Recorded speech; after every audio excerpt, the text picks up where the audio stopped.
I'm gonna eat something, and then after I eat something, we'll do room reviews.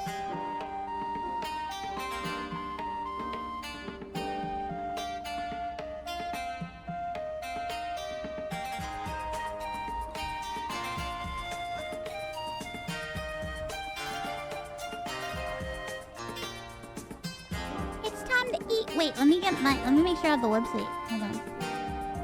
The room review stuff. Hold up. Gotta look for it.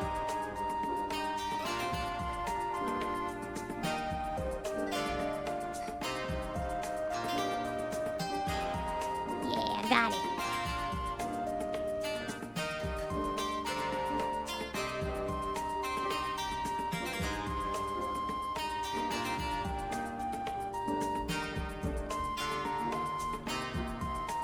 Where do we leave off? Hold on, I'm getting to the part. Oh, let me get out of the game.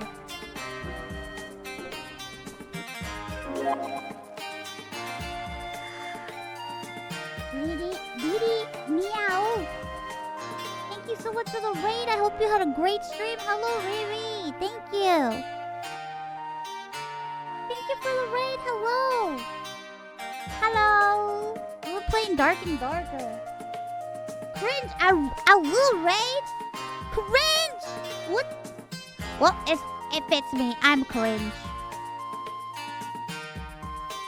I'm cringe, so it's fine. It suits me. It suits me. It suits me. Welcome, Raiders. Welcome. You finally got Twitch for me? Oh, are you new to Twitch? Alright, hold on, I gotta get to the part where I love you so much you have to die. I love you so much you have to die.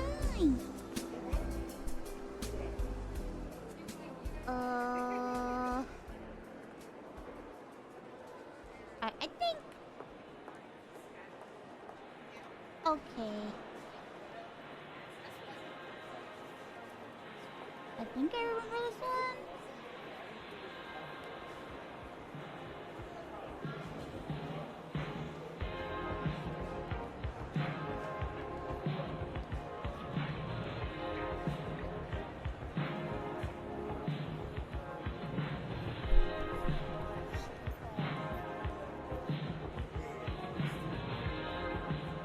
I think I remember that one. Hold on. Let me look at my VOD. Hold on. I know how to tell. I'm going back to the VOD if I can find it. I'm going back to the VOD. Ironmouse VODs.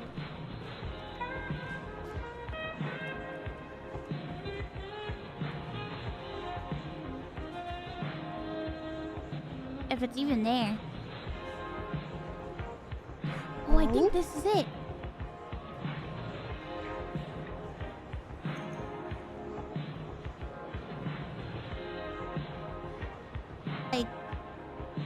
Ugh.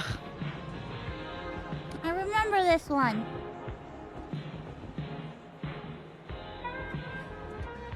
Yeah! I found it! I found where we left off. Good. I know where we left off now. Perfect. Perfect! We can start right where we left off.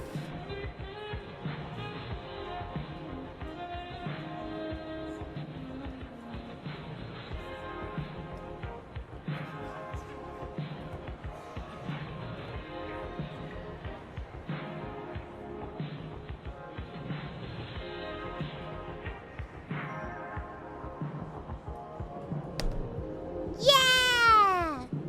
I happy.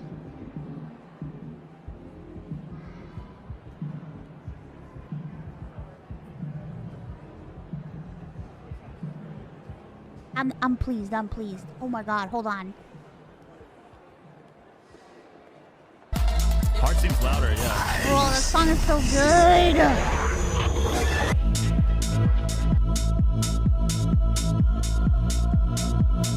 Break and fall.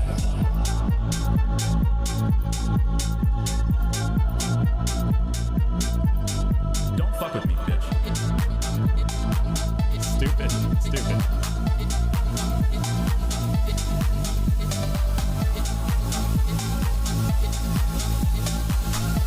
on 1 second.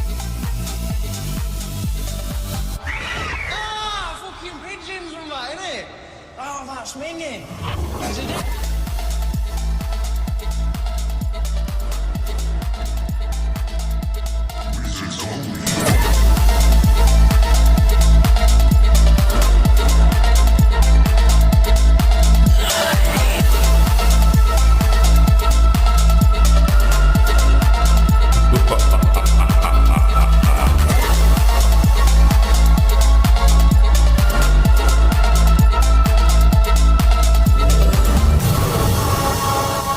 Are you ready to be fit?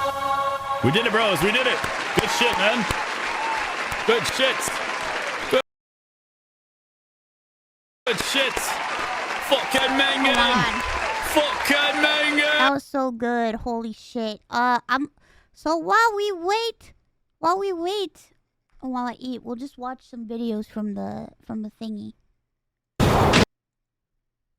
We'll watch some user submitted videos while I eat, and then after I'm done eating, we will play. We'll do room reviews after I'm done. We'll do room reviews after I'm done.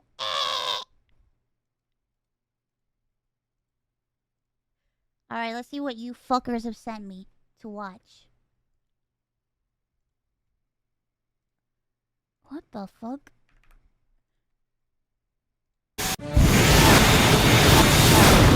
来ました。自衛8位。アメリカ軍のストライクイーグルです。米軍機に次ぐ。直ちに戦闘行為を停止せよ。繰り返す。直ちに戦闘行為を停止せよ。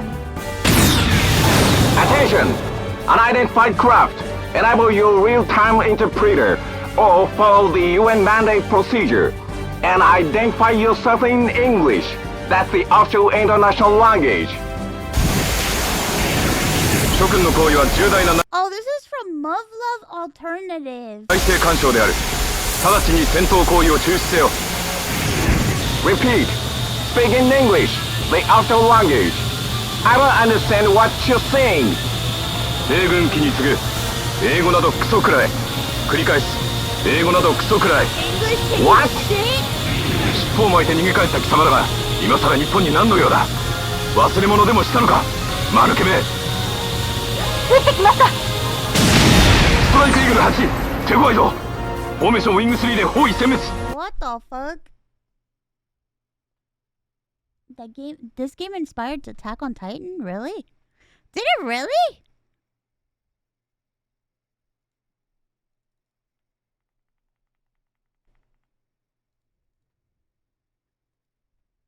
I wouldn't know. No, it didn't. It did? Oh, we saw this one already. Okay. I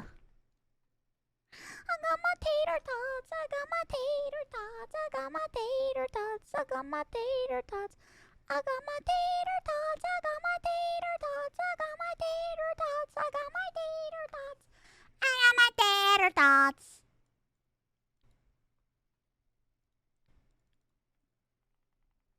I got my tater tots. What the fuck? What is this? Whenever I was just a little hedgehog, I wanted an orange GameCube too. Now I'm a scalper. This is like...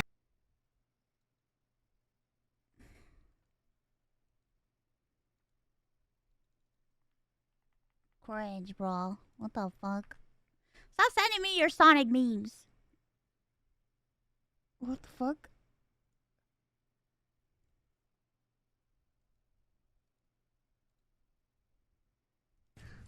My micey. Nice nipples. Nice cock you have there, sir. Mind if I have a bit of a suck on it?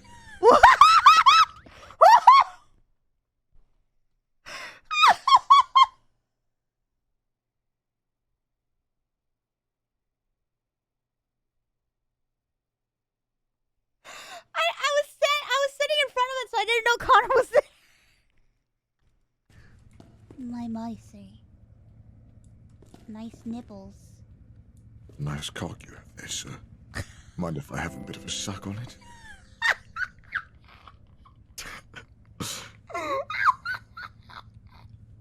I think I was playing this at like 4 a.m. We were so unhinged.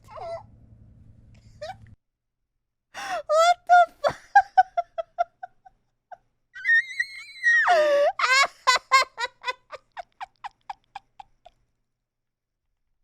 What the fuck? Oh my god, that was a year ago. What the hell? That was a year ago.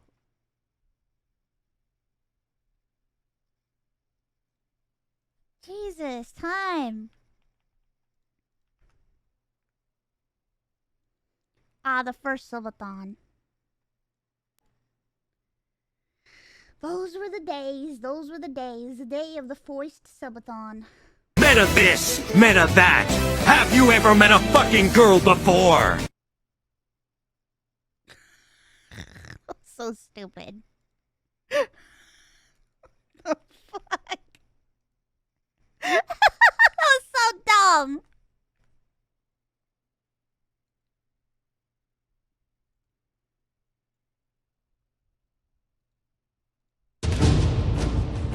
Oh, it's illegal. Black foul beast. Your last night is tonight. Well, that never stops being fun now, does it? I am quite tired, though. Need to find a campsite for the night. Oh, a spooky, mysterious cave. What could go wrong in there? Shall we? Yes, this will make a fine campsite. Not the most decorative place, but at least I have a roof over my head. Well, rocks over my head. Well, better get comfortable. What is this? This shining, sparkling little treasure on the floor. Are these J.O. crystals? The elusive J.O. crystals. I've heard of their power from my father and my father's father, but I don't know if they really work or not. Only one way to find out. I think they're working. I think the powers. Thank you so much for the raid. I hope you had a wonderful stream. I'm imagining all my bros doing the same as I. I can feel them with me. The power coursing through my veins. Where am I? What just happened to me? I swear I've done that 1,000,000 times and I've never ended up in a place like this. Everything is different. My crystals are gone too. How do I get back home? Oh heavens! Oh, what's that? Fuck?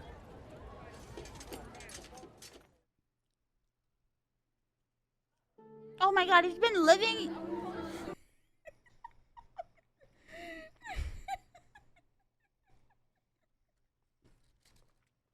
So he gets isekai to the future and goes to a Renaissance fair.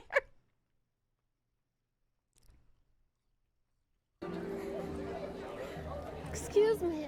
Yes, my lady, what is it? Are you a noble knight? I am. I am Prince Albert Everhard. Oh wow, Prince Albert. Come, I want to show you my time. You come from this time? I was sent down here as a time traveler, but I found my people, my time. People? I'm trying to get back. How can we help you get back, sir? I must find 3 items, an elixir, a treasure, and I must find my king.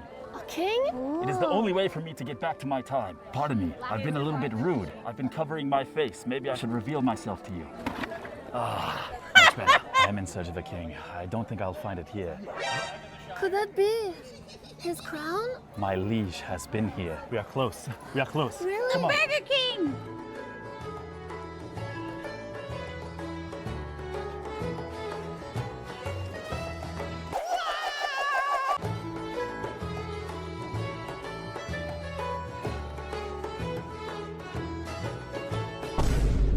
Holy fuck! There it is. Thank you, sir. I'm fine. Thank you. Good day, sir. Yes, sir.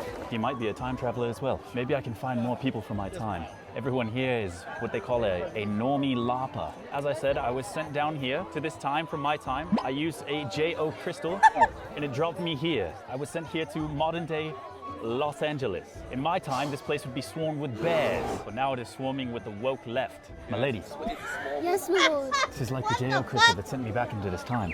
Could you use that to go back to your time, my lord? I do not have any of my compatriots with me to activate the JO crystal, so I'm afraid it will not work. It's sort of a mutual activation technique. What does J.O. mean? Jousting. So you've jousted before, my lord. I've jousted many a times. Good luck in battle, sir. Thank you, sir. He addressed me as sir. That is an indication that he knows I'm a prince. Oh! A dragon. A dragon! A dragon! My lord! Stand back, Man, my lady. I've always wanted to go to a Renaissance fair. They look like so much fun. I want to go to one. I want to go to one and I want to dress up. I want to dress up like a fairy. A fairy princess. There's people riding it. Do not be scared, my lady. I know what I'm doing. Slay the dragon! It could be the elixir we've been searching for. Look, My lord! it's full of elixirs. They're all empty though, my lord. We must find where this came from. This is the elixir I've been searching for. The dragon can wait. You've slain dragons before? Many, sometimes 2 in a row. In fact, my ex-wife made it count as one. Did she die? Yes, I killed her. Look at this. This must be the town gathering center. It's a feast. They have spicy sausages, beers, wine. Italians. Italians? Italians are here. They're attacking. Do you have a problem What? with Italians, my lord? Not personally, but they have attacked our villages a few times. Well, I think in this time they're probably a lot more calm. They have peaks at the You're Renaissance saying fair? Italian people of this time are calm? They're a lot more laid back and chill, if you will. Laid back and chill? In my time, they were bandits. Our elixir awaits. Oh, the elixir. I am not used to waiting in line, but I will appeal to the customs of this time. We used to line up like this for the community hall. Everyone would take a turn. Sometimes the line would stretch out for miles. Such a funny thing to line up just for 30 minutes with your sister. Hello? Can I have 2 seltzers, please? Thank you, appreciate it. I have procured my elixir. Finally, one step closer to returning to my time. How is it, my lord? Do you feel any different? Oh, it tastes like female sweat. Come on, we still must find a treasure. My lord, it appears there are several animal people here. Druids is what they're called, my lady. They call them furries in this time. Fairies? Yes, furries. What is a fairy? Someone who has animal inclinations. Animal inclinations? Like my brother Edward? Yes, yeah, you could say that. I saw him fucking a dog once. Does that make you a fairy? Just one time? And in that case, I am called a hoary. I indulge in whores. Such as your sister. Such as my sister, yes. Shall we gaze atop the mountains, my lady? Scenery befitting of a prince such as thyself.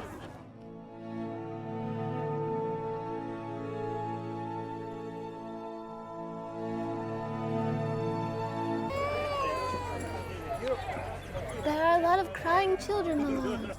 I will slay them. Shall I? I don't think that's allowed here. So soft. Slay them! Do not look now. There are fairy people to my left.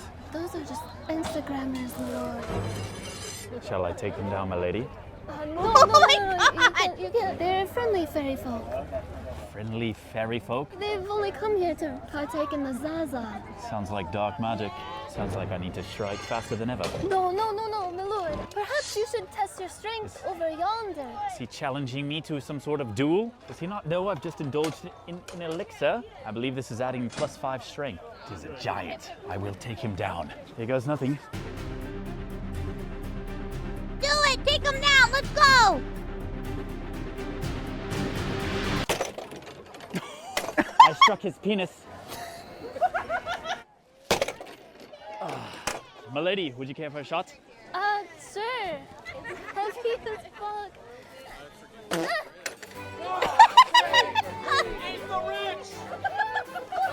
Eat the rich! Hide, my lady, hide! Do not fall for his traps.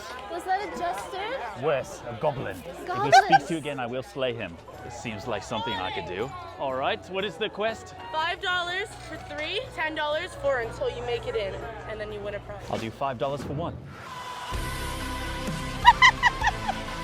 I used to play this game with my feces back in the day. The old outhouse. Just make it in the hoop. Anyone? Oh! What? Amazing! Thank you, my lady. We have procured our treasure. The treasure! This is the treasure we've been seeking. We are one step closer to getting me back to my time. The dunking stool. Wow, you got it on the first try. Cleanse of his sins. Sounds like something I can help with. To battle, my lady. Oh my God! You took an arrow to the knee. Come on!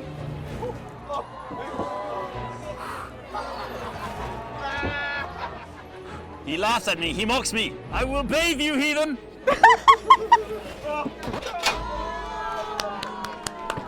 That was great. That is how you cleanse a heathen, my lady. How'd you do so? Wow. He is cleansed. He is cleansed. My lord, watch out! He spanked his ass. A dragon. Yes, Where? right there!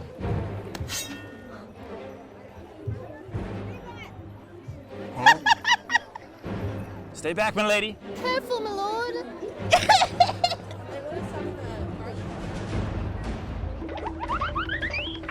She's almost eaten alive. Everyone's running from it! You have to defeat him! It appears to be a portrait. Stand down. There is no danger here. Some sort of sea beast. Is it a threat, my lord? I feel I must take it down. Another beast shall be slain. Your arrow will strike true.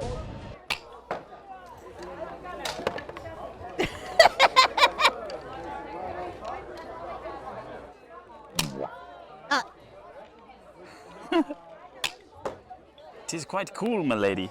It is a formidable foe, my lord. Tis stronger than I anticipated. This one is for you, my lady. Thank you, my lord. You want to shoot one? Sir. It's fun. Fire away, my lady. A close shot. I'll show you how it's done. Shall I show you my 360-degree no-scope? Yes, please.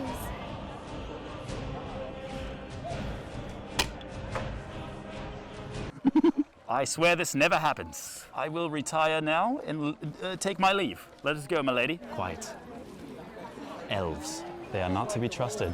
Uh-oh, not My the lord, elf. you shall not draw your sword against... Give me one reason why not. They're just video game characters, my lord.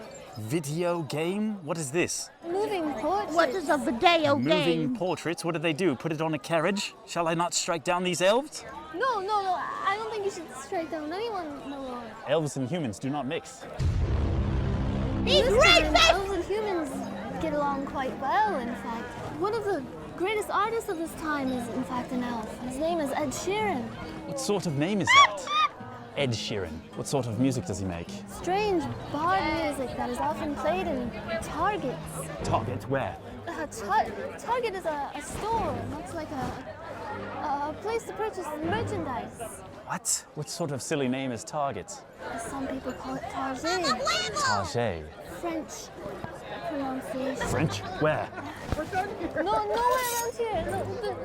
Lord, people might think you're suspicious if you draw your... You said there were French around here. Where? There's no French, there's no French. Oh my there's no god, the No French, French? the Then why do you elves, speak the of the French? It Italian, was a slip Jesus! of the tongue, forgive me. Seems you have been influenced by the elven magic. Milady, come with me. Tis one of my favorite pastimes. I call it mixing the merry-go-round. I put my face in a lady's portrait. Shall I partake real fast, my lady? This is what I would look like with a pair of bosoms. Your bosom is quite bountiful Whoa. indeed. Does this excite you, my lady? Yes, it's... my lord, Whoa, The forest people walk in the daylight. a bird Careful. person! These parts are dangerous. A sporting event. Ooh, jousting!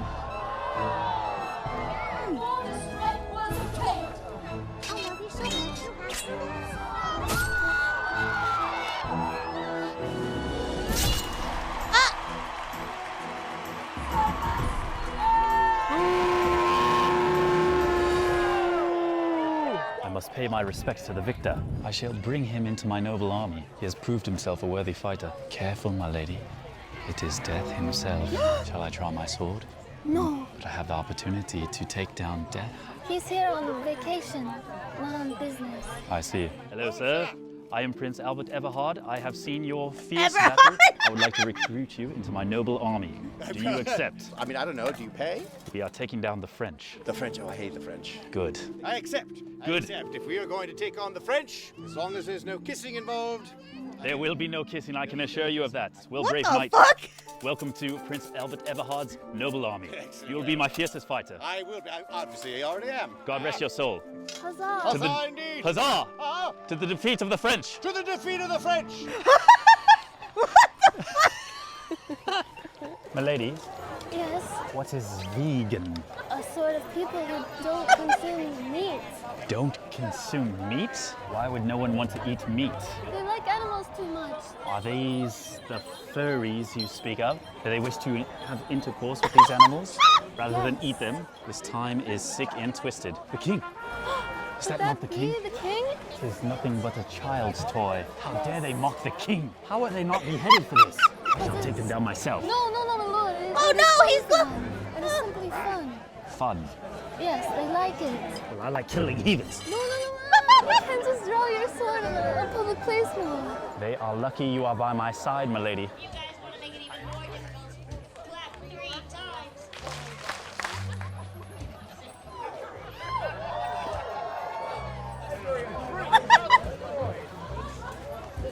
3, 2, 1. A splendid portrait. Well, milady, I have accomplished all that I require of this place. I have received my treasure. I have drunk my elixir. I have scouted a noble knight. All that lingers in my heart is finding the king and making my way back to my time. Will he make it? I grow hopeless.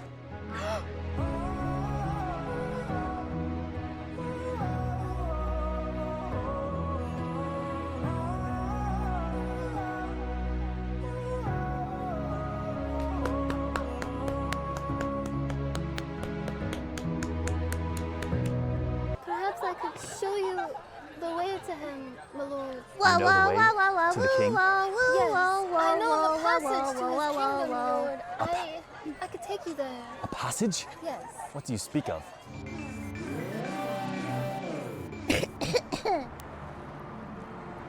This was the place my lady was speaking of. The king's went to go kingdom. see the Burger I can King! finally go home. The Burger King! Yeah! He went to go see the Burger King! Woo!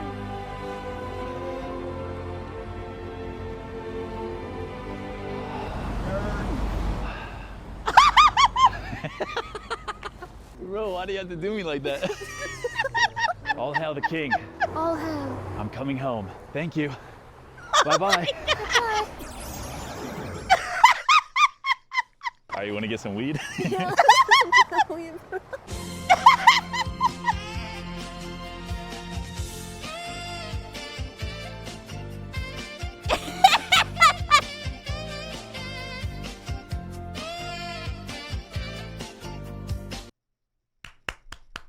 Oh my god, that was so good. What the fuck? Jeez. All right, that was good. I had a great time.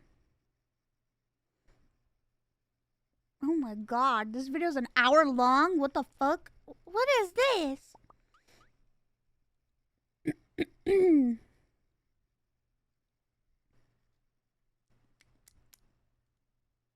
What if the Demon Lord and the world's previous hero were now living together? Then you'd have the story Level 1 Demon Lord and One Room Hero. 10 years ago, the hero Max defeated the Demon Lord Mao. And after a long slumber, Mao is reborn into present-day Japan, but as a chibi version of its past self. Still wanting revenge, Mao looks for Max, but makes a horrifying discovery. The once mighty hero is out of shape, hated by the public, and is living in a dirty one-room apartment. So Mao finds this unacceptable and decides to move in with Max with her assistant. Using her demonic powers of shape-shifting, mind control, and seduction, Mao will make sure that Max will become a worthy opponent once more. And maybe their relationship might turn into something else. Definitely one of my favorite comedies as of recently, so pick it up at LA Manga Cafe and adios. This is airing?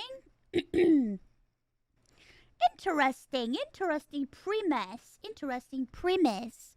It's a manga, you little pervert. Shut the fuck up. It's not a porno.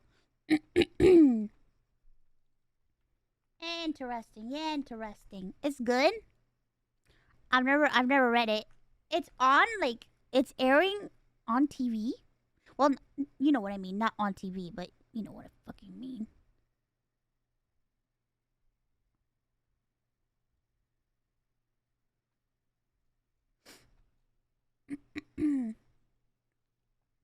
Is it airing, like, on TV? Is it on TV right now?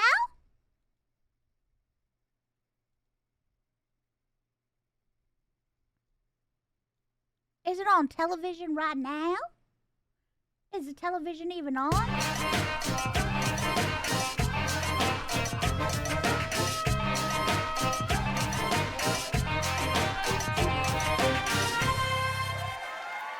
Fluffy bits. I have a memory. A few years back, I was doing a show at the comic strip, and my idol, Mr. Paul Rodriguez, was in town doing a benefit. Uh-huh. He calls up the comic strip and he says, Hey, listen, I'm doing a benefit up the street. ¿Sabes qué, vato? I'm gonna come down there and I wanna do some shots, unos tequilas and unos tacos. I'm like, let's do it. He shows up to the club and he says, all right, get in the car, let's go. I go, where are we going? We're going to Juarez. Juarez? Let's eat some tacos here. I can't afford you here. Let's go to the other side. So we wind up on the other side and we wound up killing some tacos and, you know, we wound up crossing the border. And when we crossed the border, it was a few months after I taped a bunch of water commercials here. You guys remember the water commercials? And then they pulled me off the advertising because they said I was too fat to sell water. Whatever. Oh.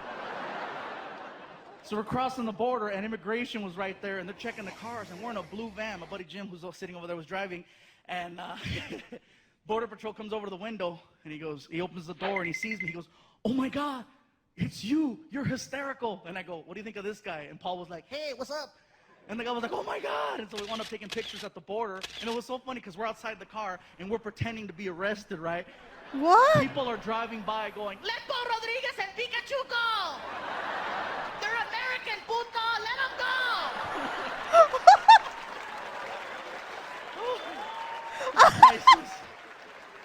We crossed the border and Paul's like, hey, I want to go hang out and have a good time. He went to this place up the 10 called Jaguars. It's a male, gentleman's club, whatever you want to call it. So we go in there and I'm like, oh my God. As soon as we walked in, I'm thinking Paul's going to be all, shh, I don't want nobody to know I'm here. Goes over to the DJ and the DJ's like, all right, ladies, look who just walked in, Paul Rodriguez. All of a sudden, there's like 32 lap dances that stop like that. And all these girls, they bum rush Paul, and I'm like, wow, I gotta get funnier. So we're hanging out there for a couple hours. We wind up outside in the parking lot, and this girl jumped into the car, and she's like, oh my God, Paul Rodriguez, I love you. My mom is a huge fan too. Here, please, please, please. And whatever you want, you're okay. Ven para acá. Come here, come here. Here, please talk to her on the phone. He looks at me in the front seat, and he goes, hey, tú, Iglesias, here, be me. What? He put me on the phone with the girl's mom. I'm like, hey, señora, how you doing? Yeah, your daughter, she's a real angel. Yeah, that's what they call her here.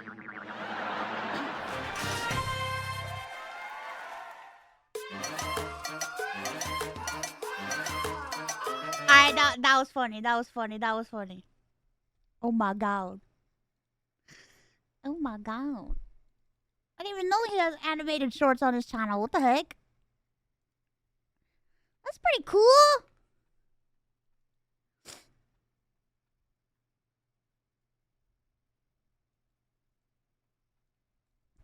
That's pretty cool. That's pretty cool.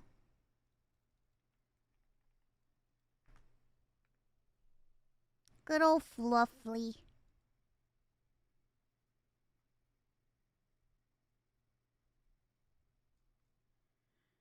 Alright, I don't know what this is, but let's see. We can sing some cadence along the way. No, shut up! I hate cadence! Yeah, I really hate cadence. Left, right, low, right. Oh my God, shut up. Lefty, right, okay, low, I will right. admit, shut up! I will admit that the Marines have a better cadence system in that they only do cadence when they're like running for like PT. You think so? They don't do like other dumb cadences while you're just marching to places. That depends on where you go. The army does cadence all the time. All of the time. Anytime you march somewhere, you're doing cadence. Which is stupid, because you end up with some of the dumbest cadences ever that people come up with off the top of their head. Like Pebbles and Bam Bam on a Friday night tried to get to heaven on a paper kite. And it's like, what the f*** does this have to do with anything? And then you get other people that are super, super motivated that do dumbass cadences about airborne rangers. And I'm like, we're in a support unit. Not a single one of us is an airborne ranger. None of us will be airborne rangers. Stop with the cadence. It's stupid. C-130 rolling down the strip, airborne rangers on a one-way trip. None of us are airborne rangers. None of us are ever going to do dangerous missions like that. I swear to God, next person to do a cadence like that, I'm going to put you on a C-130, and then I'm going to Oh, Jesus. So what's the most bored you've ever been? I know it's asking you to search your entire military career and try and find especially boring... Yeah. Why don't you go So first? these are military guys like talking about their what's the most military bored life? you've ever been first. Man, I don't know. There's like... there was a time where we had nothing to do for like 3 days, so we just stacked plastic bottles and threw rocks at them for the entirety of those 3 days. And that was it. That was all we did for like 3 days. Oh my That is God. pretty bored. But yeah, there was one night where we were sitting out there and we took something similar to what you did, where we just took like a can, like an empty SpaghettiOs can, and put it on the curb, and we were just pitching rocks at it to try and I know people that were in the military and they told me stories like this, and I'm just like, bro, I don't know how you do it. knock it over. It's pretty much all you can do. Thanks when for you your got nothing to service, do. You bro. just target practice. Yeah, just do that. And then we got yelled at for doing that. Yeah, well, that's because you're in the military and you get yelled at for everything. Yeah. And then people wondered why I smoked, like, seriously, a pack and a half of cigarettes a day. I used to have a grenade launcher. You didn't have any grenades for it, though, did you? No, I mean, like, while I was in the military, I was issued a grenade launcher. You ever fire a grenade launcher? Yes, a lot. No, you haven't. Yes, I have. A lot. How many grenades have you thrown? Hand grenades? Yeah. Only like 2, but 40mm grenades, a lot of them. Why would you, working in the armory, an enclosed space, be issued a grenade launcher? Because, okay, so we got 6 new grenade launchers into our company, and they called me, and they said, hey, come down to the arms room and install these grenade launchers. I said, what M16s am I putting these grenade launchers on? And they said, pick 6 of them. And I went, seriously, any 6? And they said, yeah, any 6. And I went, okay, well, where's my weapon? Give me that. That is mine. I'm putting this grenade launcher on it. I have a grenade launcher now. Because I wanted a grenade launcher. You've actually fired a grenade launcher. I fired a lot of grenades. We went on a convoy live fire mission. While you were deployed? No. Convoy live fire range. It was like a firing range where we rode in the back of trucks and shot at stuff with them. Veronica's still not doing well because you blew her up with the grenades. And basically, we were only supposed to go on 1, and they did 6 of them. I was only supposed to go on 1. I volunteered to go on all 6 because they had ordered too many practice grenades. So I ended up firing a lot of 40mm grenades. I used the grenade launcher so much I didn't really even need to use a sight on it anymore. I would just be like, okay, well, I need to be at roughly this elevation to hit a target at 300 I don't even know what it would be like to like use a grenade launcher. Jesus Christ. I think I'd be terrified. Then you'd hit the I shot a gun once, and that shit scared the shit out of me. I will never shoot a gun ever again. I hated having it in my hands. It made me cry, and I didn't like it. target. Yeah. I know a lot about grenade launchers. Learn something new every day. I can't believe I've never told you this story about grenade launchers. You've got a lot of stories I haven't heard before. Yeah, I had an underbarrel M203 grenade launcher for like almost a year while I was in the military, and then they took it away from me because they said, I'm not doing so well here. Then they took it away Why from was me that because funny? they said, well, you're Or mostly did that going to be make in a me laugh? shop fixing weapons all the time. And I said, fine, I guess I don't get a grenade launcher anymore. So yeah, they took my grenade launcher away from me, and then they gave me a belt-fed machine gun. Which I didn't understand anymore, because I was like, you just said I'm going to be, like, in a shop, so why would I need a grenade launcher? And then you gave me a fully automatic belt-fed machine gun. Are you fucking stupid? The answer to that question is yes, it's the military. They are. And as it turns out, they didn't really care that I had just... Oh my God, I don't think I can listen to any more of this. Jesus Christ. Fiberglass toilet paper, job specialization, naming weapons, double recruited. It's very, very long. The name of the channel is Mike Burn Fire. Strange. I don't know, like I think it's kind of interesting to hear military stories sometimes, but I'm just like,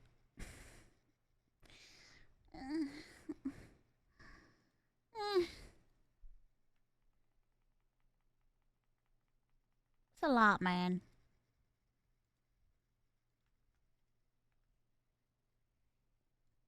Most of the time we're just doing dumb shit.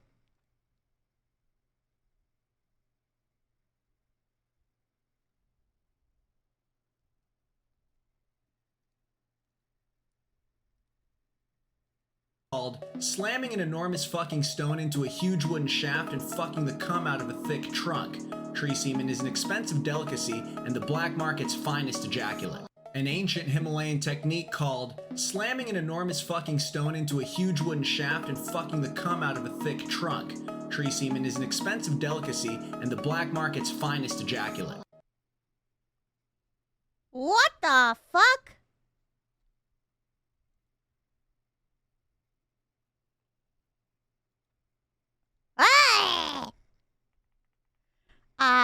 Okay. That didn't look like maple syrup. It looked like a weird juice.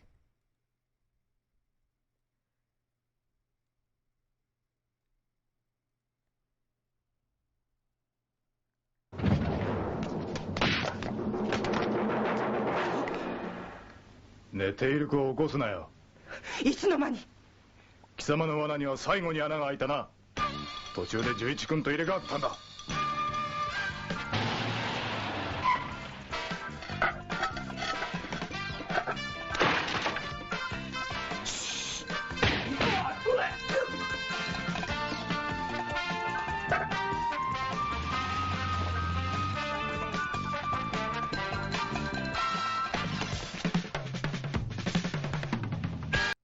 What the fuck? What the hell? Okay. All right.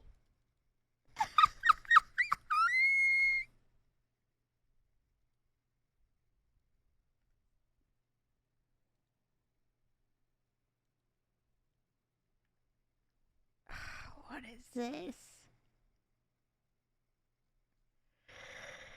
All right, I'll give it a chance.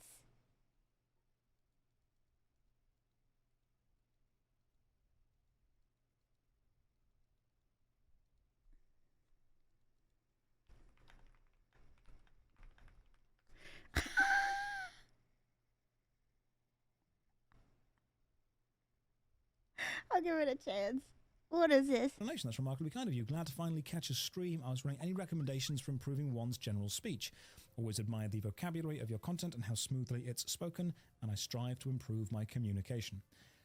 That's a really good question. So, when I was in university, I used a lot of what we call nesting phrases, which are the, interestingly, only universal human sound from almost every culture and every language, and that's when people say, or they fill silences with noise.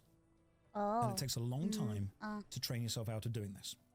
And the reason that it's really important to do this is, and I'll take a slight tangent. I do that all the time. Playing the game to explain this. When you walk on stage, if there are people in the room that you are presenting to, or talking to, or a business meeting, any kind of situation where other people are waiting for you to deliver information to them, you have all the power. They have a problem, you have the solution, and they are waiting for you. Depending on how you act will change their opinion of you moment to moment. It's so true. If I'm 5 minutes late and I walk in somewhere and I say, "Oh my God, guys, I'm so sorry I'm late. There was this and there was this and there was this. Oh, you wouldn't believe this. And I'm so sorry." Straight away, their opinion of me drops. If I walk in and go, "Thank you," it sucks to say that is very true. It's sad to say, but that is absolutely true. "Thank you for waiting," walk up to the start and go, "Right, let's begin." Their opinion of me, even if they might be annoyed at me, which is totally understandable, I am late, their opinion of me goes up slightly. Their respect, the admiration, the annoyance, absolutely, but also the authority I have in that room. When you are thinking about something to say, if you fill a silence with a noise, a nesting noise, like or any kind of fiddling that you would do, it immediately diminishes Yeah, doesn't your that authority. doesn't that like indicate like hesitation or The something? people in the room want to hear valuable and important words from you. They do not want to hear random noises. They do not want to hear ums or ers, because that is you effectively trying to fill a silence while stalling for time to think about what to say. The irony is I hate that he's right, and it pisses me off. the process of filling that silence is itself showing that you are not comfortable with that silence. And here's a cheat code for human psychology. People hate silences. They hate them. Absolutely everyone hates that awkward silence. Stop! Fuck you! Ah! It's an interrogation technique. Guys, You sit down with someone in front of you, stare at them. I've watched Jim Ken swim. I know interrogation techniques. I've watched a lot of Jim Ken swim in my lifetime to know what is interrogation and what isn't interrogation. I'm an expert now. Silently, they will start talking just to fill the silence. So if you start going all the time, you are showing that you are just as annoyed and afraid as that silence as they are. Don't be. Walk into the room straight away. Thank you for waiting. Let's begin. And if you can't think of something to say, take a minute. Let that silence happen. Hold it. They will be far more awkward than you are. Interesting. And then speak. As far as how to become more eloquent, honestly, watch people who are way better than me. There are many, many eloquent people, because if I was to show you all of the outtakes that I have when making YouTube videos, they could fill an entire video themselves. Bro, that's why I hate fucking making YouTube videos. I hate it. I don't like it. That's why I like streaming. I don't know, man. I was talking to Connor about that because, like, I was telling him, you know, I think it's crazy that, like, he could do videos, and I think it's cool, and I would like to one day, but I just can't fathom myself doing recorded content like that and, like, doing scripted stuff and having to, like, I don't know. It's just, I just like doing things as they go and just being spontaneous. I'm just, the only thing that I could do pre-recorded is singing. It's the only thing that doesn't make me cringe into oblivion. I've got so many outtakes where I mess up so many lines, and I script and record everything. And You I planning a video? Hey, fuck you! I know. You know what? You don't have to fucking tell me, okay? You don't have to fucking tell me. I don't want to fucking plan a video. That's not my strong suit. I'm not good at planning shit, okay? That's not me, okay? That's not me. I'm not good at planning shit. I can't write my own shit. It's why I can't write songs, okay? I suck. Somebody's like, oh, you want to write some music? And I'm like, you gonna write it for me? Because listen, I can sing, but I can't fucking write. So, you need me, I need you. You know, we can have a symbiotic relationship where you write my music and I just tell you what I want, and bada bing, bada boom, and everybody wins. Everybody fucking wins. Everybody fucking...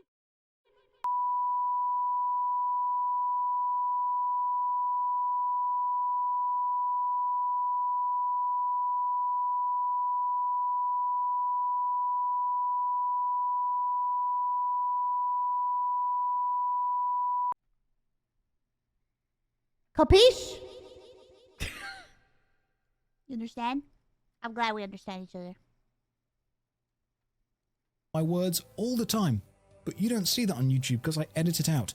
Why do I do Twitch? Well, for one of them, it's because I enjoy interacting with you guys. For the second reason, it's because this is my challenge to not trip over my words, to not say something I'm going to get cancelled for without meaning to say it. This is my challenge to see if I can constantly, on my feet, think without saying or for about 2 or 3 hours. And it's difficult, and I fail a lot. But the failures are the stepping stones to improving. So, if you want to improve your own vocabulary or improve your presentation, look into stopping to say and ers, and when you catch yourself doing it, forgive yourself. You don't need to beat yourself up, don't need to be angry, just stop and chill. So what I'm saying is this is all pre-recorded. Yes.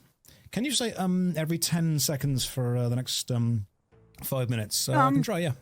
Only Trails. Hey, dude. It's good to see you. How are you doing? I am finishing the Giants Foundry quest at the minute, and what we're trying to do at the minute is just see what Kovac needs with everything.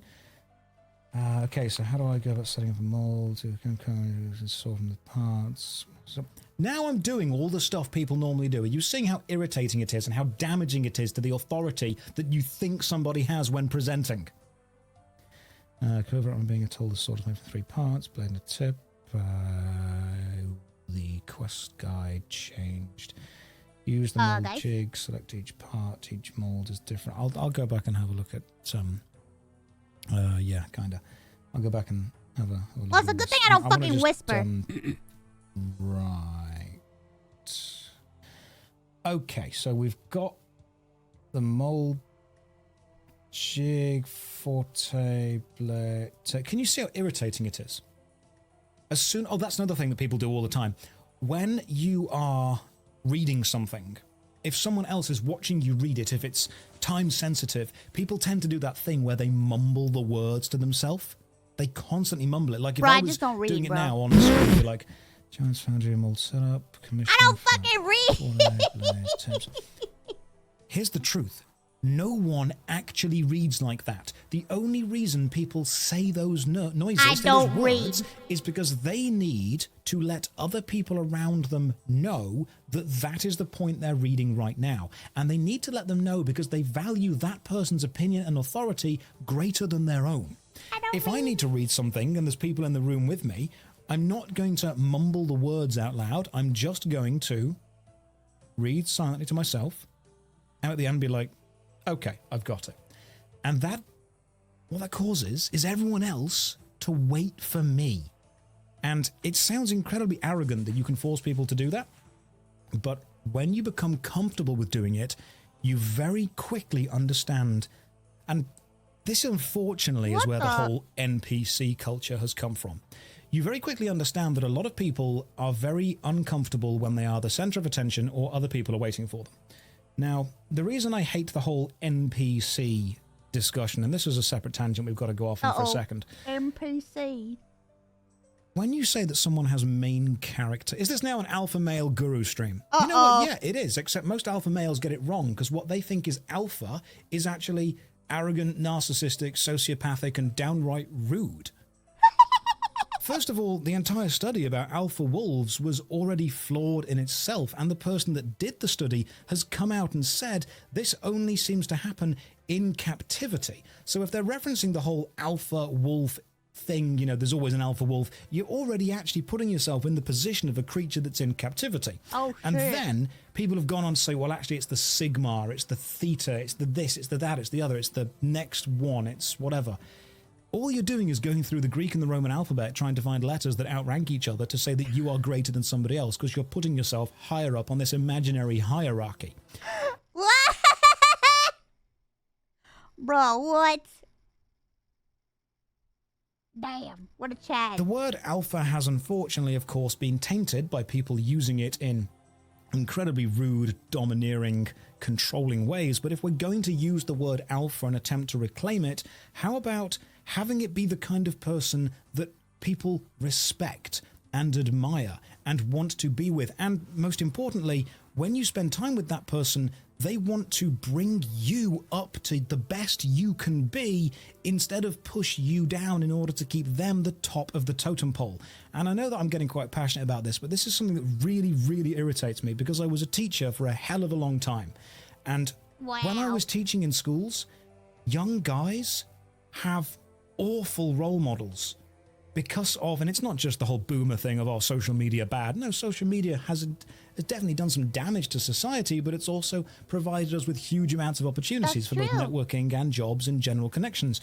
What it has unfortunately allowed to do is allow the loudest, the most arrogant, the rudest, the most violent, and the most aggressive people a platform to say, look at me, I'm the best. And unfortunately, because of how young, impressionable minds I was just talking about this with a friend the other day. Work, they look at people who are the loudest and the most violent and assume that they are in control. I was talking to a friend about this the other day, cause like, I don't know how we got into the topic of like talking about like people writing, like saying negative shit, or like we started talking about like getting one guide and stuff, and we started talking about like negative comments and how sometimes for some reason we always seem to see the negative comments. Somebody, 10 people can post 10 positive things, but then you get one person who says one negative thing and you zero in on it and you see it. And it's only because that one negative person is making the most noise. And it's like, it happens all the time on like, on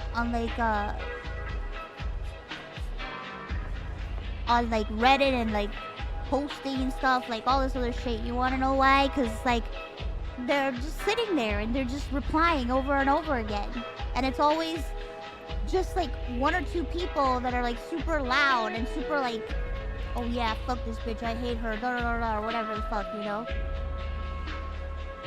And it's because the and then who said that quote to me? Oh yeah, and then I talked about it with Geega. And Geega was like, yeah, it's like that quote that I don't know who said the quote. I'm gonna message her. Geega, tell me that quote you told me. The one you told me yesterday.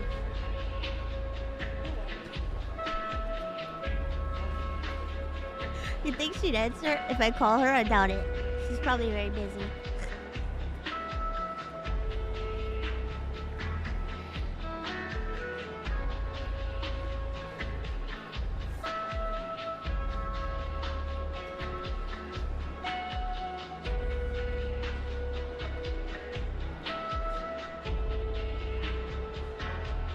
Yeah, she's streaming. She's busy right now. She told me a quote and I just like laughed.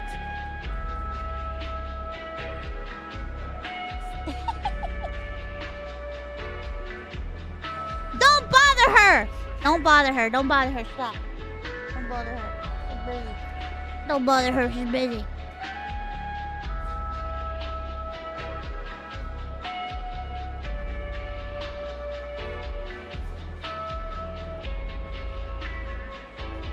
Just call her. If I call her, she's not gonna pick up. There's no way. Go call her. Don't tell her I'm calling. Yes. Oh my god, you answered! Hi. Hi. Hi. What's up? I saw your message, but I'm trying to remember what. We were talking Mudan about. would be a breath of fresh air to her. Huh? What the fuck? That's so fucked up. What happened? Someone gave bits and said, compared to Zen, you'd be a breath of fresh air to her. What the fuck? No, I love Zen. Fuck up. Oh god. God damn it. Kill that person. Kill him. I'm a fucking murderer. Get him. I didn't know you were gonna answer. No, we were just talking about. I was talking about getting one guide and talking about how sometimes you can see a whole bunch of positive comments, but then one negative comment just stands out, and it's like a punch in the mouth, and then it's like, yeah. I remember what you told me yesterday. I'm trying to remember which quote it was. Wait. I don't remember either. God damn it! Why we gotta talk so late at night? I know we talked about this last night. Well, it was, or not one guide, but it was like a related quote. Yeah, it was. It was related, but I don't remember what it is. I don't know. We talked for hours, dude. I went to bed so late. I know. I'm sorry. No, it's fine. No. I was chilling. Geega's so loud. Why don't you get a little louder? You know, you want me louder, chat? Mouse has me turned up because I'm the best, and you should hear me. Also because I'm going deaf. We were talking in a VC last night, and Mouse, you know, she had a lot of pressure in her ear, and it was like, you know, when your ear pops, like it relieves the pressure kind of thing.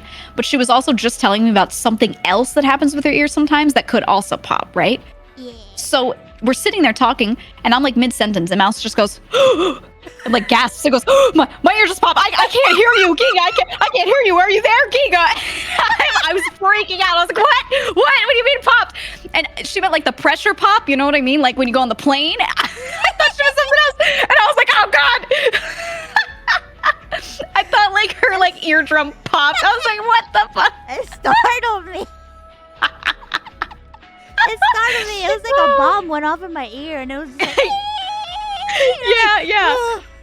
You said the word popped, and what I imagined was like a burst. You know what I mean? I was like, and then like after you said a few things, you were like, oh, it's coming back. It's getting better. And then like I realized what you meant when you said popped. I was like, oh, thank fuck. like a pussy. Oh God. We're popping pussies up in here. Popping her pussy late at night. Yeah, it was just so funny. It was like 4 a.m. They're throwing her back out at 4 a.m. God damn it. Oh my God. It was so funny. I can't remember the quote I said though.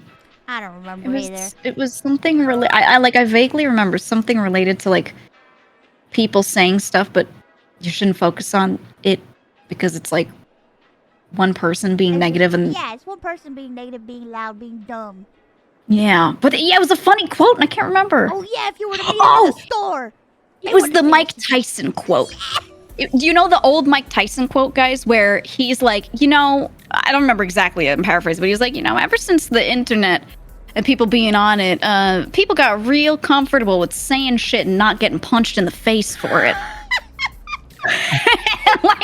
and I was like, that's how I feel. Whenever someone's being all negative and shit, I'm like, you would never say this in person. You wouldn't. Me in the fucking grocery store. You wouldn't dare say that shit to me. Catch me in Walmart and you'd never say this, okay?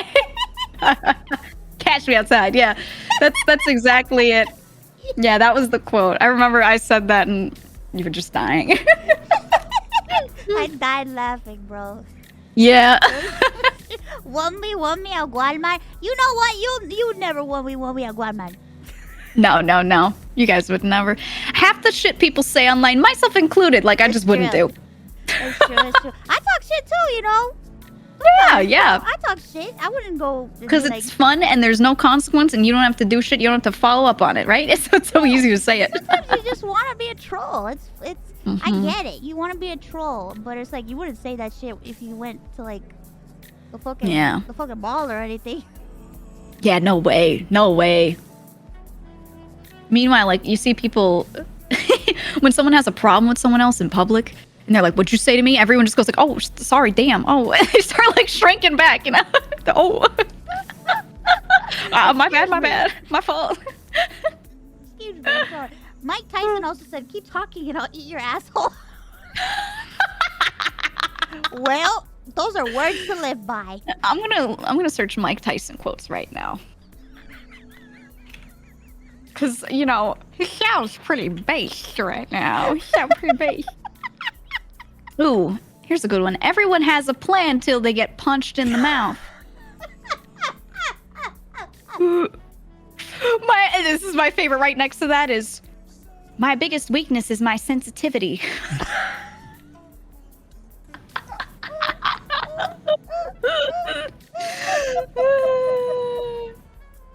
Oh, or this one, because he's a fighter, he's a boxer. My main objective in the fight is to be a professional, but to kill him. What the fuck? Oh my god. He's so real. Man,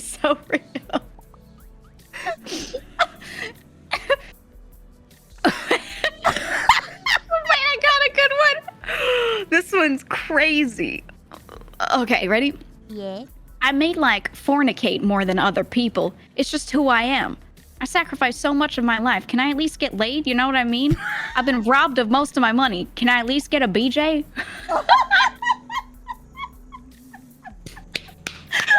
That's a quote to live by.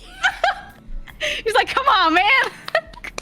Someone in my chat goes, I got you, Mike. Riz. I say I forgot his lisp. Oh, so true. I like his lisp. I don't try to intimidate anybody before a fight. That's nonsense. I intimidate people by hating them. So true, Mike. So true. Very true. Very true. Oh, this one's one of my favorites. I remember this one. Ready? My power is discombobulating, devastating. I could feel his muscle tissues collapse under my force. It's ludicrous these mortals even attempt to enter my realm.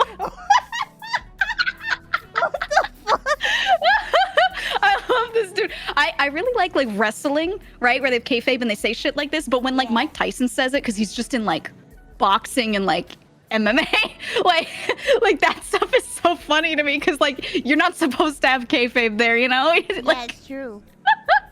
But you can, but oh, it's so How funny. about this one? I'm not Mother Teresa, but I'm not Charles Manson either. What the fuck? What is... Oh my god. Dude, there's multiple quotes about pigeons. Apparently he keeps pigeons or kept pigeons. He's a pigeon guy? Oh my god, yeah. I never knew. He likes birds? Here's one of his best quotes. This was him misspeaking. He said, I don't know, man. Guess I'm gonna fade into Bolivian.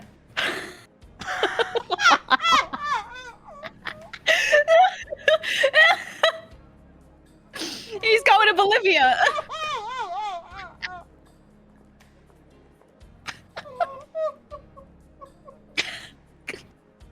Pretty much sounds like Bolivia, here we come. Let's go. Let's go. We're all going to Bolivia right now. Let's go, bro. Let's fucking go. Oh, man. What an inspirational man. So inspirational. Dude, did he go to prison, though?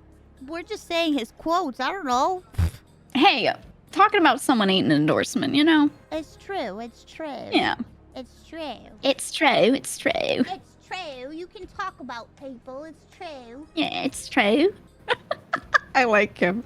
I like the idea of a lot of people, even if I don't endorse everything they do. There's so many people where I enjoy the chaos they bring to the world, you know? Like I feel like they're a necessary existence in book form, right? True. True.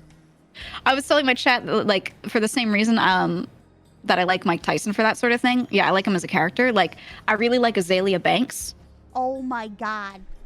I played a little bit of the audio. About this. Oh, when she was like, I hate you, Lizzo. Oh, she called her fat. You played the fat Lizzo.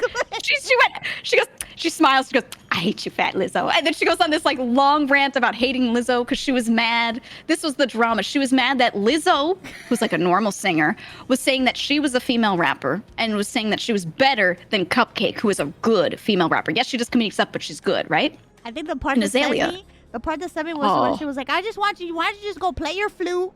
Go play that damn flute and don't call yourself a female rapper. She was like popping off on her, but when she just smiles in the middle of it and goes, I hate you, fat Lizzo, I was like, stop, you didn't have to say that. Oh, but it's so funny. She's so fucking crazy. You know that I have this emote in my chat. It's I think it's Azalea B. I added. My chat didn't notice. It's just her dancing with a machete.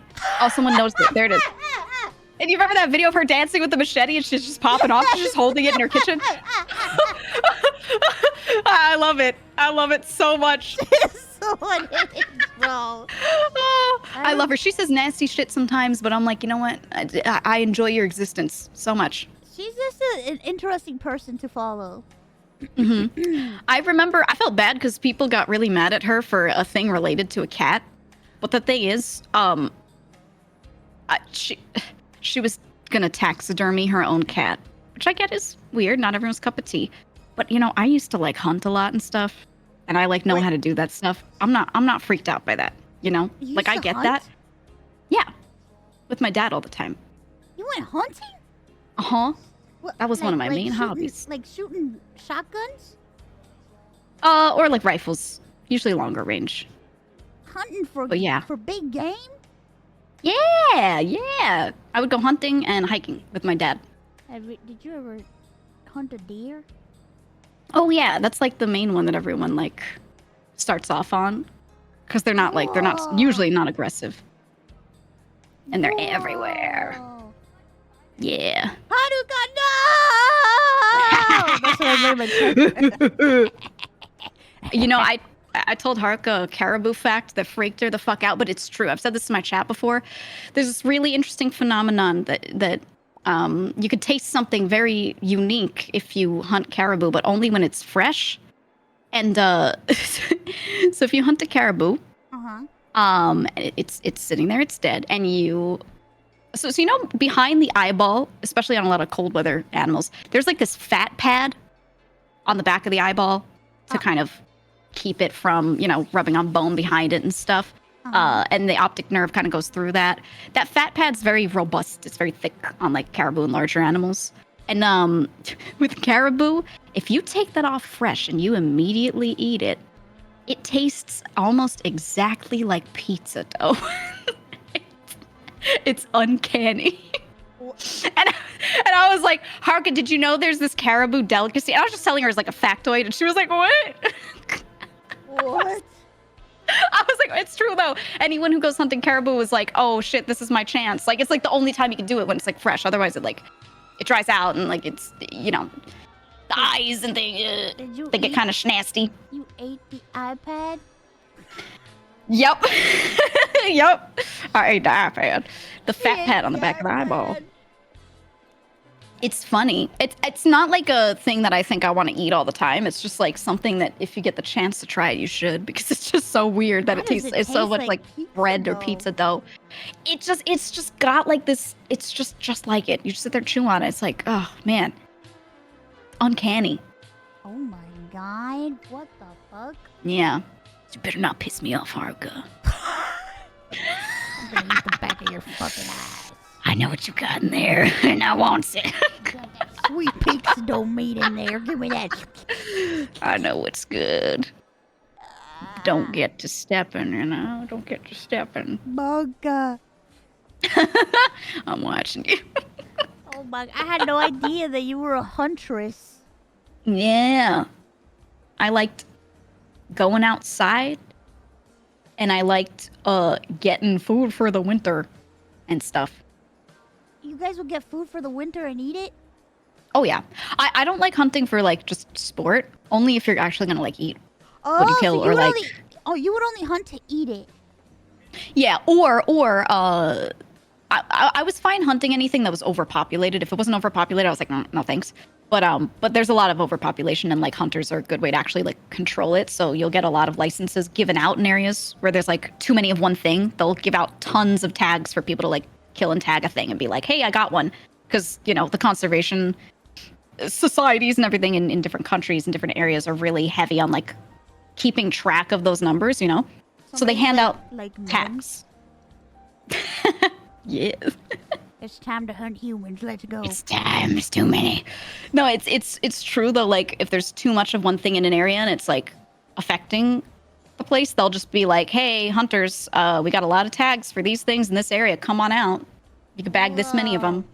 And then the people go out and do it for sport. But what I like is, if you don't want to eat something yourself, you can donate the meat to homeless shelters. Ooh, a lot of hunters do that.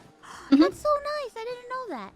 Yeah, most of the ones that do it for sport, they either give it out to other friends, like in those hunting lodges that want that kind of meat and like didn't get one themselves, because not everyone's successful, you know, when in their hunts. And then, yeah, a lot of them would just like donate it to shelters and stuff. So they eat a lot of venison because there's so many deer in homeless shelters, and that's what I would do if I was like hunting. But it was like a lot. I would just like give it. Man, you're badass. I shot a gun one time and it made me cry. Yeah. I was so scared. Yeah, it is. It's very loud, and certain ones that have more kickback too, like. It's just, I don't know what it was. It wasn't just the loudness. It was like feeling the gun in my hand and knowing that like this is an object that can kill somebody. Like, it scared the shit out of me. Yeah, a lot of people experience that when they like first go and like shoot one. Like, it's so nerve-wracking because, you know, if you like mess up, like something terrible would happen, and you don't have room for mistakes. So I was like afraid of like it backfiring and somehow like it like hurting me or something. Or honestly, that shit almost never happens. It's more like if someone shoots something that's like, there's so many videos of people shooting something where they don't understand how far it's going to kick back, so they like shoot a pistol and then they like whack themselves in the face with it because it just kicks back and they're not pushing out against it, and they end up with like a broken nose. I hurt my arm. I hurt my arm because of the kickback of the gun. And yeah. I wasn't expecting it, and I just wasn't prepared for like the amount of force that it would like propel me, and it scared the shit out of me. Right. Well, because it's equal. It's like, you know, however strong that thing is, it's just physics, right? However strong that's pushing out to the front, it's also pushing out to the back. toward you. like whatever explosion or combustion is creating that force is going to be experienced in that other direction too. And like you gotta push against it. Yeah, it was a lot. Like it was really scary, and I don't know. When I went to the place, like everybody was having a good time, and I felt like I was the only person not having a good time. I was just there, like, yeah. A lot of people have that experience. There's a lot of people that do it to try it, and then they're just like, I don't want to do that again. Yeah, but after I shot it, I Yeah. had a panic attack and I started crying. Oh no! I did. I started crying. I can't even explain why it made me cry. I just felt like this overwhelming sense of like fear and like terror and sadness inside. Oh yeah. And I'm just like, I had like this moment where it's like, how could anybody fire a gun? Yeah. For my dad, like because he hunted, he like owned weapons and things, and he kept them properly locked away and like you're supposed to, so that like kids can't get to them, all that kind of stuff. Like he followed protocol, but he still wanted us all to know how to handle them, so that if something happened and like he forgot to close the safe or something, he just wanted to make sure that like we knew what we were doing and we could like handle them properly and never have an issue. So he made sure that like me and all of my siblings like shot them and like got comfortable with that and understood how to check if it's loaded, right? How to unload it if it is. So immediately we could just take everything out of it and like make sure that, there's nothing in the chamber and, all of that. Like, where's the safety? Here's how you shoot it, so that like, all the safety, like always point in a safe direction and all the rules. So that way, like he could just have peace of mind. Like, even though he locked this shit away always, he was like, I just want you to know so that like, there's no room for error here. So we all got like very used to it just to make sure that like, there could never be an issue because he wanted to be responsible. Yeah, my dad Which had was a good. gun too. My dad had a gun too, because like where we lived, it was not good. It was not a good area, so like my dad always had a gun, and then well, after he doesn't have the gun anymore, so I think after a while he got rid of it because reasons. Yeah. My dad's licensed, and he was like, I'm gonna make sure you guys get licensed, and like, I want to make sure everyone's very safe and Oh doing no, shit my properly. dad was like, "You're a woman, you can't touch a gun." See, my dad was the opposite. He was like so happy that I like enjoyed like target shooting and stuff. Oh, that's cool. Like he like, because he was like, yeah, it's expensive to go to the range, but I want to like hunt and things, and like that was something he liked doing. So he was like so happy that like his daughter enjoyed this thing, and he was like, look at her. Yeah, no, my dad was like, my dad is like, you are a lady, and ladies do not touch guns. You do not put your hand on a gun. You do not think about a gun. You do not. You cannot be around a gun. And I'm like, but we have a gun in this house. For self-defense. And then he's like, that is only to be used by me. I'm like, yeah. What if he wasn't home? Exactly. And I'm then like, it was up to you. Fuck me then. Right. Yeah. I'm in that camp. Like, if you're gonna have it in the house, everyone's got to know the deal. Everyone's got to know what to do with it. So if you fuck up and you leave it out for some reason or something, everyone's clear on what to do with that and won't cause a problem. Yeah, it was. Well, then later on, I was like, I wanted to go find out what it was like to fire a gun, and I was like, I'm never doing this again. I think most people don't need to do it. Yeah, I think most people just need to know the safety rules and stuff. Like, Again, it's it's nothing always like loaded. in the video games. It's completely different. I think everyone should play like airsoft or something sometime, or paintball though, just to like know how to aim. Oh man, even airsoft guns scare me. They're pretty loud. They're loud. They can hurt you. Oh, they could. I've gotten like little welts and things from it. I had friends that liked airsoft and paintball and all that, and man, I have a scar on my hand, like a tiny spot on one of my hands because I got shot like very close up with a paintball. Oh my god. And it hurt so bad. It like broke skin and it just scarred up, and I just have this little spot there forever. And I'm like, well, all right. It's not big, but still. Somebody in my chat's like, beauty is pain. No more scars, please. No more. She don't need no more. She's perfect just the way she is. No thanks. No, thank you. No. No thanks. No. No more. No more. Guns away from me. Someone said in my chat, blood for the blood god with his alien on either side dancing with those shedding. Oh my god. I love that emote Stop. so Y'all much. remember when they used to say that she was like doing like rituals and shit? Okay, so the reason why we got on the hunting thing was because, right, she wanted to taxidermy her cat. Her cat passed away. It was beloved, and she wanted to do something and remembered she wanted to keep something, and she wanted to taxidermy it. She wanted to keep the skeleton and preserve it, which some people may think is weird. I'm used to taxidermy, so I don't think it's weird. I'm just like, whatever. But the problem is that she did this on Instagram, which was like, you got to remember the normal crowd, most people do not know how taxidermy works. And they probably, even if they do, they probably think it's kind of weird to look at. So she buried her cat and it, slowly a lot of things dissolved away and broke down as they do. But what's left are the bones after a certain amount of time. So when people want to reduce something to just the bones, a lot of the time they'll bury it and let nature take everything else, and then they'll get the bones back later. So she was on Instagram Live digging up her cat's bones. And then she was like, I gotta boil them. I was laughing because I was like, it's okay, it's part of the taxidermy. But all the comments, people girl, what are you doing? Is this witchcraft? They were freaking out. That's how the witchcraft rumor started. Yeah. They were like, what is she doing? And she's performing satanic rituals in her house. Yeah. They were like, she's desecrating the grave, and I was like, dude, this is how you do it. I'm sorry, this is part of it. I don't know shit about taxidermy. I just know one time I had a friend that they had a taxidermied animal in their house, and I thought it was fake. I didn't know it was real. Oh yeah. And I look at it, I'm like, whoa, this is a cool statue thing you got. I'm like, thanks. It was my cat, and I was like, huh. I don't think I could taxidermy one of my own pets. As used to it as I am, I don't think I could do it to one of my own pets. That would make me too sad. I couldn't do it. I would just keep pictures. But some other animal, I don't know. It could be on my wall staring at me. I don't care. I don't understand the practice, but everybody has their own hobbies.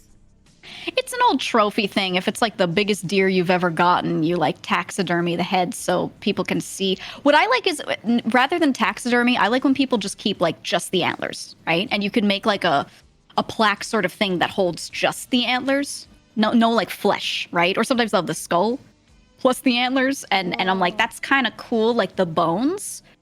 I'm not the biggest fan of the furry little guy with fake eyeballs staring at you. It's okay. But I think the bones are cool. I like the bones. I think animal bones are animal bones. I wonder if I could preserve my bones when I die, and I could be a skeleton hanging from the ceiling in a cool pose. You can only do it if you donate your body to a research center or a school. Yeah. Right. The skeleton in the school. Yeah. You can be a skeleton. Also, you can also donate your body to be a crime scene body. Oh yeah, right. So they'll keep you in this area and a cadaver. Yeah, they'll sort of keep thing. the cadaver and I think sometimes they have cadavers that are there for a long time to study certain things. Yeah, study decomposition and stuff like that. Oh, cool.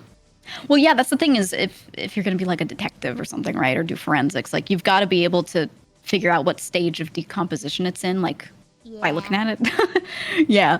I told my mom about that, and my mom got so pissed at me because not because I want to do crime scene stuff or whatever. Yeah. I told my mom I wanted to donate my body to science for a research facility because of my condition and stuff.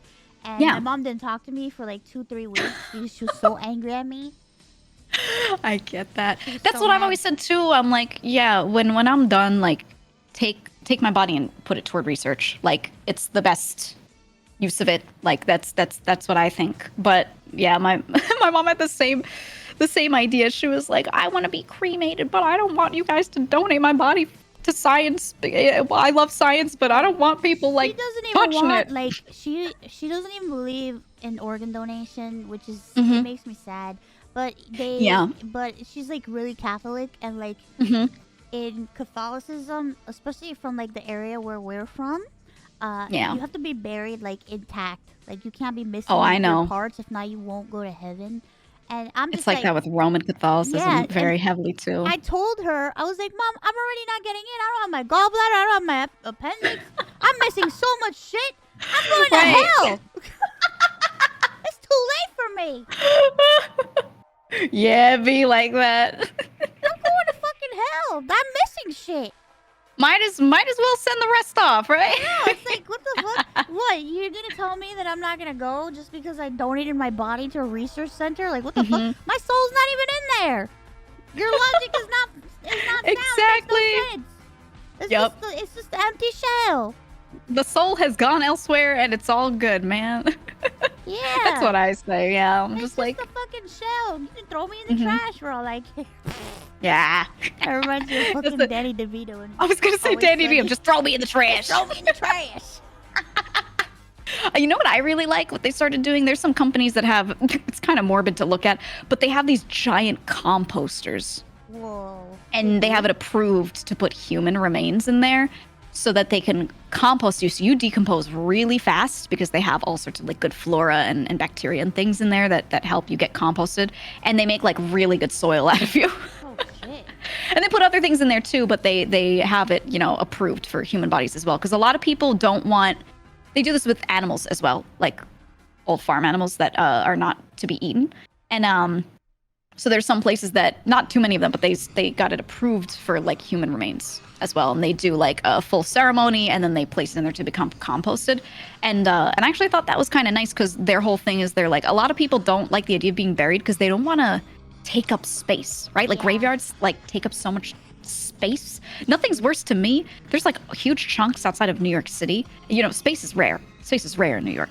And there are chunks of like highway that you drive when you're going toward Manhattan where you just see like tracts of land that's just graveyard. And I'm like, bro, can we like do something with these? Like move them or something, it feels like a big waste of space. And like, as there are more people, it's finite, it just keeps, there's more and more. So for me, I'm like, yeah, that's kind of nice. Like we're supposed to be, dirt anyway.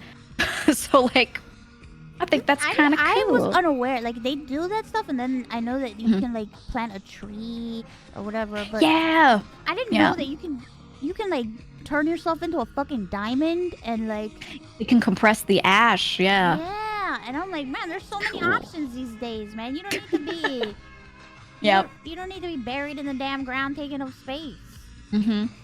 Yep. I have like one grandparent's ashes in an urn, which I think is not bad. But you also end up collecting urns. So what he said, he was like, well, when your grandmother goes, put us in the same urn. And then when like all of our kids, like my parents and aunts and uncles are about to go, they're like, just spread the ashes. Put them in the same urn. Reuse the urn. I was like, oh my God.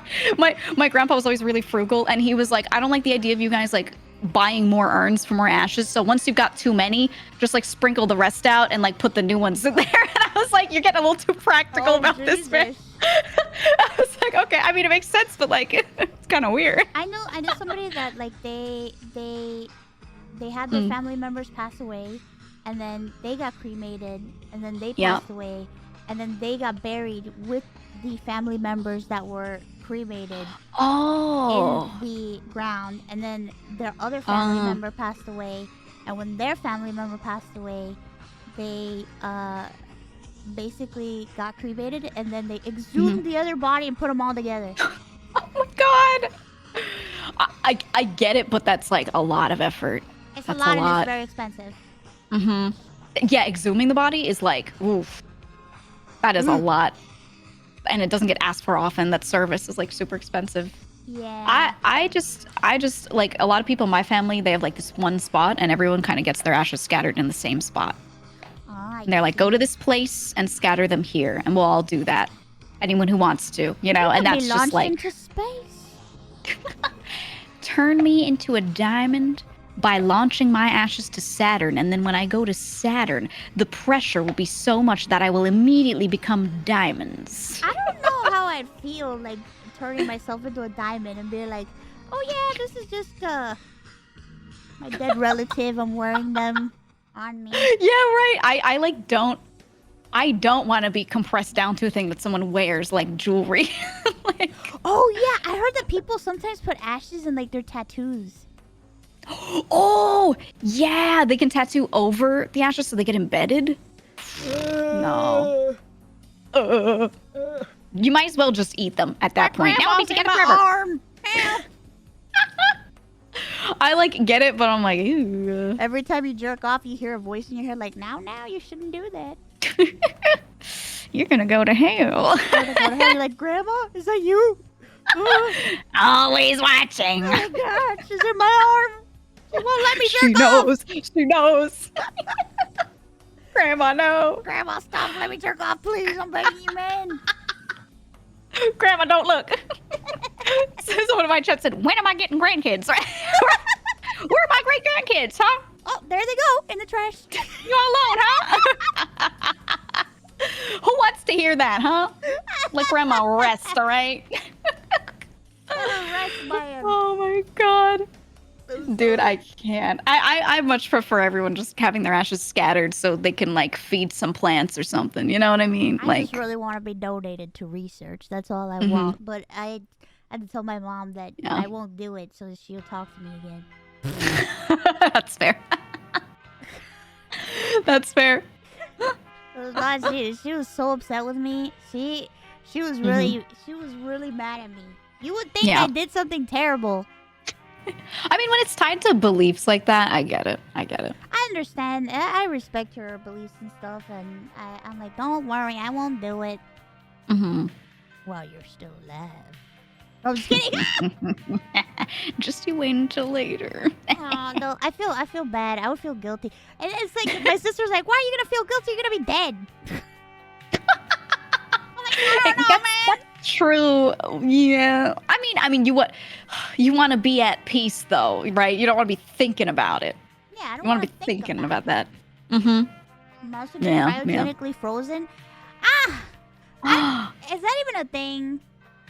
No one really gets. There are research facilities where they freeze bodies and things. For the most part, there's not a lot of that. It's expensive. It's so expensive. Man, no.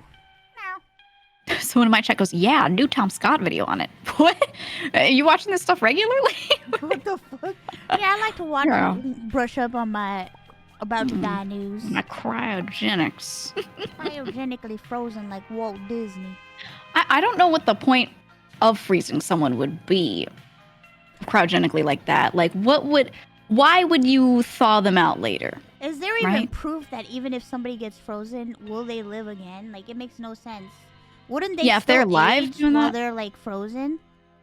Well, it slows down all processes, so unless you hit absolute zero, nothing's completely stalled, right? It just freezing, just the colder something is, the slower every process is, but they can't completely stop it, in most cases. So it's like, I don't think it's going to work. But then to freeze someone down and then thaw them back out and not have them get fucked up in the process, freezing changes stuff, right? Because water turns into like this crystalline structure when it becomes ice, and your body's mostly water.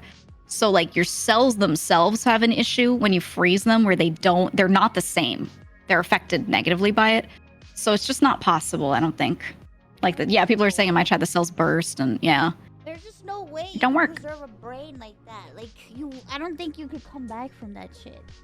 Yeah, you're not gonna be living. Think of how wet the brain is, dude. It's like, sorry to say, but it's very moist in there, My brain, please. No, don't freeze my brain.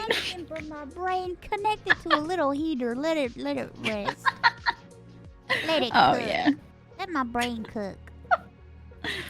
If you could have your brain taken out and put into like a robot body when you're like at the end, like it's either like pass away peacefully or we can like put your brain into a cool robot.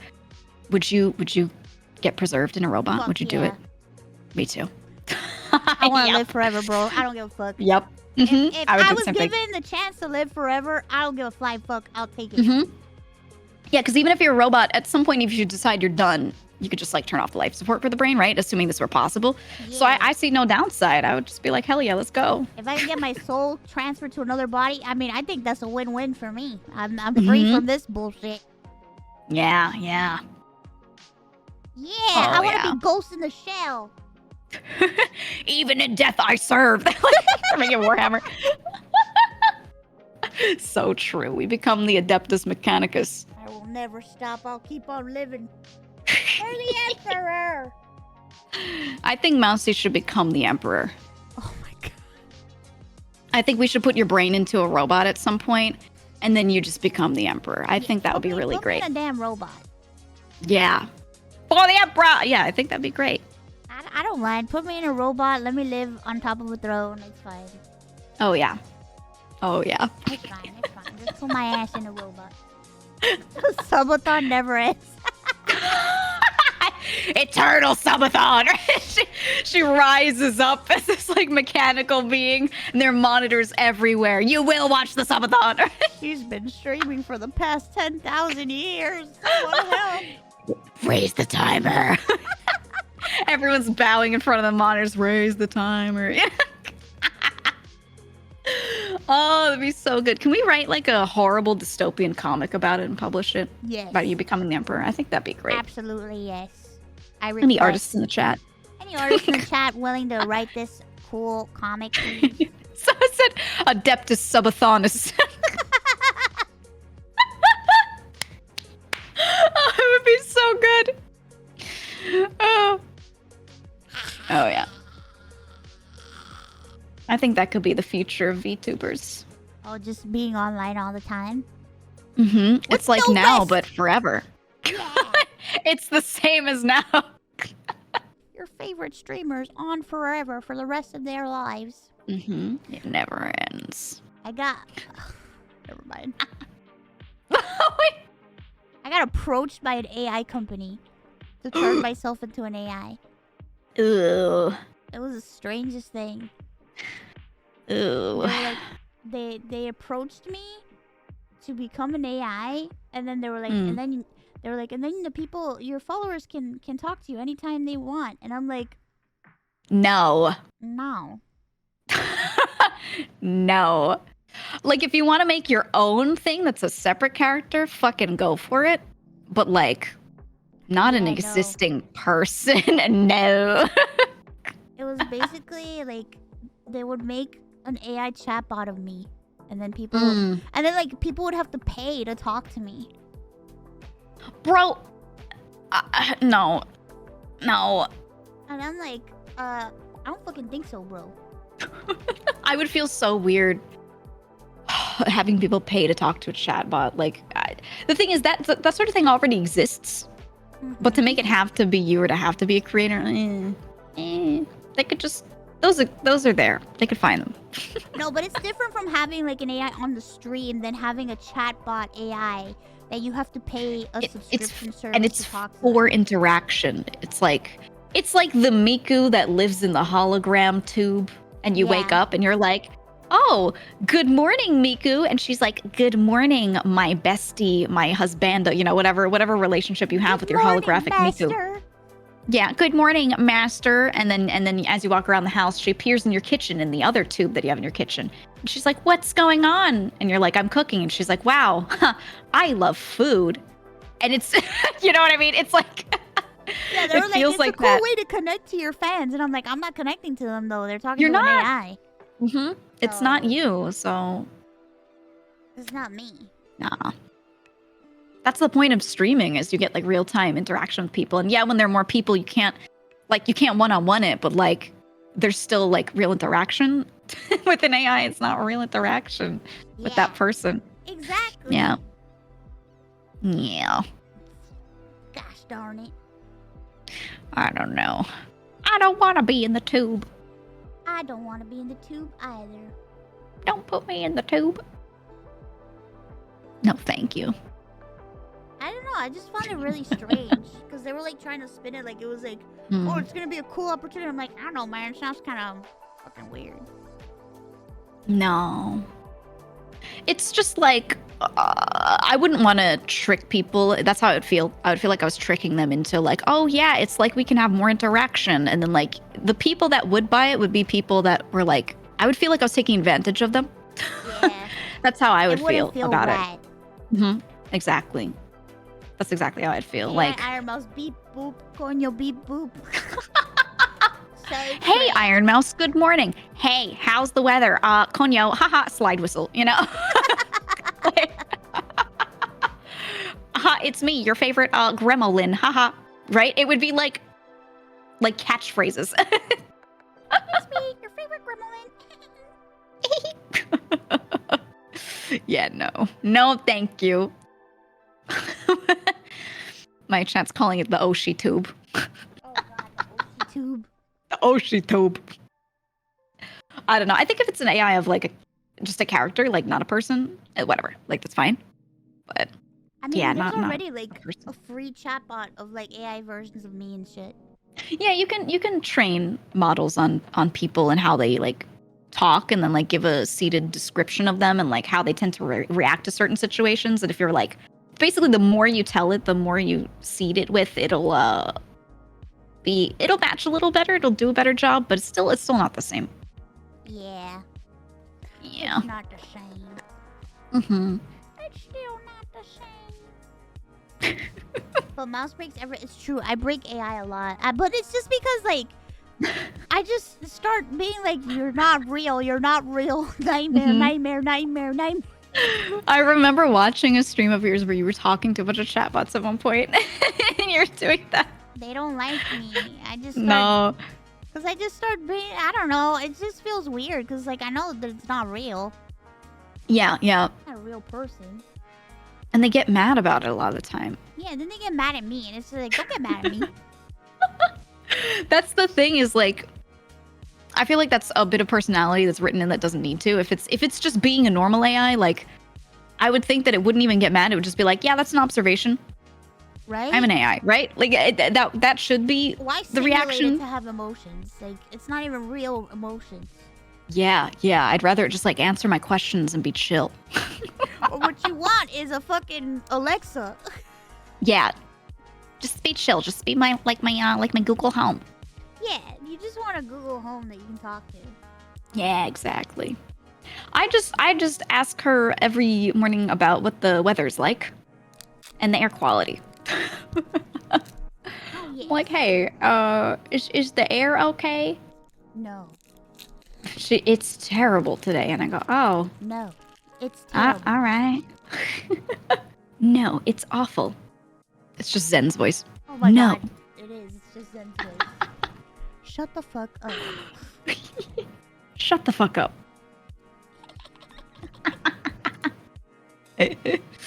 Yeah, I already get that experience when Zen talks to me. Every day. Every damn day. Every damn day. I realized that I had a missed call from her way earlier that I didn't see. Oh no! It was much earlier. Uh-oh, she's gonna kill me. It's too late now. What if I tell her? What if I be like, hey, I missed your call, but when Mouse called later, I did end up seeing it. I answered that one. Tells it you're not Do you think real, she'll so cry? it learns to say you're not real. No. Then when it says it, Me people neither. act mad. So it copies those reactions. I wonder why she was calling. Because I have my Discord sound off. So if my Discord is like physically hidden, I have no idea I'm getting called. But if I like move a window around and then I could see it, then if someone calls, I'll answer it, you know? Same. She always calls me early in the stream when I have it like covered by other stuff. Man. Man. I should, are there like Discord desktop notifs just for calls? Like just when someone's calling me, it'll show up above all my windows? I want that. I don't know Is that a thing? if there is. I just know that I would get like the notification of somebody making a message, but Mhm. I don't think I've ever gotten like a desktop call notification. Yeah, because normally they expect you to have your sound on, but I don't want ping sounds coming through. So I'm like, I want that. Discord, there's a hey, mod? Discord, I want that. If there was a little mod or plugin or something, that would be great. People are saying there's a call setting, but it doesn't work in stream remote. Yeah. I want a little setting. Discord, are you listening? I want a setting where when I'm in stream remote, I can toggle on that if I'm getting called, it appears in the bottom right of my main screen where my notifs would be. Discord. I want that. Discord It's for we want it. streamers. Discord, it's important. Sometimes we need to take calls. Yeah. Make it optional. Make it a toggle. I want that. I want to see that right now. Because I love when people call in. I love when I'm streaming and people just drop in. Because I like always chat at the beginning for a while before I like play game. Yeah. And I don't want them to have to feel like they have to like go into my chat and be like, hey, you know, like Yeah, just to I call like it in. when people call me. It's fun. Me too. That's why I like sitting in the voice chat in my thingy, but it's like not everybody's in there, so it's like, what if somebody wants to call me? I used to do that too. I used to have people don't use that Discord anymore, but I used to have this Discord with a bunch of friends, and I would just sit in VC in there while I was streaming, and at any point in time, like anyone who was in there could just drop in, and like we all had our own. Everyone in the server had a VC with their name on it, and if you were streaming and you were sitting in the VC, like there you go, people can just drop in, and that was pretty cool. And sometimes I'd see like multiple people in their own VCs, and we'd like hop between them. It was cute. I liked it. Yeah. I like that system, but that requires people remembering to check Discord. People forget to check servers. Discord, come on, man. Help us out. Put a Discord notification for calls. Yeah, I need some features. I need some more features. I mean features. I got ideas. I feel bad. I feel like I derailed your stream. No, we were just talking about whatever. I love talking about whatever. Me too. Me too. I like to chill. I like to start stream and talk about whatever until I play a game or I do some activity or something. But me too. Yeah, it's like a podcast.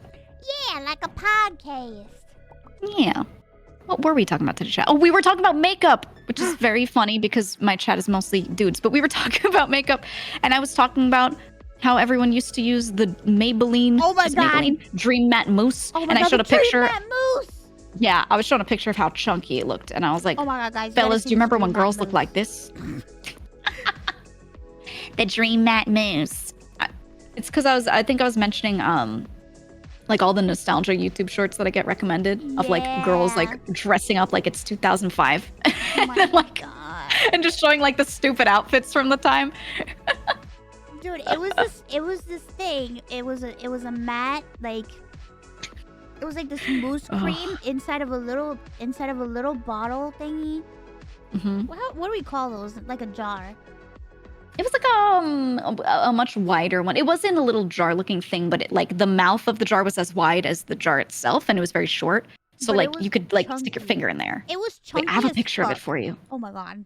It was chunky as fuck, and when you put it There. on, it was so thick. It looked like you were putting oatmeal on your face sometimes. Yeah, I was saying it looked like spackling the wall. It looks like you're putting spackle to cover a hole. Look at that. Ooh. And the color, the shades were all super yellow and orange. And even for people with more like yellow skin tones, it was still too yellow. So, and back then people didn't know how to blend the edges of their makeup at the edge of their face. No so one knew about fucking blending. It was so no bad. one knew. It was Yeah, so so you'd bad. have that face mask look where your face was super orange and then your neck was like a completely different color. And all the girls in like 2004 looked like this. No one knew foundation. No one did contour. No one did fucking cut crease. No one did any of No. that shit. And it was just horrendous. Your face was just God. a caked up mess of uneven foundation. Oh my god. Fucking Yeah. thin ass fucking eyeliner and eyeliner on the waterline of the eye. Eyeliner around your eye in a circle. They wouldn't like the way they do it now is they do eyeliner like just on the top, a little on the bottom, and like thicker in this area, lighter in that area, and like they really like shape things nicely. But back then it was like this even line in a circle all the way around the eye, and you looked like a raccoon, and it looked like you could have used Sharpie for it. You know, it was so Oh my terrible. god, do you remember fucking metallic eyeshadow? Yeah. Do you remember this It wasn't shit? even glittery. It was straight up metallic. It was Yeah. straight up metallic eyeshadow, and it just looks so fucking bad. Oh, frosted! Dude. Frosted. What it did? anything. Oh, what it did was it took any texture that's on your skin and it made it look more obvious. So like all the creases that your eye has, instead of like smoothing that out, it would make them all really obvious and you would just look crazy. I remember when like MAC like put out like all these like eyeshadows that were like frosted and metallic and shit, and I'm just like, ugh, what the fuck? And then it frosted lips, a frosted lip. Stop. The thing I was talking about earlier was foundation lips. They would wear a foundation that was too dark, like it was too orange for them on their face, and they'd have that ugly like face mask look where they're just all one color in like an oval. And then they put a lighter foundation on their lips and they would just look washed out, and it was It was so bad. It was so bad. Oh my god, y'all don't even know. Y'all don't even know. Yep. And all the dudes looked like the lead singer of Sugar Ray. They all had like the blonde tips. It's true. It's true. I was listening to one of their songs the other day, like, because my mom always really liked Sugar Ray, you know, and she like had a CD and she'd always play their songs, and I just like a song got recommended on Spotify, and I saw like the profile pic of the band, and the main singer still has his hair like that because that was like always his thing. He was like the dude. He was the one that made that popular, and he still has the frosted tips. Oh my god. I like it. It looks right on him. You know who was like the #1 like person to look for if you want to see 2000s makeup? Christina Aguilera. Oh, dude, yeah. If you Google her, you're gonna see a bunch of pictures of her, like from the 2000s, like wearing makeup, and it's like, holy shit. Her and Paris Hilton.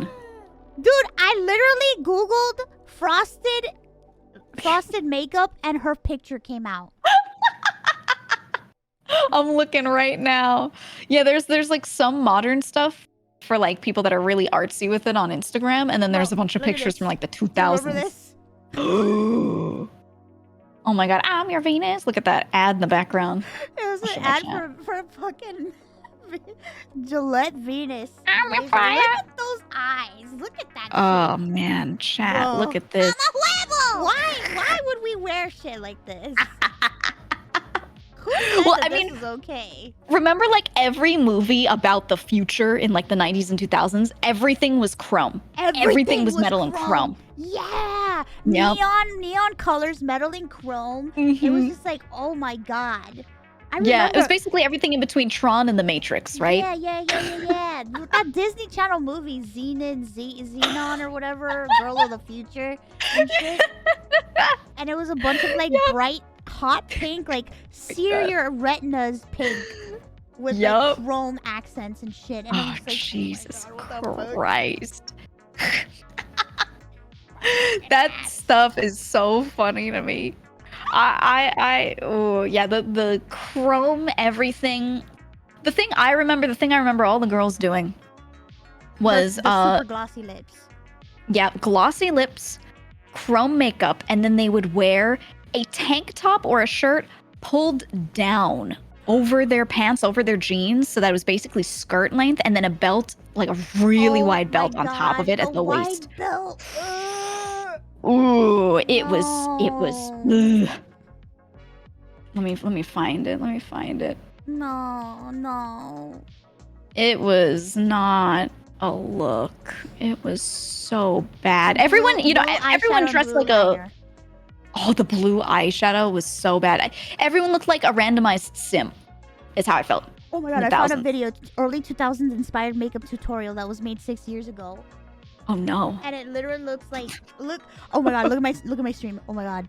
Do you remember this? The only difference with this is there's nose contour. There was no nose contour back then. No, not at that time. No one knew what that was. This nose contour would not exist. No one understood. They didn't understand shading and highlighting the skin. They just put like eyeliner on, and they were like, "It's good." Yeah. Oh my god. Shit. Oh my god. 2000s makeup. And then the emo phase came, and everybody was like wearing like emo stuff. Like, I was just talking to my chat about it earlier. There were like all these girls that would listen to that song where she's singing about who says I can't wear my Converse with my dress, and then all the girls start wearing Converse with their dress, like it was really edgy and cool. Who dares? I can't wear my Converse. With my dress now, baby. That's just me. That's just me. That was that shit that killed me. Oh, it's so funny. It's so funny. One of the girls where I sent one of her YouTube shorts to yesterday, she owns that song on YouTube. Oh my god. My mod sent me she sent me a YouTube short of the exact outfit I was talking about. Hold on. I'm gonna screenshot this for you. Holy shit. It was those super wide belts on top of the long tank tops. Oh my god, don't get me started. And the chunky bag. I hated the chunky bag. Ugh. Oh, the chunky bag. Oh. The purses that were enormous and looked like, they kind of looked like baby bags. You know, they put all the diapers and stuff in. Yeah, they were huge. And everybody wanted a fucking Louis bag. Everyone wanted a damn Louis Vuitton bag. With You the know what got monogram. super popular around me that I remember for a bit? A bunch of younger girls getting this is the belt chat. A bunch of younger girls getting those. Do you remember, was it Dooney and Burke, or who was it that had the little brown bag? The right? little brown bag. When you buy something from this one store in the mall, does anyone in chat remember? They have a brown bag and it says little brown bag on it. And it's a brown paper bag. And what they did was they made like a vinyl plasticky version of it that was like a purse version From of Bloomingdale's. Bloomingdale's. It was Bloomingdale's. Oh, Dude. Roxy knows. Roxy, do you remember all the girls in school having the little brown bag purse? But it was like they'd use it as a fucking lunch bag because it was like the shape of a paper bag and it like didn't fit any normal school stuff. It was so stupid. I hated that thing. And like if you didn't have one, you weren't cool. You weren't. You were not cool. Yeah, but I was like a real frugal individual, and I had like 3 pairs of shoes and like owned 0 purses because, you know, you have a backpack, you have pockets. So I didn't have any of that. And I had no chance to have any of that. And I would always sit there and just be like, oh, okay. I guess I won't have the cool paper bag. But then the more I looked at it, I was like, I don't like this bag. I don't enjoy it. It's like, It ain't good. It ain't good. I was obsessed with like Tokidoki shit. I remember. Yeah. I remember that. Oh, they got every little budding weeb. Oh my god, this fucking outfit. Don't. The belt picture. Stop. Stop. Oh my god. So Oh my, ugly. the fucking belt with the sunglasses. Get out. I can't. Oh my god, and the top with the little thing at the top. Oh my god, with the little lace at the top. I can't. Get out. Someone in chat said, did we already discuss those little silly shaped rubber bands they wrap around the wrist? Oh my god, silly bands! Oh, the silly bands. Oh, those were so... I never owned any of them. I didn't understand what they were. I was like, what is this? And then people take them off and go, look, it's a shape. And I was like, okay. A shape. It's a dinosaur. It's a this. It's a that. It's a dinosaur. Oh my god, yeah, I never understood those. Or the Live Strong bracelets. Ooh. Oh, the Live Strong bracelets. It's like wearing Supreme. And it's just a rectangle that says Supreme, and everyone's like, oh, fuck yeah, that's that shit I like. Oh my god. I think like there was a moment in time where like every girl wanted to have like, they had to have like a Coach bag. Mm-hmm. If you didn't have a Coach bag, you weren't cool. And I didn't have a Coach bag, so I wasn't cool. Me neither. I didn't have a bag. Neither did I. I had a backpack for school, and I had one smaller backpack for going anywhere that wasn't school, but it was like very practical. And that was it. That was all I had. Doki Doki bag as a gift one time, and that was the bag I Yeah. used for the rest of my fucking life. Yep. I remember when I became an adult, at one point I bought myself a nicer purse that was like a vintage one that was like well taken care of. It was like real leather. And it looks classy, you know? Very classy and like lady's purse. Mm-hmm. And I got it and I was like, yeah, I'll use this. And then I only used it for like 2 weddings and like 2 other formal events and like never again. I do not carry a purse I don't know. I don't do that. Who even carries bags anymore? Honestly, pockets are the way to go. That's true. You have everything you need in your phone. Half the people don't even need a wallet because they have like Google Pay and stuff. So when people go out, it's pretty much like just the phone that you you don't even need. need to bring anything with you. I don't think I've seen cash in so long. It's been years since I've seen cash in front of my face. Dude, everyone uses card for everything, and a lot of people don't even carry their cards. They're just like, they just tap their phone for like Apple Pay or something. That's it. I don't know, man. Those were the days. The days of old. Them's were the days. I remember using cash for everything back in my day. Back in my Cash day, all I the used time. to carry change all the time. I had a coin purse. That's the thing. You could actually spend change on stuff. I said something to my chat a while back, and they were like horrified. I was talking about vending machines, and I used to be able to get a drink for 50 cents or sometimes even 25 cents out of a vending machine. What? Yeah. Yeah. And they were like, what? Where? And someone was like, was it in the 1940s? I was like, hold on now. I remember some places having them, usually for 50 or 75, but there were a couple spots where they weren't really looking to make profit. The cheapest I've ever seen it was 75 cents, and I was like, what? Hog. I was like, holy shit, 75 cents soda? What the fuck? You used to be able to go to a vending machine with $1.50 and get like, you were eating good, you know? It was pretty good. Back in my day. I remember there was like a pizza place that had like $1.50, and you can get a soda, a little soda, and a slice of pizza. And the slice of pizza was like, so fucking big. And then like, I guess everything changed the next year, and then they upped it to $2, and everybody's like, $2. Yep. But now thinking back, I'm like, holy shit, that pizza and soda was $2. The cost of food changed so much, like eating out. It used to be really like viable, like you didn't have to always eat at home. Going out to eat was like a similar-ish price. It was still more expensive, but it wasn't like crazy. The proportion, the difference right now is nuts. The groceries are expensive too. Like everything just costs so much. I don't go to the grocery store because you know I don't go anywhere. But like I you know, my parents go, and my mom. Every time my mom goes to the grocery store and she comes back, she's like, oh my god, you're not gonna believe how expensive everything is. And I'm like, Yep. It's crazy how much it's changed. Yeah, she was telling me like the price of like meat and the price of all these stuff, and I'm just like, what the fuck? me sitting there sipping on my Ensure. It's like, oh, damn, that's crazy.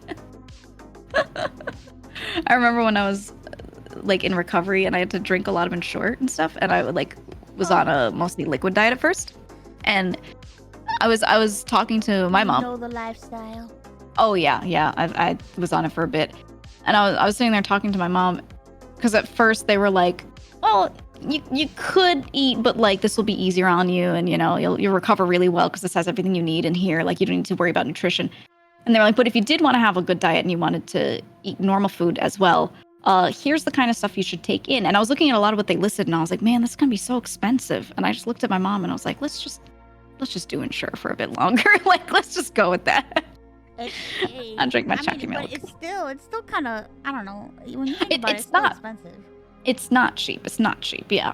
But compared to what they wanted me to eat, to get like a full rounded everything, I was like, plus I had to have a lot of volume because I was trying to like gain weight back right after and like to heal well. And I was like, nah, man, there's no way. There's just no way. Ain't no way, bro. No. Takes me back when I would eat 1 cup of ramen noodles a day. Oh shit. I haven't had a ramen in so long. Cup ramen. And it was like $1 at most. You could buy a big ass pack of like several of them, and then that's like 1 meal every day. Yep. That was the good stuff. That was me, dude. That or like chicken nugget sandwiches, where it was like, oh you yes, get a big bag of Tyson chicken nuggets, and you get slices of bread, and every day I'd take 4 little nuggets, put it in between the bread, and that would be my meal for the whole day. My strat was, I would make like chicken cutlets that are like It's basically if you're making chicken parmesan, but you don't do the cheese and sauce part, right? You just make the cutlet. It's like highly Italian, like seasoned breadcrumb, and then you put that on a sandwich and you just eat that. Oh, it's dude, similar. And It's then, like oh the my chicken nugget god! sandwich. Would you ever Oh, do this too? I would make a shit ton of rice. Yeah. And have one bowl of rice with an egg on top. Yep. And that would be my one meal a day. And I would You know, have, you know what I rice would for the rest of the do? week. I would do rice and corn, like canned corn. Rice, white rice, like steamed, so it's like fluffy. Canned corn in there, and then like butter, salt, pepper. That shit goes so hard, and it's so cheap. We've been through some tough times. Dude, I've been through the best of times and the worst of times. I've been there, and I'm like, you know what goes so hard? It goes so hard. White rice bought on sale that's got bugs in it. It's okay. You can ignore them. You They can boil wash the out. bugs out. You can wash them out. When you got weevils in the pasta and you're like, it's okay. When I boil it, we'll skim them off the top. Yeah. Exactly. Yup. A little extra protein. You get a little canned corn in there because canned corn is the cheapest. Ooh. Canned corn is the best, man. I had friends like Yep. at school that were like, ew, how can you eat that? I'm like, you don't understand. Oh. You don't know what it is. You don't know. This should taste like sweet ambrosia to me. Mm-hmm. Mm-hmm. It's Especially food. when you don't have a lot of money, you end up eating the same things over and over. It's true. Like, because you buy in bulk what's cheapest and like that's it. And then occasionally you splurge a little bit on something else, like some kind of meat for protein, like here and there, but not much. So, oh man, I would be eating like the same thing at school. I also never bought lunch. I always brought I never it. bought lunch either. Yeah, and I felt weird because everyone would like go on the lunch line and like they'd bring their hot food back, and I was just roughing it. Sitting there. I'd sit there with my little bag, my little lunchbox. That was how I became really close friends with one friend from school. Was we were like the only two that like always brought lunch. Yeah. And so we would just sit across from each other and be like, well, it's time. And we'd like open our lunch bags and we'd take our food out and start eating. Because like, I'm gonna be honest, I didn't even go to the lunchroom to eat. I would stay in the class. I ended up going to a music class usually. I would go to the music room and practice while I ate, like on the side a lot of the time. I remember I would stay back in the class and I'd just eat Mhm. by myself. I would do the same sometimes. That friend and I, we like didn't like being in the lunchroom, so we would find like a classroom that was empty and we'd just go eat there. Or like we'd wait for our next class if we had one together, because like we tried to match up our schedules, and we would just chill somewhere else because the lunchroom was loud and weird. And then you get a little older, and then it's like you have friends to hang out with, and then lunch Mhm. becomes, hey, you want to drink a Smirnoff in the parking lot? Let's go to lunch, bitch. And then it's like they got a slice of bread and 2 Cheez-Its and they're like, party. Party time. Young people shit. It's like, it's that like, I always joke that there's like that young person charcuterie. Like they don't have their life figured out yet. And nothing's open after, 10 p.m. depending on where you live. And like you're young and you forgot to buy stuff. So you don't have anything in your fridge. So you end up like, it's late at night and you need to go to bed, but you're hungry. So you go to your fridge and you're like, what do I have? And you hold a plate in your hands and you get like 2 Ritz crackers and like a piece of old cheese and like 2 grapes that are left. And you're like, dinner. It's like whatever the fuck you can find, like an old piece of salami. Charcuterie. Delicious dinner charcuterie board. It's just random snacks that are like, you ate most of the bag, but you left a little bit. You just put it on a plate and you're like, wow, we're roughing it today. Girl dinner, they said. Girl dinner, huh? Oh, yeah, girl dinner. Girl dinner. Well, it could be a girl dinner. It could be. I think a lot of streamers do that. Man, I was crazy. I told chat before, I used to fucking, oh my god. I used to fucking eat fucking salt out of my hand. Like, for enjoyment? Yeah, I used to eat salt out of my hand. I used to like, my mom God. would buy these like chicken and like beef bouillon powdered Mm. thingies to put in soups and stuff. Oh, the cubes. I would eat that shit. I'll put that shit in my hand. They're and so eat it. strong. Oh my god. It was so good. It was so good. And I remember I God. would just eat that and I wouldn't eat. And that's all I would eat. Yep. Yep. My chat's agreeing. They're like, yeah, yeah. It's good. It tastes good. Don't knock it till you try it. It tasted good, but it's so salty. It's so bad for you. That's the thing is Probably it's so why I'm all fucked up now. concentrated. It was the salt. The salt got to her. I'm pretty sure all the bullshit I ate as a kid that I wasn't supposed to eat, the Play-Doh, the fucking chicken bouillon powder. That's probably why I'm all fucked up now. It all stacked up. Yeah, now my stomach don't work. Oh my gosh. That's a lot, dude. That's so much. I remember sometimes like I would go to school and I just like drink an energy drink and that's it. Or like, oh my god. In high school, like It's so caustic. It was so bad. I developed like a coffee addiction where it's like I remember there was like a few months in my life where I was drinking like 6 to 7 cups of coffee a day and I wouldn't drink anything else or eat anything else. Ew. Yeah, it's very acidic. So it's a lot on like your stomach. Yeah, it was bad. It was so bad. I was always puking, always like in the bathroom. And but like I was like on this really crazy schedule at school and I was missing so much school and I had to catch up on work and all this stuff. So I just like started Just going for it. Oh my god, it was so bad. I'm surprised I didn't have a heart attack. When I'm so surprised. when I was working, when I got my first job in consulting, which is instead of working for a company, you work for a firm that like contracts you out to individual contracts, and you tend to work more hours and harder hours than like a normal employed worker at a company would. And a lot of people that do consulting only do it for a few years because you make bank doing it. Like it's really good. And you have to be good at what you do to do it, but like it's so easy to burn out. So people do it for a few years and then settle into a cushy job. And I did it for like 6. Well, actually, no, a little more than that. I did for a lot of years. And when I first started it, it was like so fast paced. I just took caffeine pills. I didn't want to drink anything that had caffeine in it too much, like to that extent, because it was so bad for the stomach. And like, I have a pretty weak stomach with that kind of stuff, like acidic things. So I just had caffeine pills. Oh my god. That was it. Are you okay? I just make them at regular intervals. Yeah, I'm good. I would use a pill cutter and I would like cut them and I would just take small doses every now and then. Oh shit, you're crazy. But I was You cut the like pills? scheduled. Holy shit, that's nuts. Dude, I had a pill cutter and I was like boop boop boop and I oh, it was fucked. I didn't need to do it for too long once I got really used to it, but I did it for a while. It was my first like 6 months, definitely, like every day. Oh my god. Caffeine pills. Oh my god. Yeah. I had bad habits.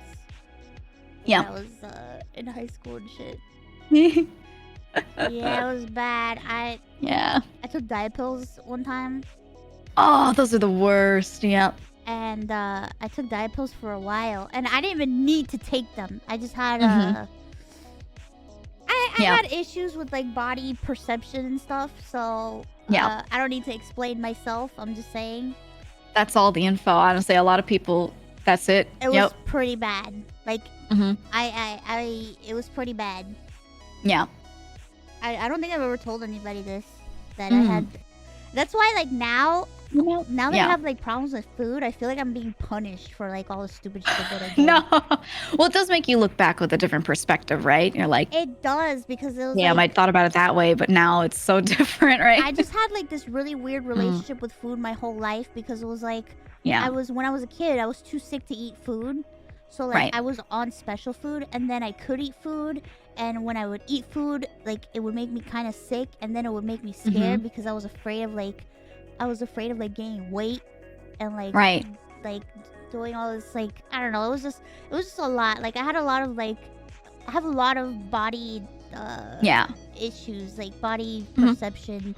I don't know, I guess body dysmorphia. I don't know what it's called, but it's dysmorphia is like, it comes in a lot of different, it's like a spectrum of like how basically how your brain perceives it. Yeah. And it's like, it doesn't always lead to like crazy issues. It just leads to some habits, right? Yeah, so I would like see myself as like a horrible monster like all the time.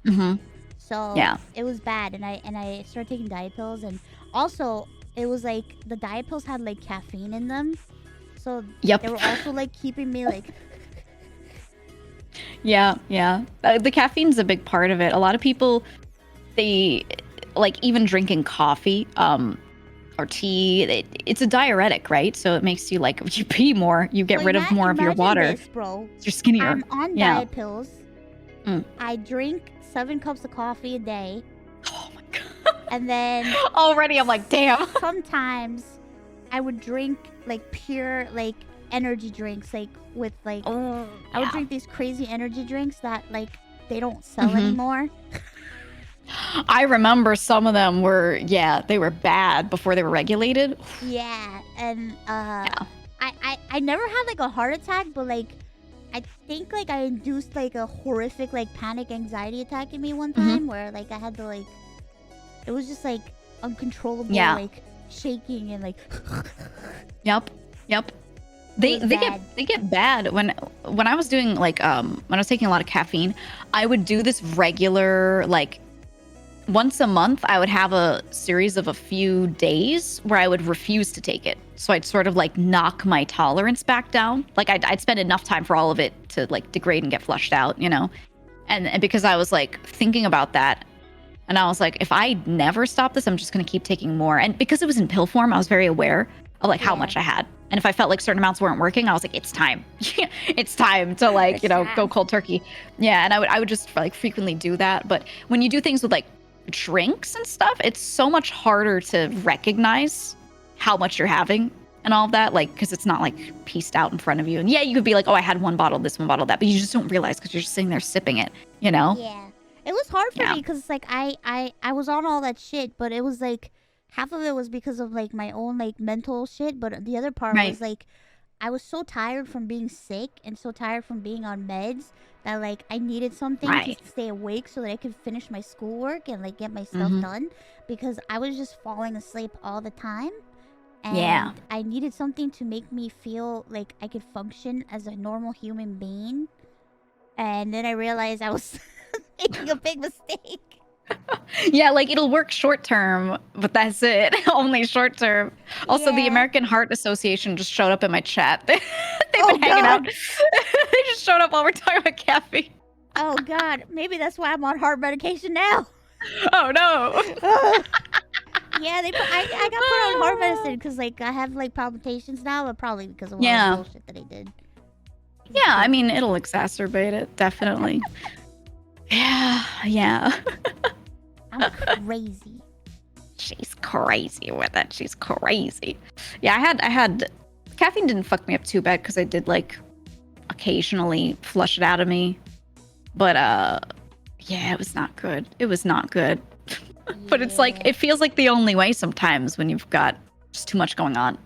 It's true. It just felt like I couldn't keep up with people, and I felt like I had to find a way to keep up with people. And then I finally like realized, I think I'm gonna fuck myself up if I keep doing this.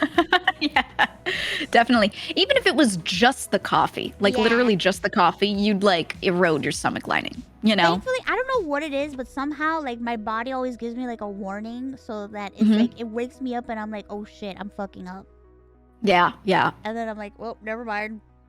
let me stop here. Let me stop right here. Yup. I get you. When I was really sick, I was having some like before my surgery and stuff, I was having some issues with my heart. It was a side effect of what was going on with me. And I was having that where if I had like any real caffeine, I was going insane. I would like feel my heart pounding and like it was affecting me so much. I had to give up all that shit. Not just because of the caffeine and like any drop of caffeine like fucks me up really bad. Yeah. But also because I have like this weird I have like this weird bladder problem that like my bladder gets irritated when I drink certain things. Ah, yeah. And it makes me pee like all the time, and it's like painful. And it turns out I have like this weird like issue with the lining of my bladder that like it gets inflamed and triggered by certain things, and like coffee is like one of them. Yeah. Definitely. Yeah. I can't drink coffee anymore because it makes me It makes my bladder unhappy. I Yeah. can't drink like citrus drinks. Also, I guess it's the acidity. Mhm. Like, just affects the lining. Yeah. Ooh. It's bad. Yes. You're better off. Interstitial cystitis. That's what it is. Okay. I actually know what that is because my aunt has an issue with that. It's like all I have to do is just not drink any of that shit and I'm fine. Right. So Push you. I can't drink any of that stuff. If not, No my lemonade. bladder starts going. That's why, like, I told the story on stream one time. I had a cystoscopy one time, and that's when they stick a camera up your pee hole and they look into your bladder and they simulate you having to pee by injecting stuff into your bladder. They get your is the McTurriton reflex? Is that what it's called when you release? Yeah. Oh my god, that was the most uncomfortable. The doctor was like, "This isn't gonna hurt." I put numbing medicine. I'm like, "You fucking liar! You fucking liar! It always This fucking hurts. Are you kidding me? Having a fucking camera up your pee hole. Mm-hmm. It was Dude, the worst. anything they do in like the reproductive area or surrounding area, what they say it's not gonna hurt, it always does. Always. It was so bad. I had the sweats and everything. Oh no! Like the full body. Yeah, my full body sweats and shudders. And Yeah. Oh god. Yeah. Yep. It felt like an eternity. And then for some reason the doctor was like making jokes, like pee jokes, and I'm just like, I don't want to hear these fucking jokes right now. Oh, I'd be so pissed. I'd be so pissed off. I'd be like, shut the Pee fuck jokes? up. Come on, man. Please. Like, I appreciate if they're trying to lighten the mood, but like, no. Yeah. No. Not while I'm in pain, dude. Ooh. Looks like you're God. in a real pickle here. Fuck you. PP hands. Fuck you. Fuck that, dude. Fuck that shit. Oh my god. Fuck, man. My bladder's all fucked up. Listen, I'm just a fucked up person, okay? She got everything. I just got everything. My body checked out a long time ago. It was like, you know what? You're on your own. Yeah. Oh well. Ooh. Have you ever had a camera shoved down your nose? Yes. Like through your my nose? God, I hate that shit. Someone in my chat was talking about it. It was supposed to go down their throat, but they threw up too much. The doctor put it through their nose instead, and it hurt. Yeah, I had that because Yeah. I had a doctor have to look at like my sinuses and my nose and shit. Mm. So I had a camera up my nose. I've had a camera in my esophagus. I've had a camera up my butt. I've had a camera up my vagoo. I've had a camera up my pee hole. Yep. I've just been violated. I've had a camera in my ear. Cameras everywhere, bro. God damn it, take a picture You got a of whole all my holes. CCTV system. In a while, is this a new Dude, model? yeah, It's I feel like when I figured out that I had or we were figuring out what was going on with my Whoever vocal made folds this because I have for vocal nodules, Ironmouse, and they were kudos. like, they like shoved a camera down there and they're like, we need you, and I was fully awake, not numbed, and they're like, we need you to vocalize. Yeah, I have nodes on, so yeah, that's why I don't really like sing a lot. I think I could get back into it, but like I avoid if I do it in a stupid voice, it's easy because I have a certain type of like tension that keeps them from like getting injured. But if I try to like normally sing certain parts of my range or switching between certain notes, like it's like a little hard for me to do compared to before, but more so that I feel it, like I feel them like slapping, you know what I mean? Yeah. So it's gotten better, so I could probably get back into it, but I was always so afraid of making them worse that I just like stopped. And it was mostly from yelling. It wasn't from like a technique thing. It was because I was like a long time ago, I was singing a little bit, and then I was also like yelling all the time and like yelling over kids. I was teaching stuff. I was like coaching things and, you know, just using my voice too much in a shouting kind of way. And yeah, I just developed nodes. And so they had to stick a camera like right above my vocal folds to look at them. And then while that camera's in there, I had to vocalize. And they're like, okay, say this, go mommy, mamu, you know. And I'm like doing all this, and I'm like, I'd go like up and down in pitch. And it was just so hard to do that while there's like a camera in there. And the doctor's just sitting there holding it. And I'm like, oh God, that was like one of the worst for me. Bro, I totally understand. Yeah. I totally understand. I had to kept do feeling the like I was gonna same cough. shit. I didn't have nodes or anything, but I used to have like a lot of severe like sore throats and stuff, a lot of throat infections. I had like an infection in my esophagus. I've had infections in every part of my body that you wouldn't even think of. Yep. So they got around. They were looking everywhere. So I had cameras shoved everywhere. Yeah. Have you ever? Wait, I'm gonna type something to you. Have you ever had this? Oh my god.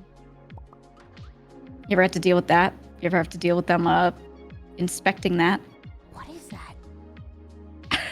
Type it, because I had this. Stick camera. Oh my god, I've never had that before. Oh my god, you have something that I didn't have. Right? I was like, what is that? And then that was something that I had as a side effect of like my condition from before too. That, you know, it's good now, but sometimes it's still like crops up a little bit. Ugh. Wait. Oh my god. That was one where I had no idea what it was. I was just like, usually like I know, or like I can look at a root word of something and know like what part that is, or so, you know what I mean? Like normally, but with that one I was like, what does that mean? But yeah, that one was For me, I never had that. However, I hear the typing. Sorry, chat. I didn't give any specifics about my condition, so you know. Yeah. There were some similarities. This is how Mouse and I like bonded the first time, was the stuff that I was going through. There were some similarities where she had also gone through some of the same stuff.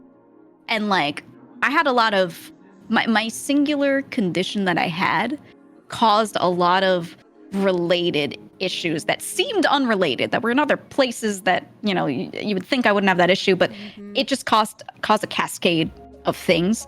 So I remember, I think we told this story before, but we were both zooted. I was hopped up on bad pain meds, and you were just taking like your usual shit. And we were both zooted out of our minds in Minecraft. And we got on a boat, and Sykkuno was with us, and he just had no idea what we were talking about. Sometimes he was there, sometimes he wasn't. And we were like, let's go to the edge of the world. So we went to the edge of the map, and we were just sailing, and we were like talking about our health the whole time. I remember they told me stuff, and I'm like, oh my god. I was just talking about all our shit, dude. Yeah, because what I had was not common, or like in a way it could be, but in a way it really wasn't. And then a lot of the resulting issues I had were not common. And like, I didn't want to tell a lot of people specifics because I didn't want to scare them, you know? And I was just like, I'll keep it. But I was like, I'm comfortable telling some people if they've also had something pretty severe, because then like, they're not going to freak out, you know? Like they're not going to be like, and like have palpitations over it. So I remember telling you about it.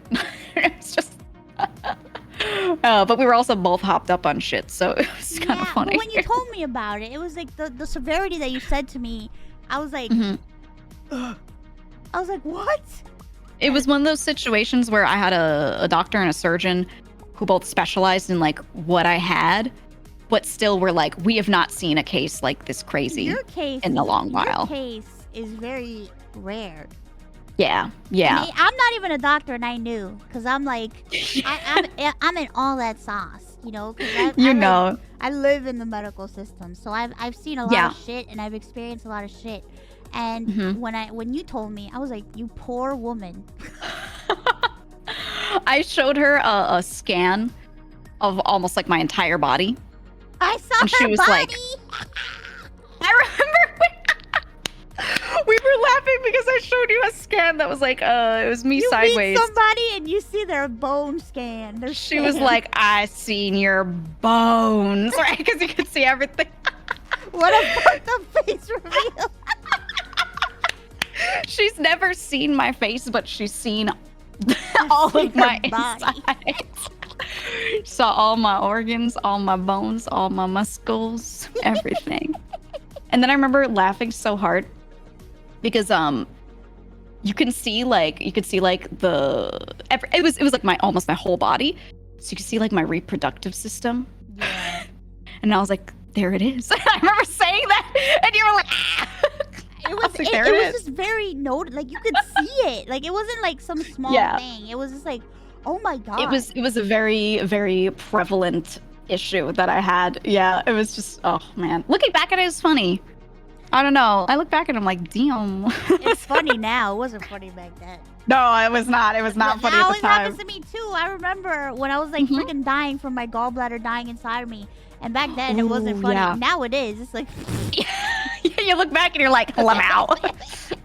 I'm like a bird now.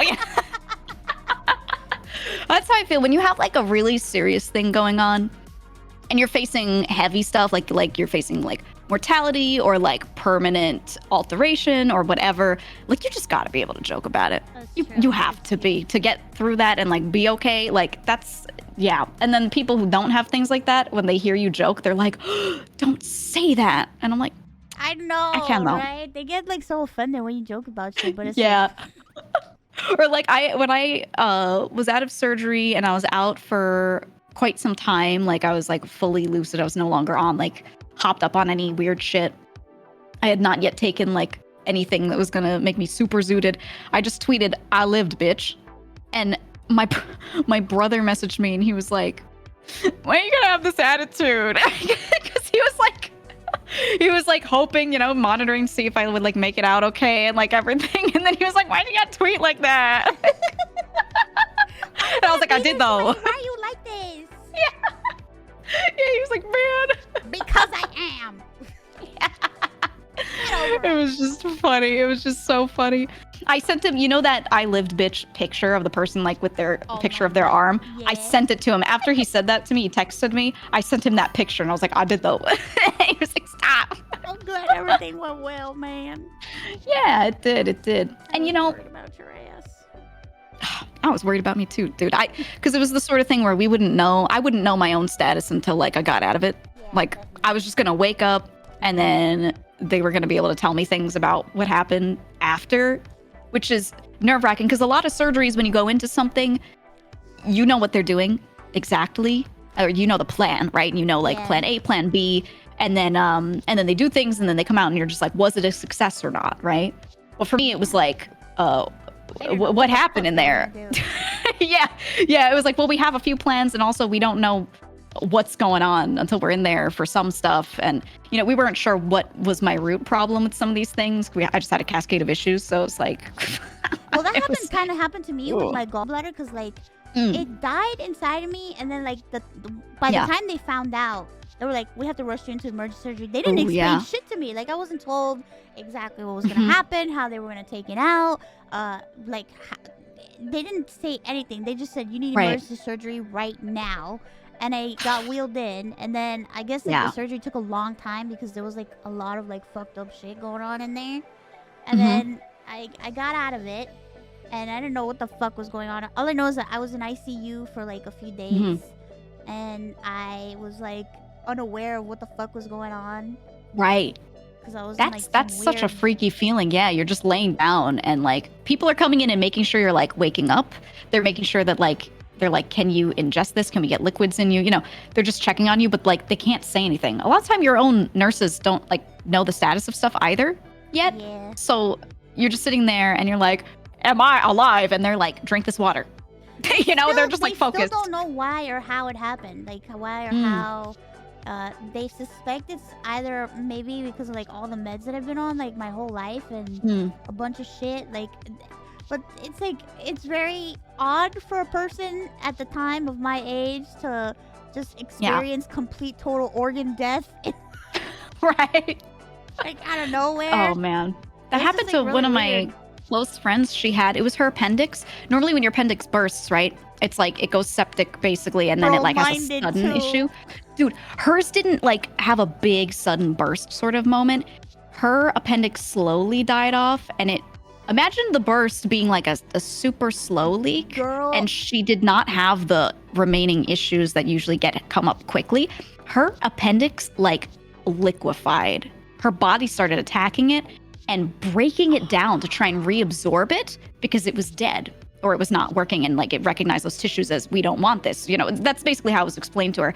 And so her body started breaking it down and it was basically like gelatinous liquefied, you know, like being broken down.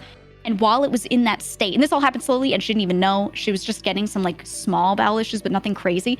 It ended up like being, so it was touching a part of her colon. It was like physically contacting it. and it like ate through. Oh my god. It ate through it. It ate through the side of her colon, and that was when she had an issue and had to go to the hospital.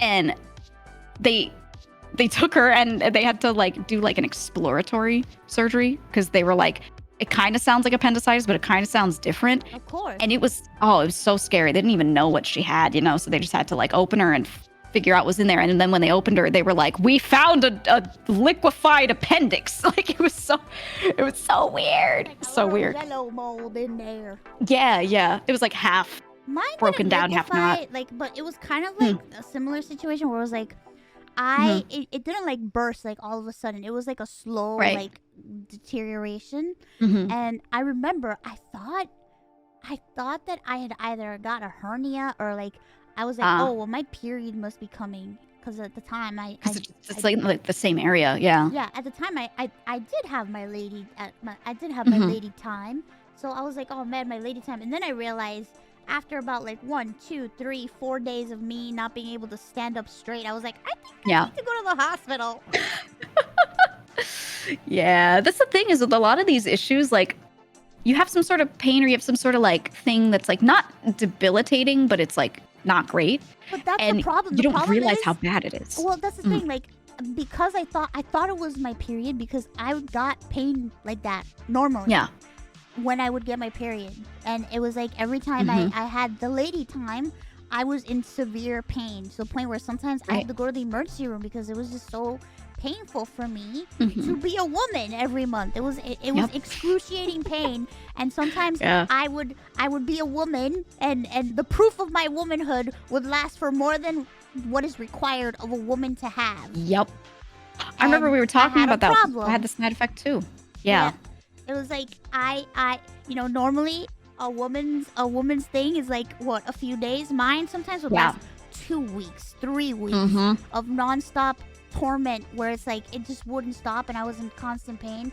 So I thought that it was just my lady time coming, and then I realized maybe it's not my lady time. Yeah, I sometimes would get weeks of bleeding. I had like severe anemia like all the time. It was really bad. I was sick all the time. I had a lot of problems. I had a lot of problems, guys, okay? I just don't talk about this on stream. Yeah. Well, that's the thing. Sometimes you have one issue and then it just stems like all these other ones. That's what makes it hard to figure out what's wrong with you sometimes. Like, something's wrong, but there are all these little happenings with different organs, with different processes, and you feel different. And you're like, which one's the one that started it? Like, where did this start? Because they're all like unrelated. I had a problem with almost like every part of my body. Yep. So I was like, so what's the actual issue? Like, I was like, is my whole body just like, bye? Like, I just couldn't tell for the longest time. It was, it's hard like narrowing it down. It's hard to figure it out, especially when you have so many things that are wrong with you, and it's like no one really has an answer for you. So that's what happened with my appendix. That I thought it was like my lady time, and then all of a sudden I go to the hospital and they're like, you need to get into the surgery right now. Oh my and I'm God. like, what? Why? And then like, your appendix is like kaput. And I'm like, oh my God. So then I go in, and then lo and behold, because of the length of time that I waited, then I had an infection. I had to be in recovery. I had an infection. It took me like 3 months to recover from that shit. Yeah. It was bad. My gallbladder surgery, I had infection after the gallbladder surgery. 6 months of recovery. It was so terrible. Yeah. And I was pooping like a bird ever since. Quick and easy. I never returned to a human. She's been entering her avian form for years. Iron bird. She's that's one what of they those call me. D&D birds. Geega, how did you manage to get a doctor to actually identify your condition with so many false positives? I just went to one of everybody.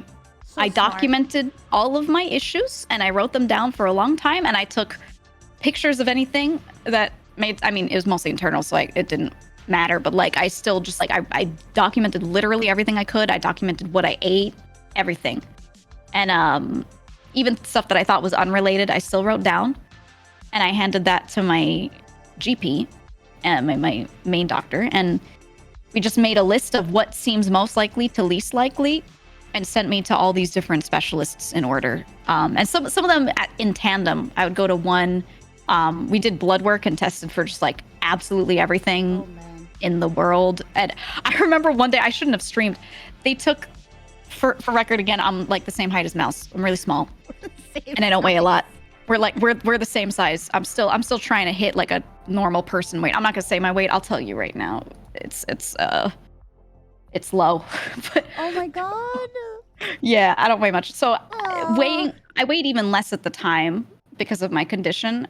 Probably like 5 pounds less than what I wrote there for you. And I needed blood work, and they wanted to test a lot of things, and they took 8 full vials from me at like this low weight, and then I streamed after, and I was like, crazy woo. as me, dude.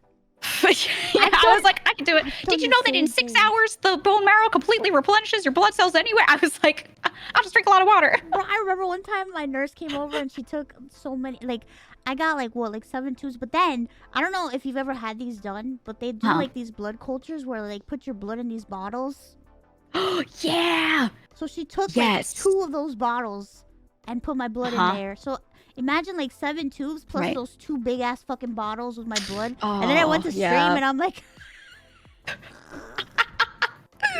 someone in chat says, I remember that you were loopy. Yeah, I feel you. Because you feel like it's a similar feeling to if you stay awake for like 48 hours, right? You're just sitting there and you're like, ooh. But I wasn't sleepy. Like, I didn't feel really sleepy. Weird. Yeah, you just feel a little detached from reality, but like you're still able to function, just a little slower. So I was like, you know, all right, I'll stream, whatever. Because if I didn't stream, I wouldn't have slept. I would have just sat there. Man, I had to get blood draws every week. I used to have to get them every 3 days, but now it's every week. Thankfully, but it's still a lot because it's like I go through this every fucking week, man. Yeah. Fucking krill myself. Krill myself, dude. Yeah, when I was like at the peak of my stuff, they'd be like, all right, 8 vials on Friday, and then on Monday we're gonna do another small draw for this, and then like 4 days later we're gonna do another draw for this, and it was like during all that testing time. Oh, I know that whole testing time. I know that life. Where you're like going to doctor, different types of specialists, and you have to take. Listen, at the end of the day, you're your own best advocate. I tell this to everybody in my chat. You're your own best advocate. If you are going through something, the best thing you can do is document everything, write everything down. If you need to take pictures, take pictures. Any type of evidence of every single thing that happens to you, so you can take it to your fucking appointment. Because if you don't show them everything, they're not gonna know sometimes. Yeah, I had a spreadsheet. I had a Google sheet with different tabs, and it was a tab per like specialist or per doctor office that I went to.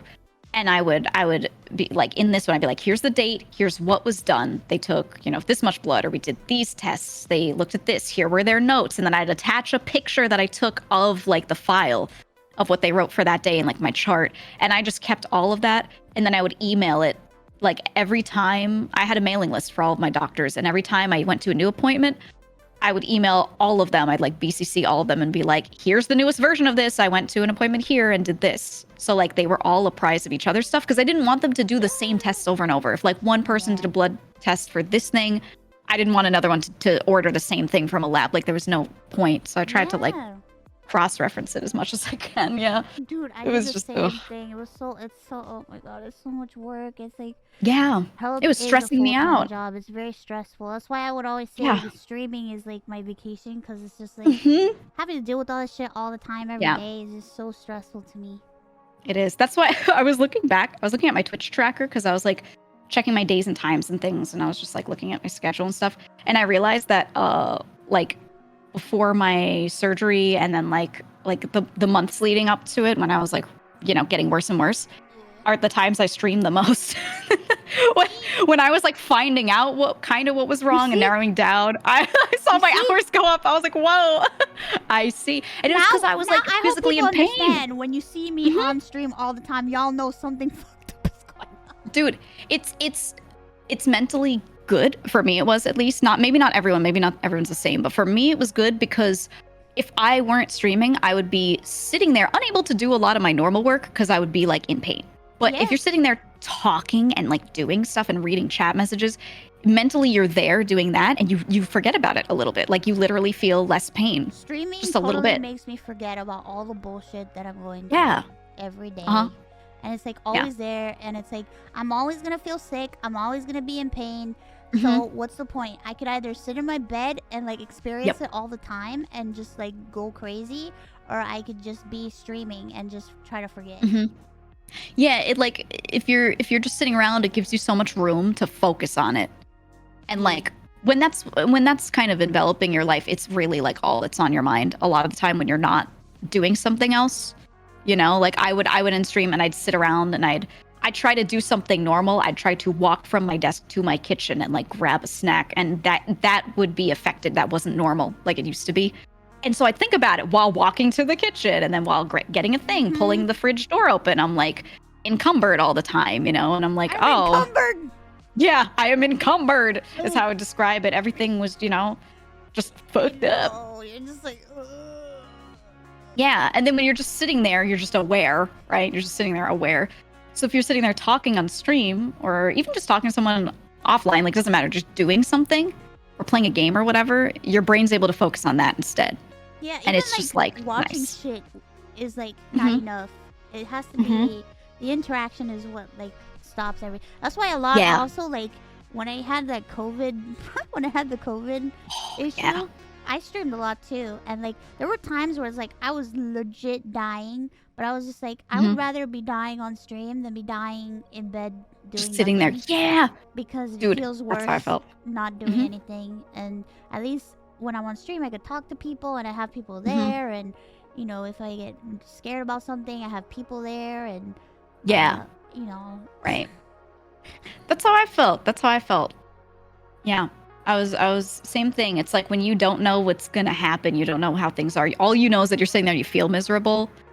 You want nothing more than to just like be around people. Or would you like chat aside and fuck you? No. Jesus Christ. Jesus, you'll never decide. Dying on Never, stream is ever. that's true. Dying on stream is against TOS. Oh, I was gonna say it's a power move, but that's true too. It's against. What are they gonna do? Sue you? You won't be around if you do that. So. Can you imagine? You're banned for life. It's like, all right. Okay, well, that really worked out, huh? Fuck me then. Oh my god. Yep. Yep. How does a VTuber 07 die? I mean, they wouldn't see it. Yeah, you would. It would be eerie and confusing because they wouldn't know what's going on, which is probably like really horrible. Yeah, I think like you just see my model just go. Right, you like go off the screen, right? I'm doing the lean, right? And then you'll never hear from me again. Yeah. Be like, And then people are you come to me there? Like, why is the stream still running? And then you just went to the bathroom and didn't say you had to pee. I come back after an hour and be like, hey guys, what's up? Got him. Say you're gonna go to the bathroom. Don't come back for 2 hours. Did I get you? I don't like this talk. I'm sorry. I have a morbid sense of humor. So do I. Fuck. I joke around about dying all the time. Yeah. Well, like we said before, it's, you know, when Guys, you're we're in just these fucked up, situations, okay? you know. Yeah.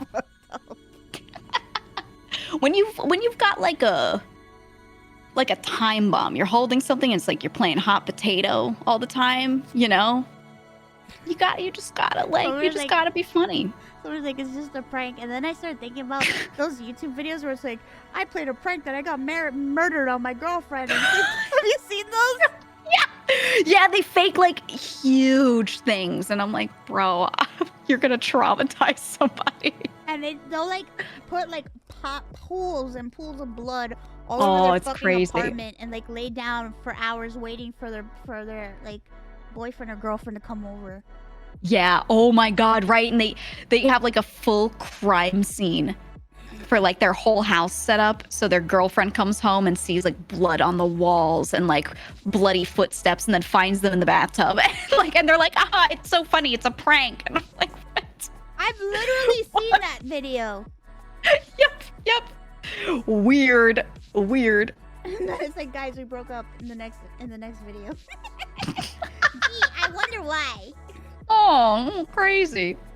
What Dude. a strange concept. Prank channels are so bad. There's a few of them that are good, or some channels have like some good pranks, but most of them end up being like, because they always feel like they have to do like more. They have to one up themselves. Like, let's do a more outrageous prank. And then over time, everyone's doing more outrageous pranks that it turned into that. It's like, I faked my whole death. I'm gonna be honest. The only prank channel that I liked is because they weren't a prank channel anymore, and it was luxury pranks because they turned into like this horror channel. Right, And they right. started doing like these full-length like mini movies of like them helping people to like find like ghosts and scary monsters and shit. And yeah. the guy would like put eyeliner under his eyes so he looked like a Tim Burton character, and I was just like, this is amazing. I love that. Oh. They're not uploading anymore. Oh shit. Yeah, they stopped because they got Thanks. fucked over by their MCN or whatever that's called. Oh, fuck. Their multi-channel network. Yeah, yeah. Those things fucked a lot of people over, honestly. Yeah, I feel bad because I feel like I know a lot of people think that it's like corny and shit, and yeah, it's cringe, but it's like they put a lot of efforts into their fucking videos. Yeah, yeah, absolutely. It was fun. It was fun. It was funny to watch. It was just absurd. Mhm. I like absurdity. My chat says, I like the white guy that speaks fluent Mandarin. That's a good prank. Yeah, the language ones are good. I think that guy is like, he's a polyglot. He's this dude. He's just like a normal white dude. Speaks a lot of languages. Yeah. That guy. My favorite was when he went around Jamaica, New York, and was speaking patois to like a bunch of the Jamaican immigrants. Oh my god, I haven't seen that. I like that one. Cause like, I'm very familiar with that personally. So like just seeing him, like, that's one of those languages that like no one learns. And that's what he does, is he tries to go for the ones that like Mandarin. A lot of people learn Mandarin, you know, there's like a lot of that because it's such a well-spoken language. But then he'll go and pick something that like very few people speak and no one in like the US is trying to learn. And then he'll just walk into like a corner store run by a family that speaks that language, and he'll just start like saying, hey, how much is this, in like whatever language. And it's just like, it's really cute watching people be like, when they hear him speak, and they're I like that. yeah, it's cute. I like that a lot. Yeah. Like, It's a nice prank. Yeah, Welsh is... Welsh sounds unreal to me. Sounds like a spell. Yeah. Completely crazy. Oh my god. Someone said he went to Nigeria just to talk with natives. That's a hard one. A lot of countries in Africa have multiple languages within them. I've seen that one. Mm-hmm. And everybody was like, whoa, what? I watched one where he went to like a cookout, and there were a lot of different African families, and some of them spoke Yoruba and some of them spoke Igbo, and he like understood both a little bit, and he was like switching between them. He was listening to a family speak, figured out which one they spoke, and then like answered them, and then turned to another one, spoke the other one to the other family, and they were like, because it was like magic to them, because they were like, they're like, a white dude learned this shit. No way. It was very cool. So I've always wanted to be a polyglot man. Mm-hmm. Always. Yeah. Even as a kid. Cause I remember my mom bragging to me about like priests and popes and stuff. And so did you know that the pope, the previous pope, and priest X, Y, and Z, they speak multiple languages, and they speak them fluently. And I remember feeling the strangest pang of jealousy. I was like a kid, and I felt like jealous for a moment, and I'm like, I'm gonna learn more languages than those people, I swear to God. Yep. That's well, in the clergy, I mean, everything started very like Eurocentric, and then they would, in the Catholic Church, and then they would send missionaries out to different areas and establish like a diocese in this country and in that one. And then so the priests that established those were from, you know, Europe. And then later, people from those areas that spoke those languages in those areas became the people in charge there. But when they would raise up to a certain rank, they'd send them back to like the Vatican to become like a cardinal, or, you know, or to learn there, to study at like theological college. And like that sort of thing made it so that a lot of them became, multilingual. And it's pretty cool. It's pretty cool seeing like I guess like some of their life stories, That's interesting. Yeah. I still want to learn more languages and then. Me too. It's not fair. So typical. It's so typical, but I just want to learn Japanese a little bit because like I tried a long time ago and I gave up because I learned Korean. I was immersed for a bit. And then when I would try to learn Japanese, I would keep fucking up which one was which. Like I'd be mid-sentence in Japanese and like slip into a Korean word instead. I'm like, fuck. And it was just like, I could not. I was like, I need to be unimmersed and I need to be out of this for long enough that I could like learn the other one. But even now I still mix them up all the time because a lot of the root words are the same. And it messes me up, man. It messes me up. I'll figure it out. One day. We'll learn more together. Yeah. We'll do it. I've been making Henya teach me. Ooh. I message her and I'm like, what's this? What does this mean? Tell me now. What is this catchphrase? What does that mean? Teach me now, and then I'll teach her stuff in return. What does chimpo mean? What is this? Can you teach me a bad word? Teach me the baddest word you know. Yeah. Well, I'll tell you. I told her I'll teach her bad words. I was like, anything you want to know. Oh, yeah. You're an If adult. she I ever got wants to you. know some bad Spanish words, I'll tell her. That's what you should always learn first. You can tell if someone's insulting you. True. Mm-hmm. That's Oh, it. yeah. I need to get ahead of the game. Yeah. Yeah, you go to Quezon for bad words. True. I wanna. We were talking, me and her, a while back about maybe doing like a language learning thing. Ooh, I want to do. You know how she occasionally does that kind of stream? Yeah. She'll pull someone on and like, yeah, we should do it. Yeah. Language class. It's time for language class. Oh yeah. Let's learn it in Minecraft. We'll sit in a classroom. Oh, we'll build make one a in Minecraft. classroom. Yeah. We'll build a schoolhouse on the server. Oh. And then we'll all attend it. It'll be cute. We'll give her a sign that she can use and it'll be like a chalkboard. Actually, I found a school classroom in VR chat. With like a working chalkboard and everything. We could do it in VR chat. Yeah, we could do it in VR chat. Ooh, yes. Yeah, I played with Great Moon Aroma Mm. VR chat one time, and we were in a classroom and I was teaching him some bad Spanish words. Hell yeah. It was so funny. I was That's like, the hey, best. repeat after me, coño. You have to say it with feeling, okay? Feeling. Coño! No inflection at the end. Mm-hmm. Ironmouse Duolingo collab? No. Duolingo? I would rather learn from a book. Duolingo's cute, but like, I would do better with flashcards. Yeah, it's true. Personally. I feel like Duolingo, like, I don't know. The stuff they teach you is just like, what am I don't know. Am I ever going to use that? Like, It's in like textbook order. You know what the best way to learn is?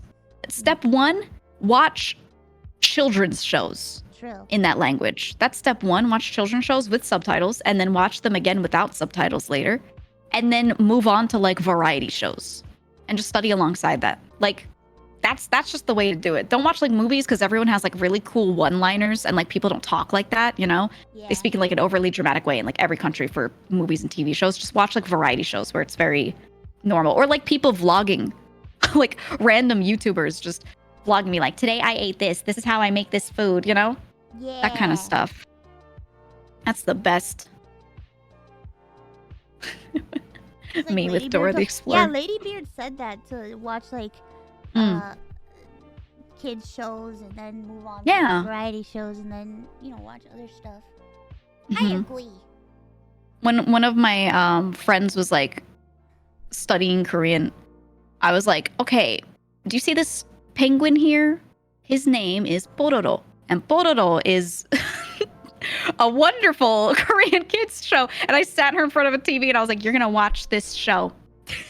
And Pororo is like running around. And he's like, what do you think of this? Very good. It's very like basic, but it's cute, And I was like, this is how you're going to study, okay? That is so smart. That's smart. She learned so fast. It's great. It's the best. And now I really like Bororo. Anytime I see like merch of him, I'm like, oh shit, it's my boy. Not me trying to learn Korean through like K-dramas or like K-pop and shit. Dude, they're gonna teach you like the most dramatic sentences, and they're gonna teach you a bunch of like the conjugations. You're gonna know how to call people honey and how to like tell them how much you love them and describe them, but you're not gonna know how to like order food. Or like, where's the bathroom? Like, yeah. I mean, I appreciate it. I was saying in my chat the other day, we were talking about languages, and I was like, I kind of appreciate that K-pop got really popular because now people are trying to like learn the language. Like, no one cared about it. No one cared about Korean until K-pop, you know? God, do you remember the old like second generation when no one knew about K-pop and you felt like you were like in this bubble and like in this special circle, like liking K-pop? You could count how many people were English-speaking fans of this stuff because pretty much everyone was congregated onto one site to talk about K-pop. There's one spot where people were talking about it, and it was LiveJournal. It was. Okay, and like you could see how many people were talking on these topics, and it was like maximum 20,000 English speakers, and most of them were Southeast Asian. Am I correct? Yeah, that one. Yeah. Oh my it was like God. It was like two little sites, and everyone was consolidated, and so like it was such a tiny community, and like you could literally count how many people were interested in this thing, so like heavily. True. It's so true.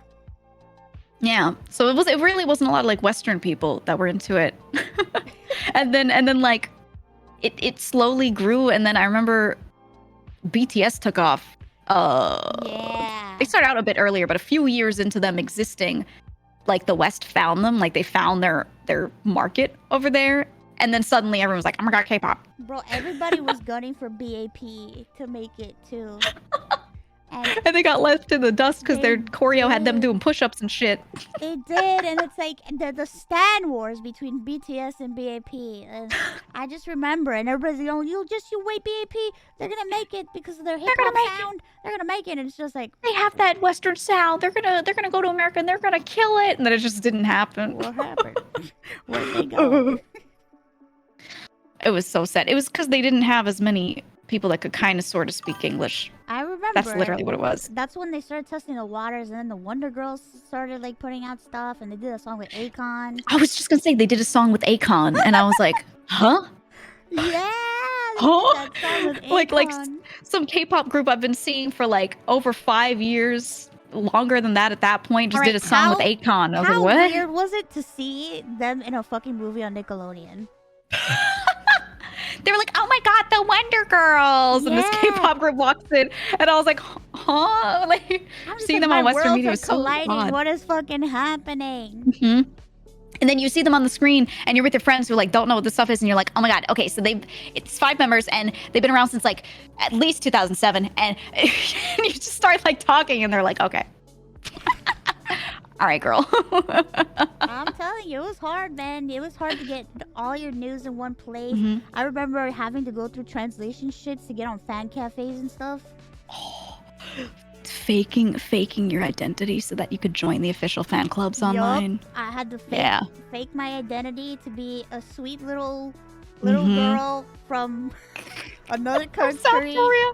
I had like a temp ID from being there, so I was able to still use this like ID number, even though I wasn't there anymore, to like get on those sites. And I was like, yes. It was so bad. I would go to Tumblr to find like ways and to find people to help me to get on fan cafes, because you know I'm not Korean. Oh my god. And I didn't have an ID, so.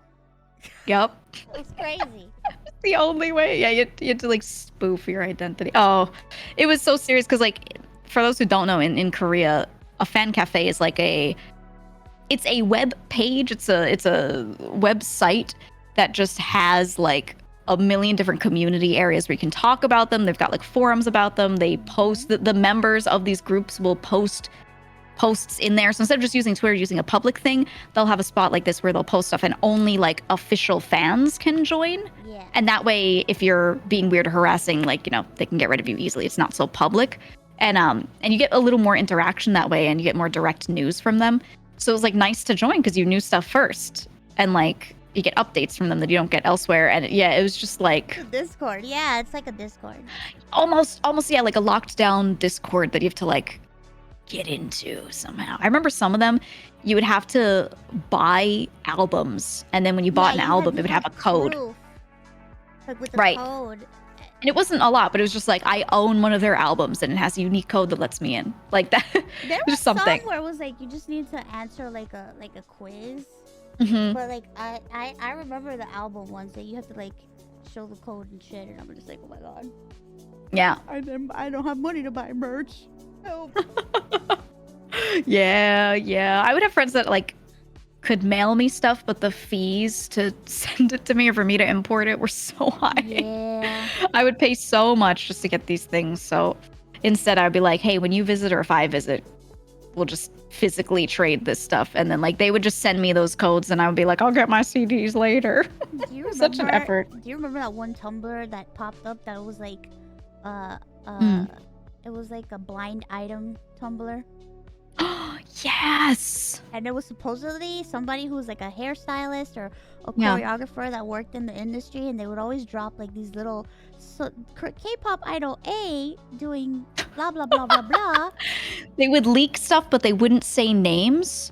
And so they'd always be like, person A did this, blah, blah, and there was this issue recently in the industry, and then person B, something. And they describe a situation and you didn't know what people they were talking about. And then sometime later, news would break about that situation, but this time with names. And you'd be like, oh, so that person was legit. Whatever they were saying was legit, but they just didn't want to say who until like it was okay to officially be out. And I was You would like, get into like "Whoa." these threads with people like speculating, like and doing theories, like, okay, well, this is what they said and this is how they said it. It has to be so and so, da da da. And then the news would break and it'd be like, oh my god. Yeah. I remember thinking all those people were crazy. Like I would read these things and I'd be like, you guys are fucking nuts. Like nothing's confirmed. I don't believe anything until I hear them say it. Or if they don't talk about it, then I don't care about it. But then like they'd always talk about it. It would always like the story would always break at some point. I'd be like, oh, okay. I guess it was true. Okay. I guess it was relevant.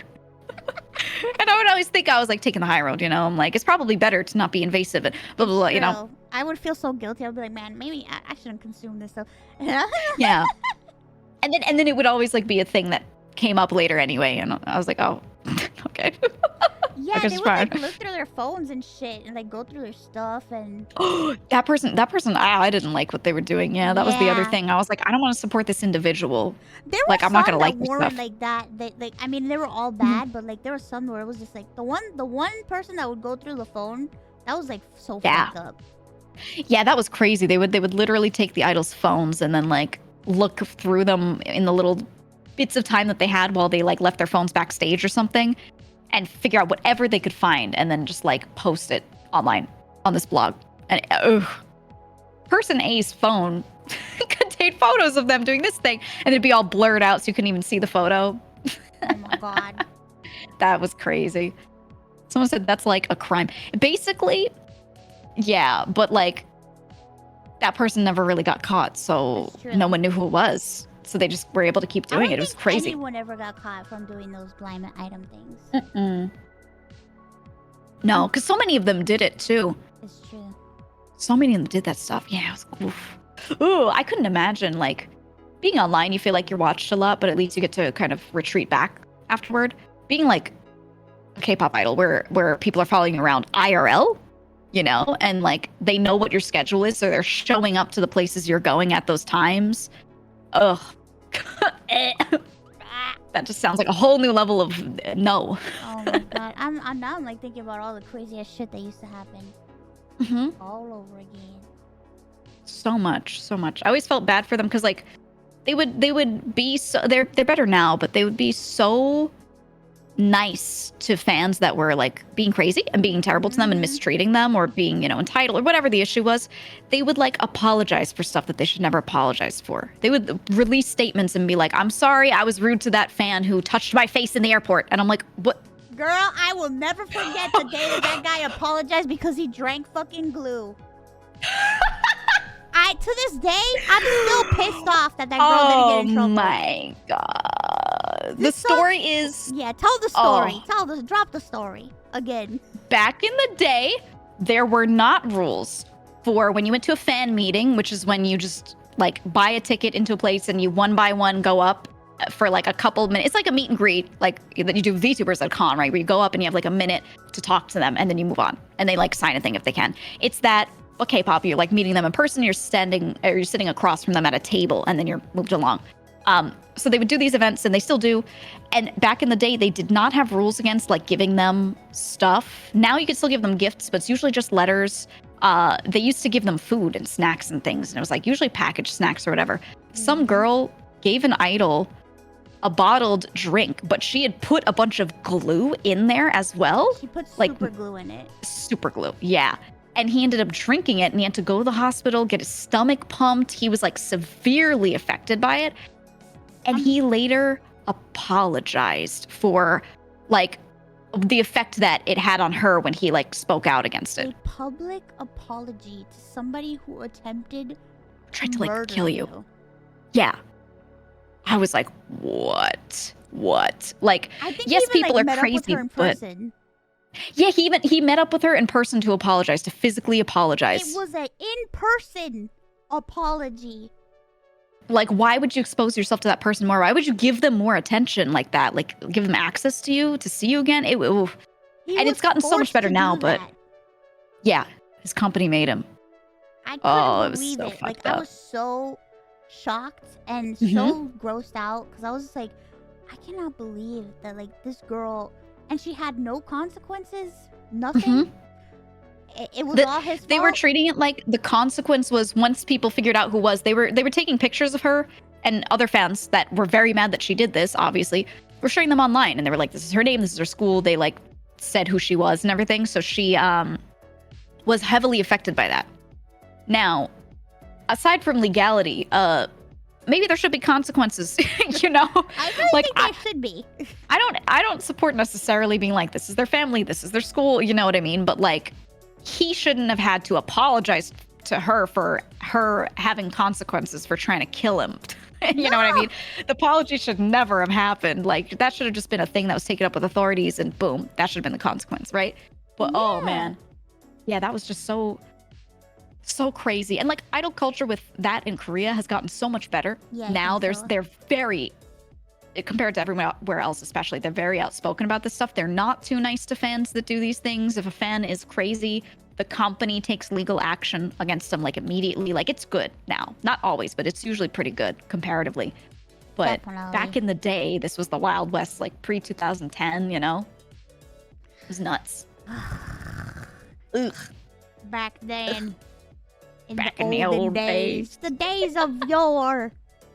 The olden days. I remember when I did my meet and greet for Offkai, I didn't put in a note about it, but I didn't want to really like accept gifts or anything. Mhm. I didn't want to deal with, you know, my manager having to like check through stuff and like make sure. And I was like, I don't think anyone will do something, but for thoroughness, you always should like assume something had happened. Yeah. And some people tried to like there were some physical gifts that I ended up getting, and they were fine. They like, you know, nothing wrong with them.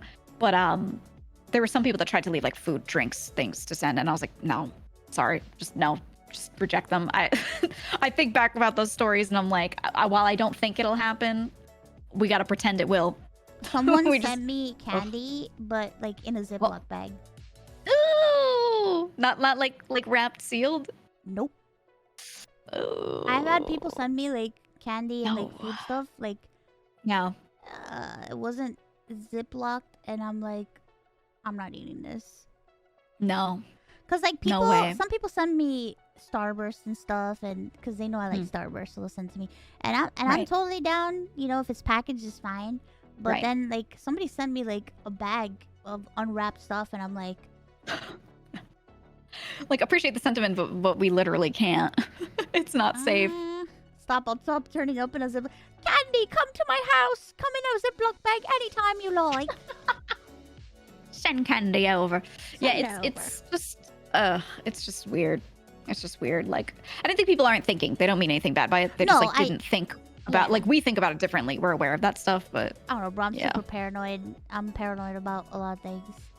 When I get like, Yeah. especially if like I get something that doesn't have a name on it, There's no name, there's nothing, and it's just like something that's not in a packaging. I'm like, Yeah. what is this? Yeah. we have I just told my management, I was like, hey, if anyone sends anything to the office, just don't accept it for me unless I told you about it beforehand. Like, oh, hey, I'm expecting this PR package from this game. They're gonna send me like their physical edition of whatever, or I was like, if I don't give you a heads up, nope. I don't even want you to like open stuff. Just return to sender. Like, be like, sorry. Yeah. Must be informed first. Cause it's just, you never know. You can never be too careful, man. Did you hear about that, like, the Apple tag shit that was happening? Yeah, it's air tags are like so accessible now. Air tags. People are like putting it in packages and sending them to VTubers. Oh God, yeah. That's why I was like, yeah, I'm not even gonna get like a PO box or anything like that. Like, I'm not gonna physically be around something first. like it's just gonna go like to an office somewhere, and then if it's something that should be sent to me, then they will again mail it over to me, and like that, because I'm just like, no. Nope. No, thank you. No, thank you. No. No. What is an air tag? It's like this thing that Apple made that like you can put it on your bag or on your luggage or on anything, luggage, bag, or anything, and then you can connect it to your phone and it can give you the location of where it is in case you lose it. Yeah, I think one of the things someone had reported was someone gave someone a plushie as a gift, and they like used a seam ripper to open one of the seams cleanly on the plushie, put an air tag inside it, and then sewed it back up. So like it was just in the fluff of the plushie, and they just sent it like that. And I told my manager, because someone had given him a plushie for me at the con, and I was like, I highly doubt this has anything in it, but squeeze it everywhere. Feel it. Oh my God. And he was like, yep. And he just like did it on camera. He was like, check this out. And he was like manhandling that thing just to make sure like you could feel nothing like solid in there, And I was like, all right, it's cool. But I guess it's okay. But you can never be too sure. You always gotta be careful. Yeah. That's why I just said I won't accept any. Also, I live a minimalist lifestyle. I don't like owning lots of random objects. Like, I'm very like Marie Kondo, let me not own too much stuff. And I have some things. I'm not completely minimalist, but like, I don't like owning a lot of random stuff that I'm not going to interact with all the time. Oh, I feel bad. I accept gifts a lot, and people send me such nice stuff, and... Oh, that's fine. As long as you're being thorough with it, it's totally fine. I have so much Ironmouse stuff in here, it's not even funny. You would think I was like a fan of Ironmouse. Do you have like a shrine to yourself? My whole room is a shrine to myself. And that's to what I Vshojo. want, man. I like, at some point, I'm trying to move into a new space when I find something good that has a separate office for me, because my office is a set up corner of my living room. Yeah. And so like, because my bedroom area like does not have a good spot for a desk to like close me off in a smaller space for like sound treatment, everything. It just like doesn't work. So I'm just in the corner of my living room, and like I have a lot of windows and things. I can't really like put too much stuff on the walls, but my goal is like I have a lot of stuff that's sitting there in frames just waiting in like a closet, and like merch and like some boxes of like all my friends' stuff. And then whenever I have my new space, my office is just gonna be a shrine to like all of my friends and me. Yeah, I have like a bunch of Vshojo stuff, a bunch of stuff about me. I have a cutout of me on the side of my room. A standee. Yep, I have the big ass cardboard. You watch yourself standee. sleep. She's standing right next to me. I have like all these posters all over the place. I have like artwork that people made for me. I have like Vshojo merch everywhere. I have both Vshojo blankets like on my bed like right now. Yeah. Yeah, and it's just I love the blanket. And then I have a bunch of cinema rolls. But it's like I keep all the Vshojo and Ironmouse stuff in here because I'm like paranoid that like people will come over and they'll see it and be like, what the fuck is this? Yeah. That was my concern. I was like, what if I have like a repair person come over for something, and then they walk into my office space and they just see the shrine and they'd be like, I know these people, Yeah, they'd be like, oh shit, you're a fan of that VTuber too? Yeah, and then they see the microphone set up in the stream decks and like, like, oh, I can explain. no, I just know about them. Then you change your voice. You're like, hey, yeah, they're really cool, actually. Oh my god. I legit have started like trying to change my voice a little bit when I talk on the phone and stuff because I'm so scared of people like recognizing me. I'm just like, oh yeah, I just want to talk to you. That shit hurts. Wait, you sound like me when you do that. What the fuck? Hey, yeah, it's me. Hey, yeah, it's me. Hey, Geega, how's it going? Yeah, it's pretty good. It's pretty good. Thanks, I'm glad that you like my little voice. I hope nobody recognizes me. Oh my god, you sound so different. I hate it. It hurts so bad. Oh I have to my like god. I have to like push my neck in to do that. Yep. I like lower my face. Yep. It's hard. I speak it at like kind of the lower end of my voice. Like I can't really go much lower. I can go down to here, but like it's not that much lower. I don't know. I don't think I could. Hey guys. I couldn't do it like naturally. Yeah, That's so hard. Who are you trying to talk to? Who are you calling right now? Oh, Is that Ironmouse? me? I don't know who that is. I don't know her. I don't know her. You got the wrong number. She's a different woman. Oh god, you can tell that I'm like tucking my chin like so close to my I neck. can hear like moving down. So it says I pull out the Marissa Tomei voice from my cousin Vinny. Oh my god, the accent. Yeah, instead of changing my voice, I'll just change my accent. Oh my god, I just let it out. Hey guys, it's me. Oh my god, I should do an accent. What the fuck? Yeah, just do an accent. Yeah, I'm just trying to pay my phone bill. What's the cost? What's the cost of a phone? What's the cost? The bill seems wrong and I don't know what it's supposed to be. Just talk like that. Oh, wait, speaking of stuff in your room, that reminds me. Do you want one of these? Do I want one of what? It's a headband for your head. Yes. Do you want one? Okay. Yeah. Which one? I don't care. Blue Either one. Blue or white? You pick. I love white. White. Okay. Give me a way to send it. I'll send you my address. I'm gonna climb in your window. Climb into Give me a my way to window. send it, and I'll send it to you. Guys, I bought a really cute fluffy headband that has cinema roll on it. And I got two. I saw it and I was like, ooh! And I couldn't decide on blue or white, so I got two. And then I was like, what am I gonna do with two of these? Cinema roll! But it's like one of those headbands you can use when you're like washing your face in the sink. You know what I mean? Like holds the hair back, it absorbs the water. My face. Yeah, I needed a new one. And I saw it and I was like, For all that cinema roll. Korean skincare you buy, huh? Yeah, Bro. that's my, at the beginning and end of the day, I like don't feel right until I've done like all my skincare. It's routine. I gotta. I fell asleep without doing my skincare routine and I felt so weird when I woke up. You know what I feel like when I like haven't done my skincare? I feel like if you take a paper towel and you wet it, you squeeze it out, and then you let it dry. And then you touch it, it's all like crispy and shit. You know, like get weirdly crispy. Yeah. That's how the skin feels when you like when you haven't done your skincare. It's like I gotta do my skincare. Crunch your paper towel. I gotta do my skincare. Yeah.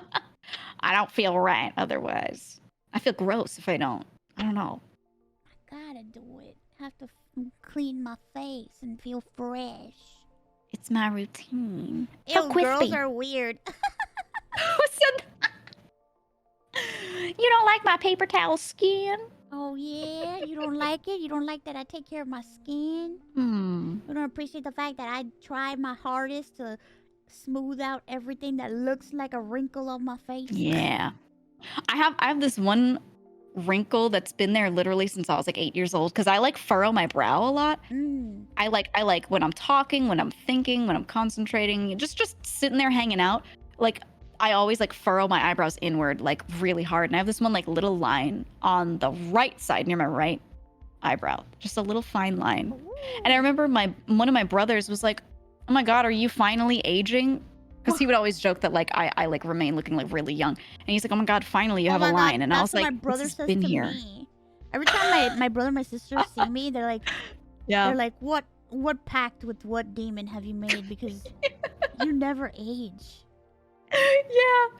Look, if you just wear sunscreen, that's it. If you wear sunscreen I'm telling and you wash guys, your damn face. the worst thing that you could ever do is go out in the sun, man, and not wear Mm-hmm. sunscreen. The sun will kill you. Sun ages your skin more than literally anything else, more than age itself. Yeah, to it's be true. honest. More than age, more than cigarettes, more than all the other shit. The sun. Mm-hmm.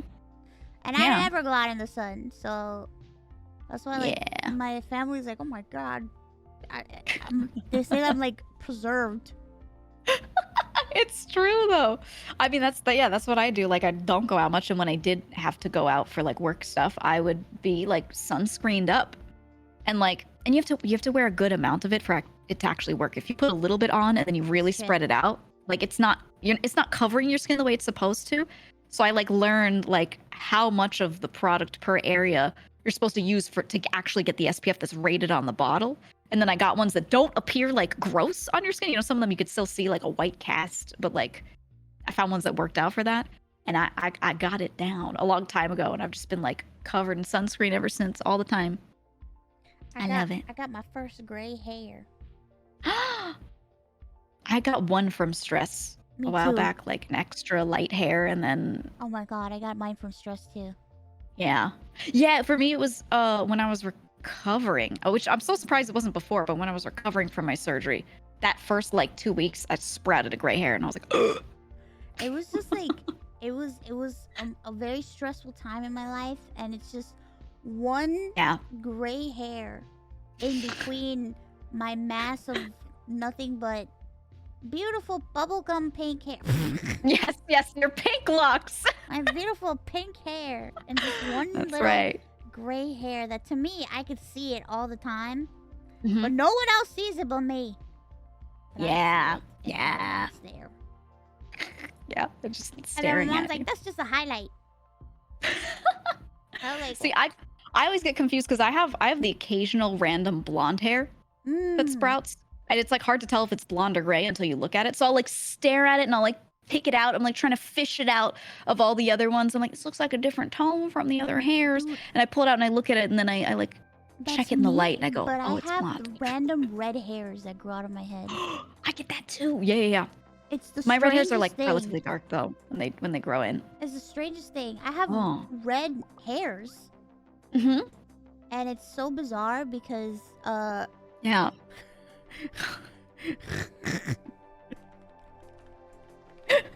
She's giving me the details. She's telling me everything. Ah. So it's like, what the fuck? How? Dark brown hair? Nope. No. Nope. Mine is like not like, I don't know. Look, guys, it's stark and it stands out, okay? Yeah, it stands out quite a bit. Stands out. So When I you get a get, gray like- hair and you're a purple streak. Yeah. So it was really strange, and my mom was Yeah. like, "Oh, it's probably just a red hair that turned gray," and I'm like, "Ah!" Yeah. Because I just have like random red hairs everywhere on my head Yep. and nowhere else because I take everything off. Dude, I'm like a smooth baby. Girl, I knew you would understand me. Okay. Dude, yep. We I cannot want be to- having any of that anywhere else but on our I'm heads. gonna dip my whole body in there. Yup. Like in a vat of it, like I'm gonna be lowered down by a crane Bro, into I a vat wax of nair up to my every neck. inch of my fucking body, dude. If you wax, then over time, it like the hair just follicles does- just stop Yup. growing. It doesn't come back. I wax every Yep. single part. Yep. Because it's like the only hair I want is on my head. And my Mhm. eyebrows. And my eyelashes. Yes. For me, it's like hair traps sweat and dirt. And, you know, I have OCD, I'm diagnosed. And like something I would hyperfixate on with that was rather than being a germaphobe, I was like a other people's sweat and skin oils and skin cells phobe. Or mine, even my own a little bit, but like more so other people. So like getting rid of hair means that cannot really get trapped as easily. And that's good. That's good. So for me, yeah, I've got like a deep rooted, like, get rid of it. I just don't like hair. Like, it's just... I'm Yeah. fine with hair on other people, but just not on me. Mm-hmm. Yeah. Not on me. I don't need that in my life. I don't need all that. You know what? I just don't need all that. Yeah, I don't need that shit in my life. That's not what I want. Exactly. That's not the future I envisioned for myself. It's just like not for me. You know? It's just not for me. It's just, you know, not how I want to be with my life and not the direction I want to go. It's like, come on, bro. I'm Latinian. I'm Puerto Rican. No. Yeah. No. Yup. Exactly. No. It ain't it. Just no. Yeah. I don't need to explain anything else except no. Because I feel y'all you. know how hairy Latinians can get. Mm-hmm. Just go full scorched earth. Especially after, oh my god, that's true. I had a handsome nurse one time when I was going into surgery. When I woke up, they shaved me. That was the day that I decided to never have hair anywhere else. Oh no! I was so mortified. Oh, I never knew that story. Oh my god, no! I was so mortified that I got shaved. That I was like, I want to die. I mean, yeah. In Minecraft. I want to cease this existence. Yeah, it's like, I don't know. The nurses I had like a nice old lady who called me baby and called me sugar, and I was like, oh my god. And I was like, I think I'm gonna throw up. And she was like, don't worry, I got you with the bag, baby. And I was like, ah. Did they wheel you into pediatrics too? Because they used to do that shit to me all the time. She looked at me and she like squinted her eyes at me and she looked at like what I was in for and then looked back at me. And she's like, my date of birth was like on the chart, but she still went, how old are you? This is your chart, right? She like said my name to me and everything. She was like making sure it was me because she saw what was written on the paper and she saw me and she was like, this don't match up. but it was me. I look a lot younger. So I was like, yeah. And especially you look younger when you're like, no makeup, hair not done, in a hospital gown, laying down, dying in bed. Like you're like, oh, I'm gonna throw up. Like, you know, you're just like extra baby. So, yeah, you're extra baby. Yeah, very much so. And then the nice nurse, you're like, can you help me get to the bathroom? And they gotta like take you there, you know, like, you know, they might assume you're a little younger. They lead you like a little baby. I remember that was like the first thing I did after surgery. I was all hopped up. I couldn't feel a thing, but I could tell I was like not good. And they were like, you got to get over to the bathroom. And it was many hours after I'd woken up. Like we didn't try it for a long time. And they were like, when you use the bathroom, then we know we're okay to move you to a different room. And like, she was like, let's try getting you up. And like, I could not get up out of bed by myself. She basically had to like completely do it for me. And then we had me on my feet walking. They gave me the anti-slip socks for stupid idiots that can fall over, you know? The amount of anti-slip socks that I got at my house. Yeah. I have so many from that time so that I wouldn't fall. And like the grippy socks, they're grippy on both sides and they look like stupid sleeves because they're like, you can flip them both ways. Yeah, I had those. And she had my hand and she was holding me up and she was like, let's walk to the bathroom. And I was walking and I was moving my foot forward like 2 centimeters at a time. And then the next foot, 2 centimeters. And I was like barely moving. And I felt like I was running a mile, you know? I was like, phew, I'm really going. And she was like, we'll get there. And the bathroom was like 20 feet away, and I took so many minutes to walk my little feet over. And I was just like, and I said to her, she told me later because I didn't remember this. Like, I didn't remember anything I said.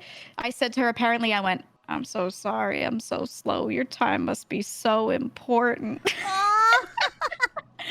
And she was like, it's all right, baby, this is my job. And I was like, and she said I turned and looked and there were other people who were getting out of surgery that were like older and like recovering. And I went, what about those old people? like don't you need to be with them? And she was like, don't worry, we're working on you right now.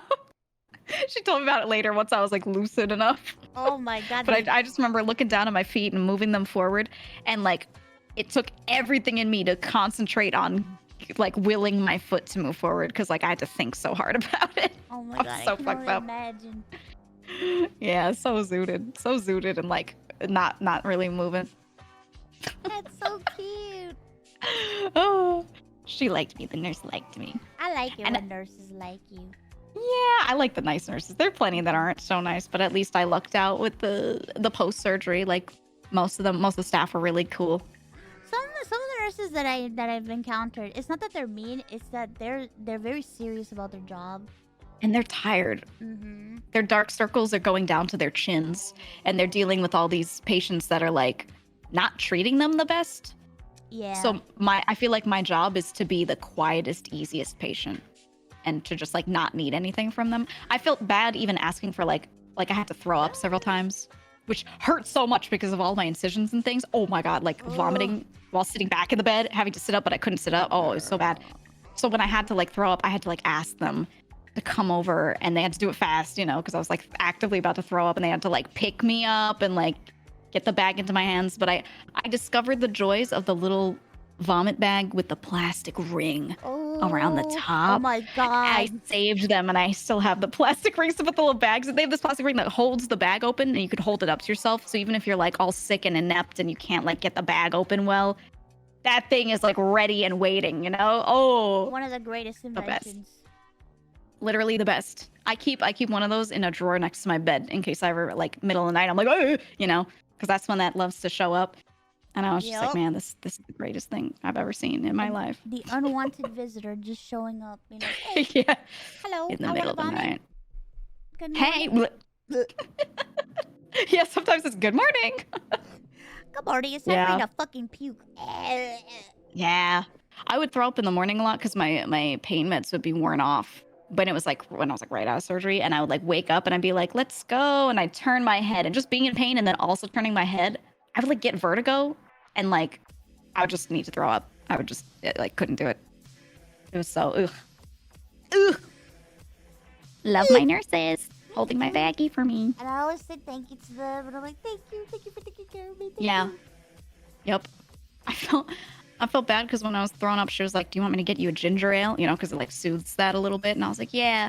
And she gave it to me, and I took one sip, and immediately was like, like throw up the ginger ale because my stomach could not handle it. And I was like, I'm so sorry for asking for the ginger ale. I can't even drink it. I was being so apologetic toward them. Why are Those people poor spamming nurses. Golden Kappa? Is it in your chat right now? It's Is it in my unlocked chat, just but for your chat? what the fuck?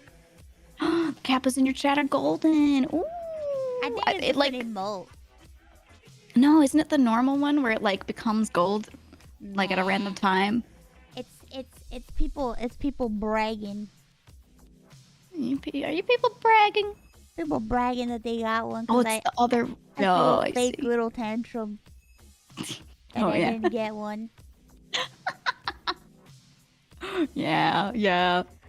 Bruh, we'll get one day. One of these days. Wait, is it random? The golden I train? think so.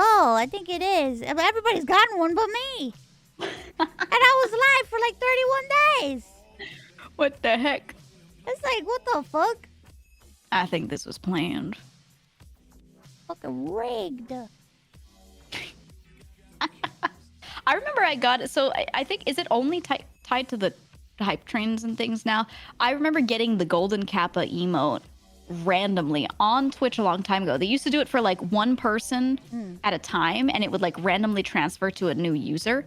So I remember I was just typing in someone's chat, some streamer, and I said Kappa, and it just was golden. And I was like, oh, and I had it for like a couple minutes, and then it was gone. And I was like, oh, it was so mythical, so beautiful. Oh my god. That was a mythical event. Rare SSR Kappa. It was so cool. But I had it for like 3 minutes, and I was like, oh my god, guys, look, it's golden. Like my last message was me saying that, but it wasn't golden anymore when I typed that one. So it's just a gray one. I was like, guys, look, I think I still have it, Kappa. And then it was just like normal Kappa. They're I like, was oh like, "Fuck." yeah, look at her lying. Yeah, look at this liar. I was so sad. I was like, no, what do you mean it only lasts 2 minutes? Fucked up. It was so fucked up. Like, guys, I swear I had it, I swear. I did. People saying they've gotten it on Henya's chat. Henya's had 2 of them triggered before. She's And I magical. had 0. We'll get you one. I'm gonna call up John Twitch and I'm gonna say, look, it's fucking time, okay? It's time, buddy. We have to contact John Twitch immediately. I'm gonna let him know. I'll let him know the truth. Mr. Twitch man, she needs her golden kappa train. If I don't get it, I'm gonna riot. It doesn't do anything though, right? It just looks golden and gives people the emote. Yeah, that's all it does. Okay. I figured. Literally nothing. Do people spend more during the golden kappa train? Do they feel like, oh man, I gotta see the number go really high? Like, does that work? They see the golden train and they're like, oh, man, I don't know. I've never had one. I don't know either. People saying it does work. That's incredible. That's incredible that they could just make something like they change the UI color and people are like, oh shit. It's crazy. It's a special event that I never experienced. Mm-hmm. Oh, because if during the golden kappa train, if you give something that increases the percentage, then you get the emote. Oh, so everyone wants it, so they're all gonna give like a little something. I see. Ooh, incentivization? Ooh. I understand now. I get that. Yeah, now that makes sense to me. It's like the hype train emotes. It's so much better than the standard hype train emotes. They're okay. Some of them are kind of cute, and then a lot of them, I'm like, I'm never gonna use this. I'm never gonna use this emote ever. I think the only one that I would use a lot from like the standard hype train emotes was hype hide. It's a dog with like a shirt on his head or something. I want to say it's a do-rag, but I don't think it is. It's too opaque. Hype hide. It's just a little doggy with like a thingy on his head, and he's cute. I really like that one. I'll type in your chat. Hype hide. That fucking dog. I see him. I love that There's so many dog. emotes, I barely use any of them. I just use my own and then a couple of my friends because I can't remember all of them. I'm like, who has the best crying emote again? Oh, I don't know. Yeah. I use a lot of Henya's emotes. I just Hers use the are really one that good. comes out. Whichever shows up first. Yep. Everybody got these emotes everywhere, and I'm still out here typing Sag. I'm still out here typing normal BTTV stuff. You're old school. Donk sad. Easy. Yeah. I want to get some new emotes. I got slots. I should fill them. It's time. It's time for some new ones. I just recently got some new ones. But I'm getting Ooh, them yeah. animated. Ooh. Animated. I need some animation in my life. Yeah. Yeah, I was thinking, especially because we have like 1 billion slots on 7TV now. You can get so many more animated emotes. Like, people couldn't use them elsewhere, but still, they have them for your chat. So might as well get like 1 million. Yeah. That's what I'm thinking. That's what I'm thinking. I commissioned my emote artist. I was like, hey, can I get like this many new emotes? And she was like, yeah, what do you want? And I was like, I don't know yet. I just want to fill the slots that I have. Yeah, I get, but man, every time I commission, they're like, what emotes do you want? And I'm like, I don't know, man. Whatever. What looks like it's missing? I don't know. Yeah, I don't even know. I don't even know what half of them are called. Yeah. I don't know, man. I mean, I remember what mine look like for the most part, but it's like, as you get more, you stop using certain ones. You've got like whatever you think your top 10 are, and then you just like default to those. And then I feel bad for the other emotes, and I'm like, oh, I don't use you enough. So then I start using those other emotes because I feel bad. I feel like guilt toward them. I start using my other emotes, so I like evenly use them all, or try, which is unnecessary, but I feel it. I feel it. Oh, my chat likes Geega B. It's my eyebrows one. Oh. I like that one I like too, everybody chat. that uses cease before yours. Before your name. When I always feel a little bad when I go into someone's chat and I'm like, hi, friend. and everyone starts just typing cease and Geega, and like it fills the chat, and I'm like, I hope this is okay. I'm like, I hope this is all right. Like, people can always like ban it from their chat if they need. That's it. I'm banning it from my chat. No, just kidding. Right now. I don't mind seeing it. It's just like if it lasts for too long, like if you're talking and you're 3 sentences into a new topic and they're still spamming it, I'm like, oh, okay, guys. Like I start getting nervous, you know. I'm like, what about the streamer? That reminds me of like every time when I'm in Connor's chat or like hang out with him, whenever he goes away, everybody just starts spamming Smudge. Because I call him funny. baby I like cries. the hive mind. Yeah, the little baby cries. I love the hive mind. I love it. Little Or baby like cries. they do it a little less now, but like they would always use cease and they would go like, where did she go? When I would go on break, when I would like pause for a sec and be like, oh, I'm gonna go to the bathroom. They'd start like screaming. Hey, Corpse. Hey, Corpse. Corpse likes wiggly. Yeah. I like how even if you're not like singing anything major, you're just like boop boop boop. And you just do that, they just they're like, was that a singular note? And they start spamming wiggle. She's singing quick. They don't do that for me. I press a button in the game and I go boop and they don't spam it. You gotta sing, Why not, Geega. chat? Wow, wow, wow, wow, wow, wow. Our neighbors, Geega. Wow, wow, wow, wow. Don't cry for me, Argentina. The truth is, I never left you. I never left you. Can we do a full Kermit cover of something one day? Yeah. We'll be like, guys, we're doing a duet of Plastic Love. And then it's just, I'm just playing games. You can be Kermit and I'll be Jordan Peterson. Oh, yes. Dance the plastic beat. Wait, we can really do it. Can we get Kermit models? Yeah! Oh, puppet models. Hey guys, welcome to the concert. People always keep asking me when I'm gonna have a puppet model myself, and I'm like, get like make it like it looks like your arm in a sock, and then it's a sock puppet of you. Oh, but like the bottom of the model is like your own arm, like it has like your outfit sticking out of the sock. You know what I mean? I was gonna get something like that for me. That is and hilarious. And then I could use it like in front of my own model. You know what I mean? Like I could use them both of them at the same time. And then we use them to do karaoke, but only with stupid voices. Oh my god, I'm totally down for that. Let's do it. Let's do it. All right, guys, I guess. And it has to have googly eyes. Has to have the googly eyes. Mm-hmm. It's gotta. It's gotta. I want that. I want that. I'm gonna message my manager right now. Go message your Hey, manager. Seth. About that sock puppet. God damn it, Geega, we've been through this already.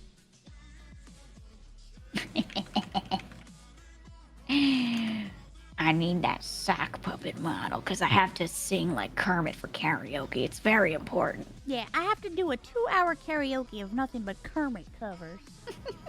Oh my god, you guys. It's only show tune. Dude. Alright, you gotta do Hamilton too. Okay, if I must. I wanna do the full show of Evita, the whole thing. Oh no, my- Company. Oh my god! Company. I want to sing Being Alive as Kermit. Being alive! Someone to hold you to. Someone to hold you too deep. That's it. Someone to push in your chair and ruin your sleep. Make you aware of being alive. Make me alive. What's that Wonder Woman song that like drives? Oh my god, hold on, I need to find it. The one that Patti LuPone always sang, where she was the woman where she's drunk. Oh my god, getting married today. No, no. Oh, getting married today. I love that the one. Where one. she's not getting married. Yeah. The one's like, I'm not getting married today. Yeah. That would be so good. I want to do. Oh, that was the one that Patty always does. Ladies Who Lunch. Yeah. Love that one. We could have our sock puppet models, and we could put like a different wig on for each role. Yeah. we put on musicals.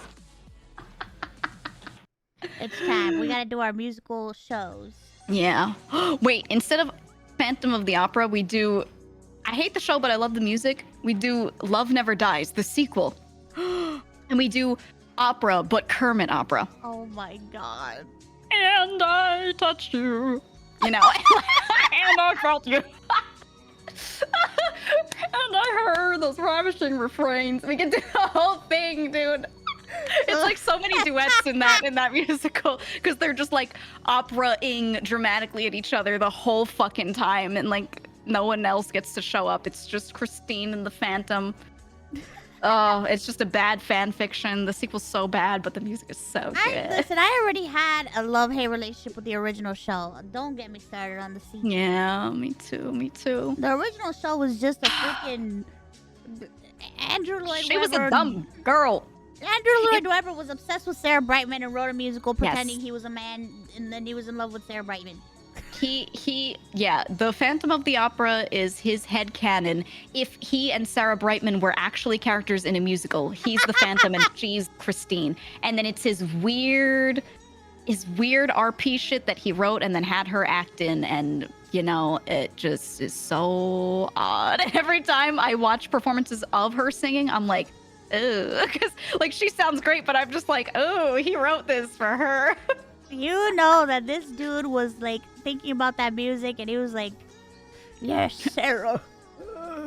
She like should be with the other guy, but like she can't deny me, you know, like because my music is so beautiful, even though my face is this. And, like, so like, bro, stop projecting.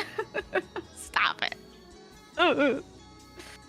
I mean, great music though. Yeah, it depends on the song, really. I just feel like all of his shit sounds the same. That's the thing, is like when you hear a musical of his for the first time, you're like, wow, this is so beautiful. And then you hear all of them and you're like, oh, he uses all the same motifs. Okay. It's the same shit over and over again. Yeah. And the characters act the same, and then you...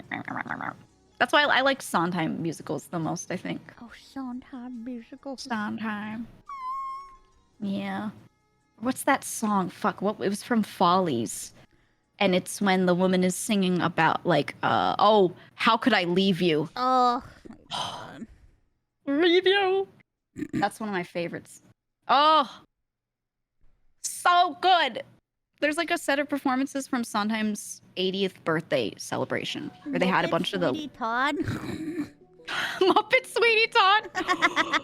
And we have our sock puppets like murdering each other in the streets. We make like a little setup for them. We have a little stage and like sets that roll in and out. We could do a whole musical. Do you think anyone would be willing to do it with us so there's more than like 2 people voicing everyone? I think so. I think we could find people. I think we could make this happen. We get a couple friends if we put on a sock puppet musical. I'm so down. I'm so incredibly down for this. I'm down. Wicked with the Wicked musical.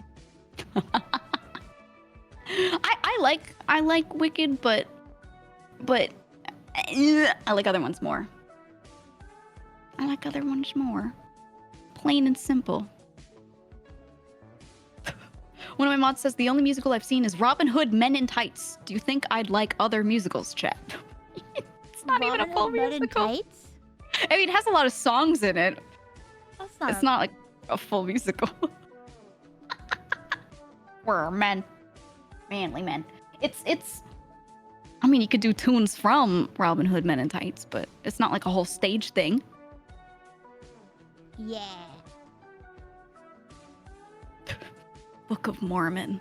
Has Geega seen Twisted? I don't think she's seen any of the Star Kid musicals. No, I haven't. That's one of those things I haven't. We were talking about that yesterday. We were talking about this yesterday because it was me, you, and Haruka talking about it. and they were saying they were gonna expose me to all the Star Kids stuff. Well, yeah, because I was we like, got okay. permission to watch it on stream. Mm-hmm. So I was like, we should watch it. That would be so good. When you want to watch it.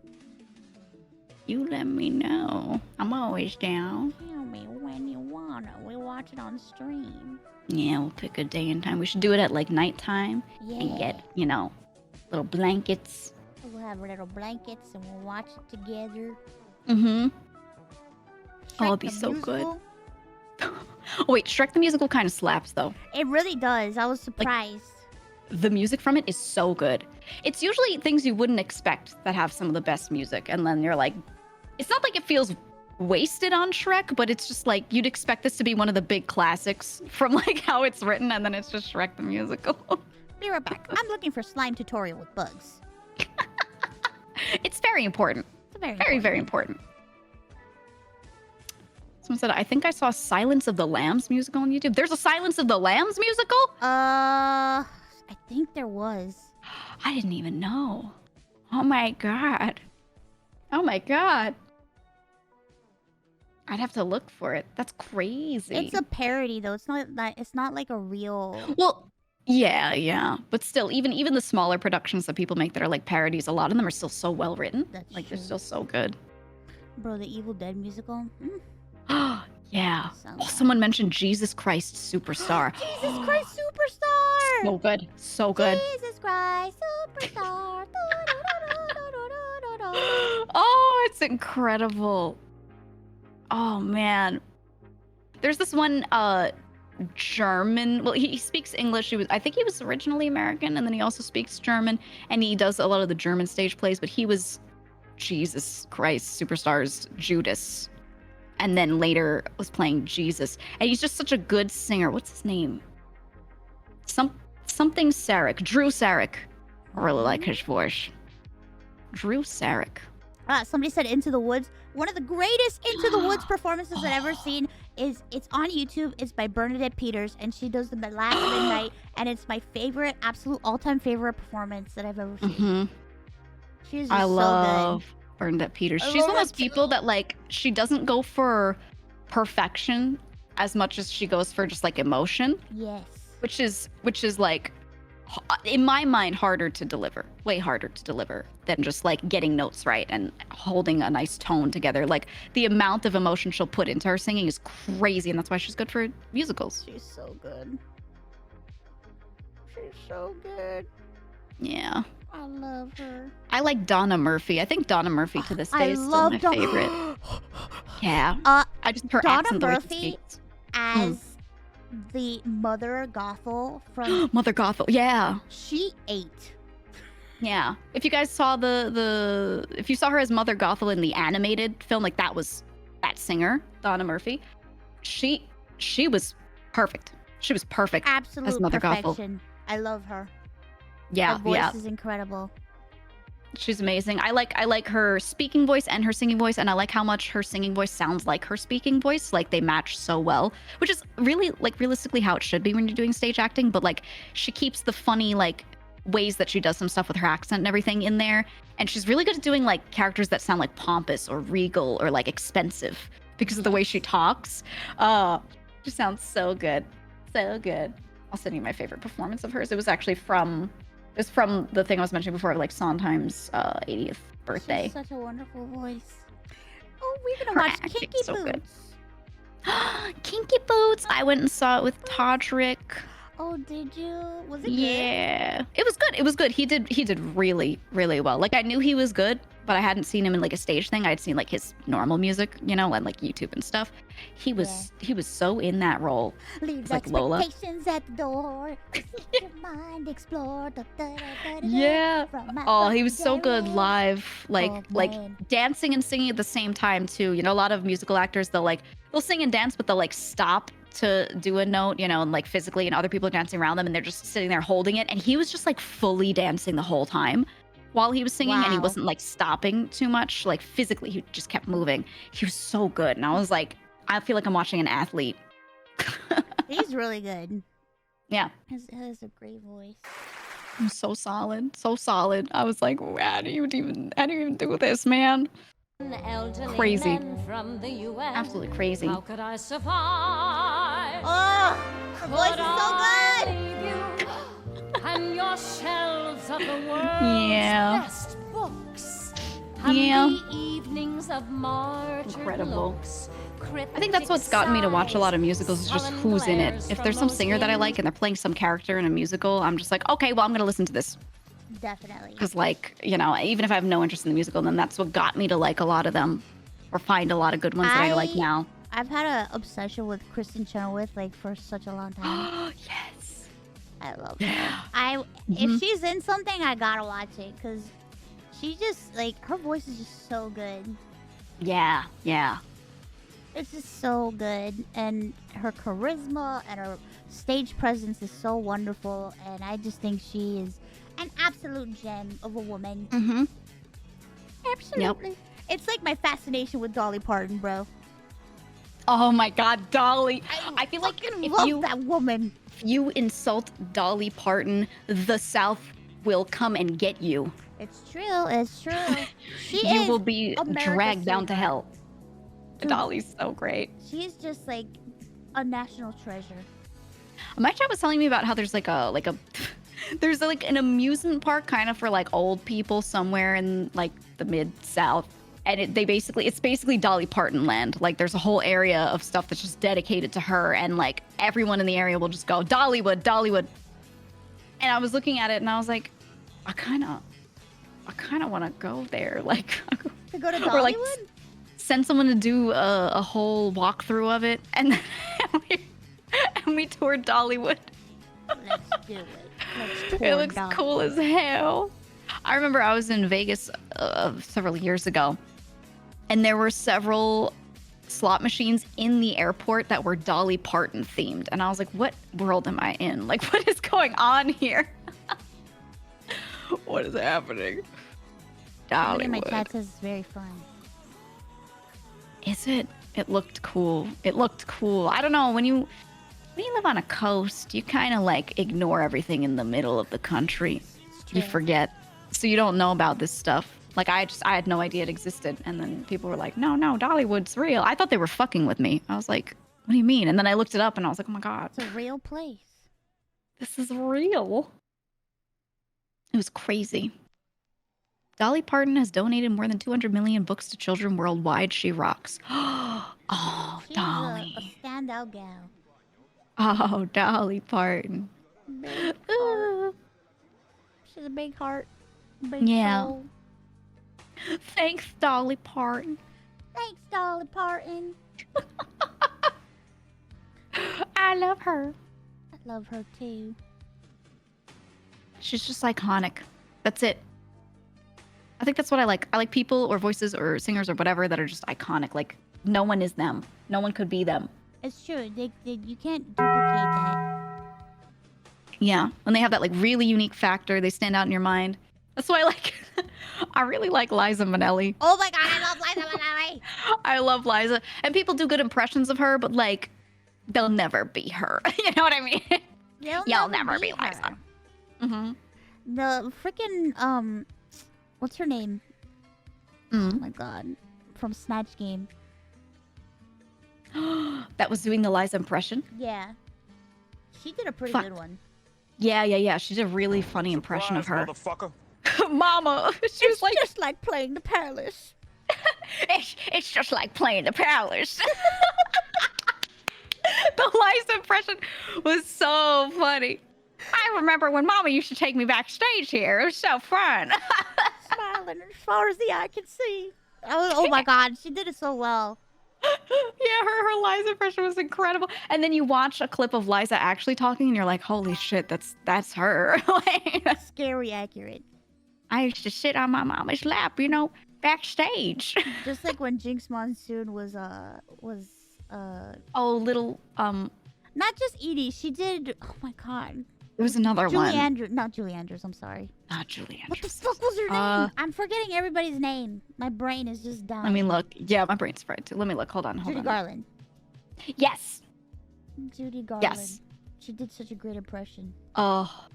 I love when people are good at doing impressions. Oh, Alexis Michelle did Liza. Yeah, it was Alexis Michelle. Yeah. I liked her. I wanted her to be in the top 3, and then I think she was bumped out. She was 4th, so she didn't make it to the finale. And I was like, but she's glamorous. It's because she wore that damn green thing, and you know. It was the green dress. It was green dress with a green skin. It was that fucking yep. God damn it, Michelle Visage! I swear to God. Oh. Yeah. I don't know. I'm planning a whole segment for that I'll invite you onto at some point where we do impressions. I'm planning it out. I can't wait. I want to do it. I'm getting assets for it, so every time I have a new sub goal, it's always for like a specific thing. Like this is the cost for this set of assets, so I can do this bit. Like I've been doing that in my head, so I have it funded now, and we're working on it. And we're gonna get real funny with it. I'll do a Miley Cyrus impression. Oh yeah, I was thinking about who to pull on for it. Like who would be good at improv comedy and like impressions and stuff. And like my number one pick honestly was just Cabal. I was like, I gotta get Cab on. I gotta get Cab on for this. Who does he do? He does a lot of good ones, but he's really good at Skeletor. Oh yeah, he's so good at Skeletor as like one of the main characters he does. And then there's just a few that he can do so well. It's scary. And I just Cabal's gotta come on. I'm sure he has ones hiding in the back that like I don't even know about, like really good impressions. I'm sure he does. He's talented. Oh yeah. Ethel with Gordon Ramsay? What the fuck? Ethel's Gordon Ramsay? You know what? I could see that. I could see that for sure. Haruka's Toad. Yeah. Haruka's Toad. Oh my god. She could though. She really could. I want to get people to do impressions of other VTubers, of like their own friends too. If like any of them feel confident in it. And like they can let me know ahead of time. They could practice for a month, like whatever they got to do to like really get it down. Oh, I want people to go for it. I want them to put their friend's hair on their head and, you know, go ham. I would be down to do it. I feel like so many people are so sensitive though. I don't care. They absolutely are, and you know what? Yeah, I don't care. I don't care. Make fun of me. Make a joke. If you do an impression of me, it's fine. Yeah, it's funny. You're saying Basil does a good Markiplier. Oh, that's true. Actually, Basil does one of the best Kermit voices I've ever heard in my life. Really? And have you ever heard? There are clips of Basil singing as Kermit and singing emotional songs as Kermit. And he has a PNG of himself with like mouth open and closed of him as Kermit sitting on a stool with a little banjo. And like his ears, like Basil's ears on his head. And he did an entire like song one time, like really emotional as Kermit. And I was fucking crying. It was so funny. So funny. And he does really good Marge Simpson too. Oh, it's so cursed. I gotta get Basil on. Oh my god. I keep showing my chat, like when I think someone's really funny, I'll like get clips of them and show it to my chat.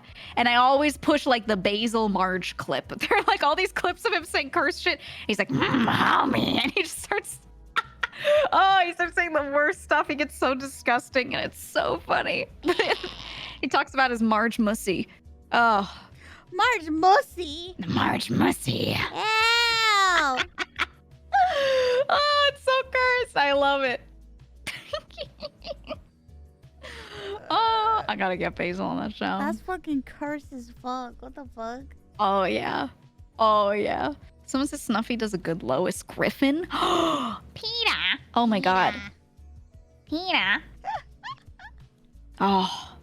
Oh, could you imagine a cast? You've got Kermit, Lois, Skeletor.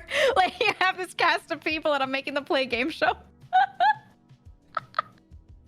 This is my dream. This is all of my dreams. I'm setting it up, guys. I'm working on it. We're getting the assets. I'm gonna try and do it next month if I can. Yeah. I'm working on it, guys. I support your dreams. Thank you. I'll leak everything to you. I'll show you all the backgrounds I'm working on. Can't wait to get leaked. Yes, I'm gonna leak. I'm gonna do it. Get leaked on.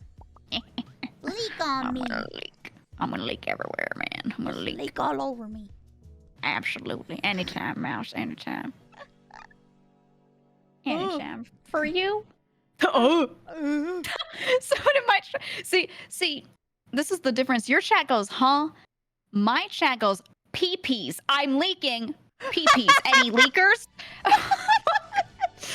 Your chat's just lol and huh, and then mine's like, oh yeah, they just start pissing on the floor. Look at all those pee-pees. I'm leaking. Why is my chat so gross? Look at all those pee-pees You know. out there. You got such a nice chat. Zen's got such a nice chat. She says something nice, and they're like, oh, it was entered together. People heart. And then my chat, I say something nice, and they're like, they just start screaming and pissing. Pee-pee. They're like, thanks, pee-pee. That was so nice, I peed myself. They commit to the bit. They said, I was born this way. Man, y'all are gross. But so am I. The chat reflects the streamer. Yeah. I hate it when people say that shit, bro. That's not true. I'm not responsible for you, talking about some shit in my chat sometimes. That's on you. That's not fucking true. Mm-hmm. It's not true. The chat reflects the streamers. How about you suck my balls? Got him. It's like, sure. My mom just said, that's not true. Geega is tragically straight. Okay, I have a lot of not straight people in my chat, I've noticed. You're tragically straight? That's what they say about me. But for some reason, I attract an incredibly gay chat. Like, we got a good mix, but like, I've noticed there's a high concentration, And I polled my chat several times, and I was like, all right, anonymously just answer, like, what is your orientation? And like, so many of them are bisexual. Like, so many people in my chat are bi, and I was like, what? Hold on. Oh my god, you're a bisexual icon. Oh my god. Oh my god, she's What totally happened? a bisexual icon. I mean, nothing wrong with it, but like, what did I do? Did I do something, chat? You did it all. You know what Sheath you for the did. gays. Sheath for them. Or like a lot of people in my chat that are straight, they still like the way they joke with each other in my chat is just, they're always just like gauge. Someone in chat will be telling a story and they'll be like, one time I something, and then my friend said he liked me, and they'll be like, oh, is he single, Gage? And I'm like, I know this chatter's straight, they told me. But they're still like, my chat just loves it. A little fruity. It's very nice. I'm glad they're so accepting and You open. got that bi wife energy. Is that it? Oh my god, my mod, she said, I'm straight, but $5 is $5. Oh my god. So true, girl. So true. Girl, $5? Know your worth. Girl, you could charge more. You kidding me? You're a mod. Maybe it's gotta because be my more mod than team's like $5. this. Someone said it's the 5G. It turns the chat gay. Oh god, now we got the chat game. We got gay frogs. There's gay people everywhere. Oh god fuck. damn it. Good. That means they'll listen to me when I talk about musicals. Thank God. Perfect. Have a seat. Listen to me Thank ramble. God. They're willing to listen to all of my special interests. Our Everybody sit interests down. are I'm going to quite talk about the musical interesting. follies today. We do get into some pretty crazy ass stuff. We talk about makeup. We're talking about drag. We're talking about musicals. Everything. Everything. And they're still listening. That's nice. I think that's lovely.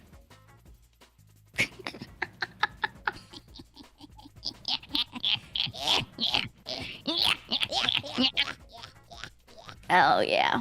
Oh, yeah. Important topics we need to learn about. That's true.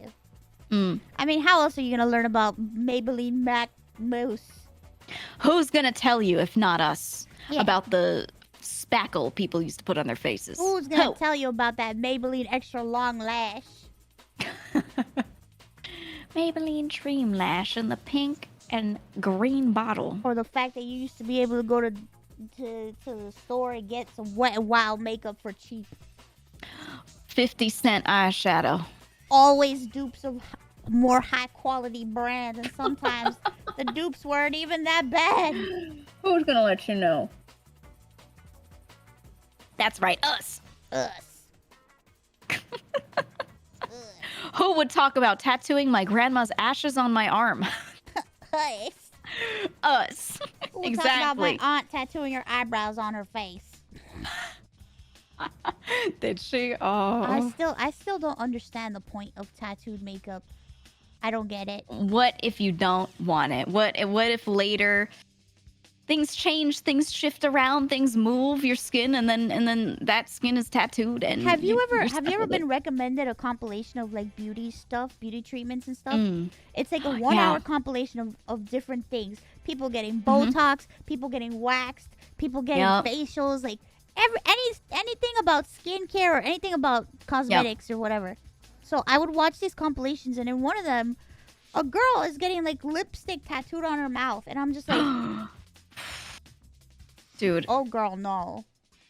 The whole point of lipstick is that you can take it off, you can change the color, you can make it match your outfit, make it match your makeup. Why tattoo it? I just can't ever see myself tattooing shit on me and having it on my face forever. I mean, let alone have a tattoo forever. I'm just a very... Right. Listen, I'm I'm not saying averse I'm to it. I'm me. fickle, Yeah. but... I'm not saying I'm fickle, but I have commitment issues. I'm the same way. My interests change constantly. I end up liking or getting into a lot of different things at every point in my life because, you know, I don't feel the need to stick to anything. I'm just like, well, if I like this right now, I'll get really into it. And then if I don't like it later, that's fine. And I'm the same way. And if I got a tattoo, I'd be like, this is so cool. And then 2 years later, I'd be like, I hate this.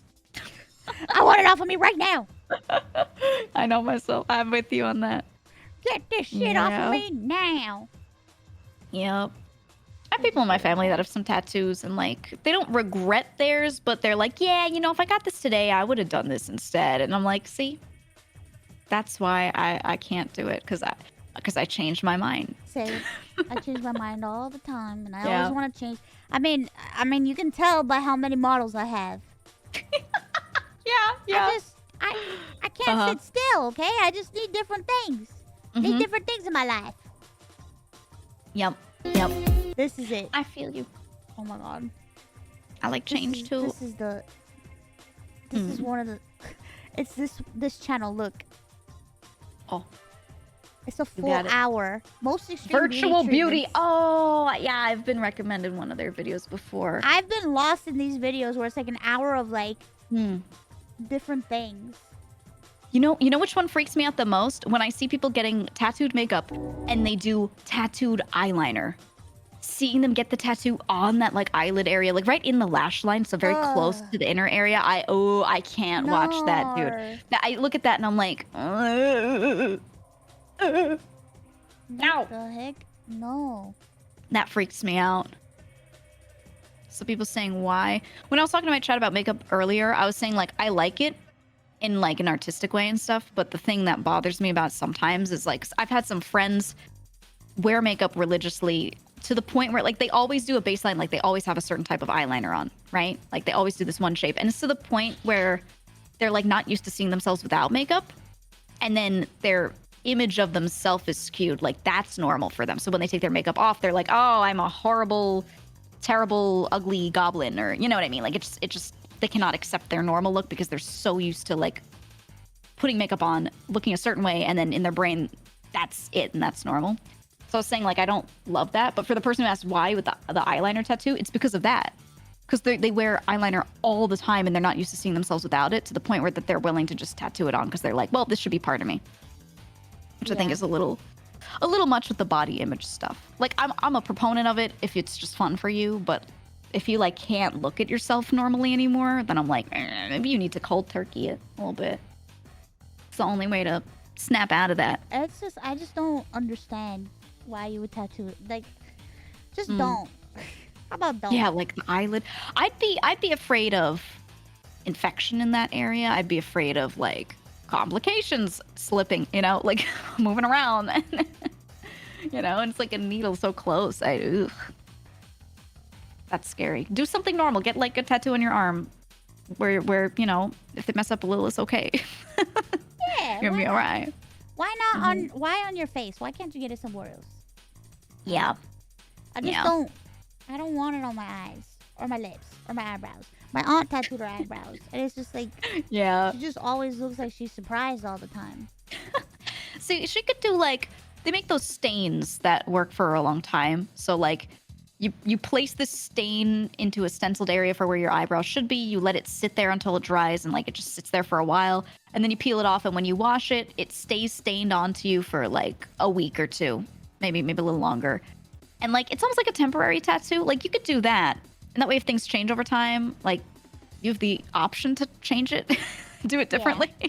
It's almost like henna, yeah. And like that's why not just do that? I don't know. Getting the real tattoo, if things change, you're stuck with that, you know?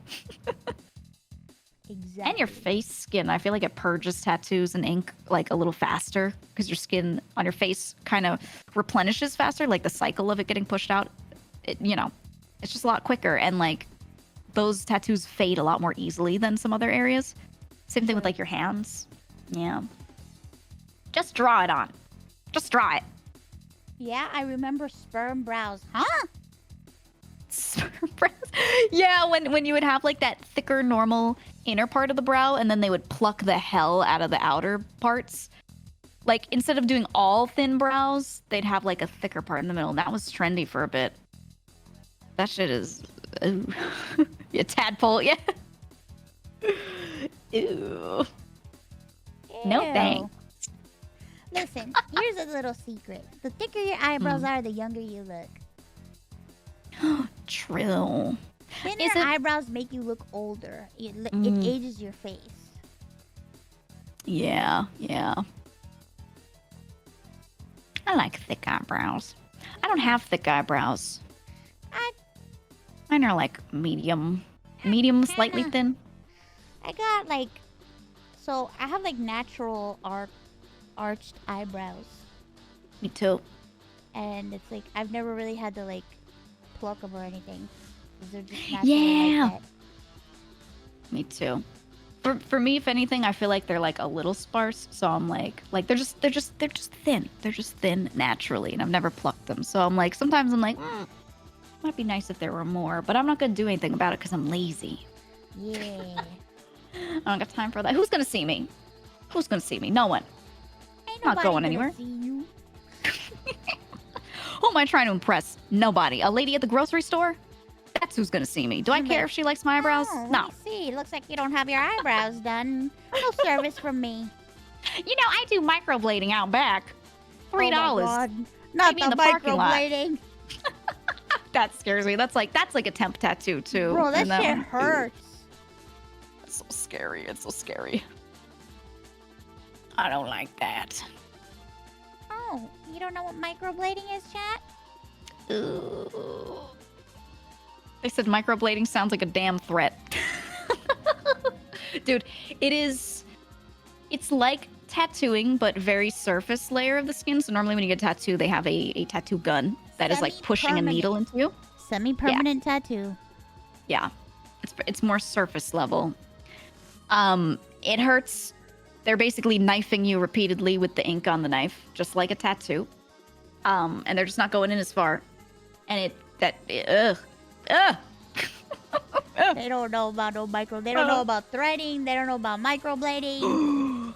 The threading. I've never had to get my eyebrows threaded because like they're just normal as they are. Like I don't need to shape them or anything.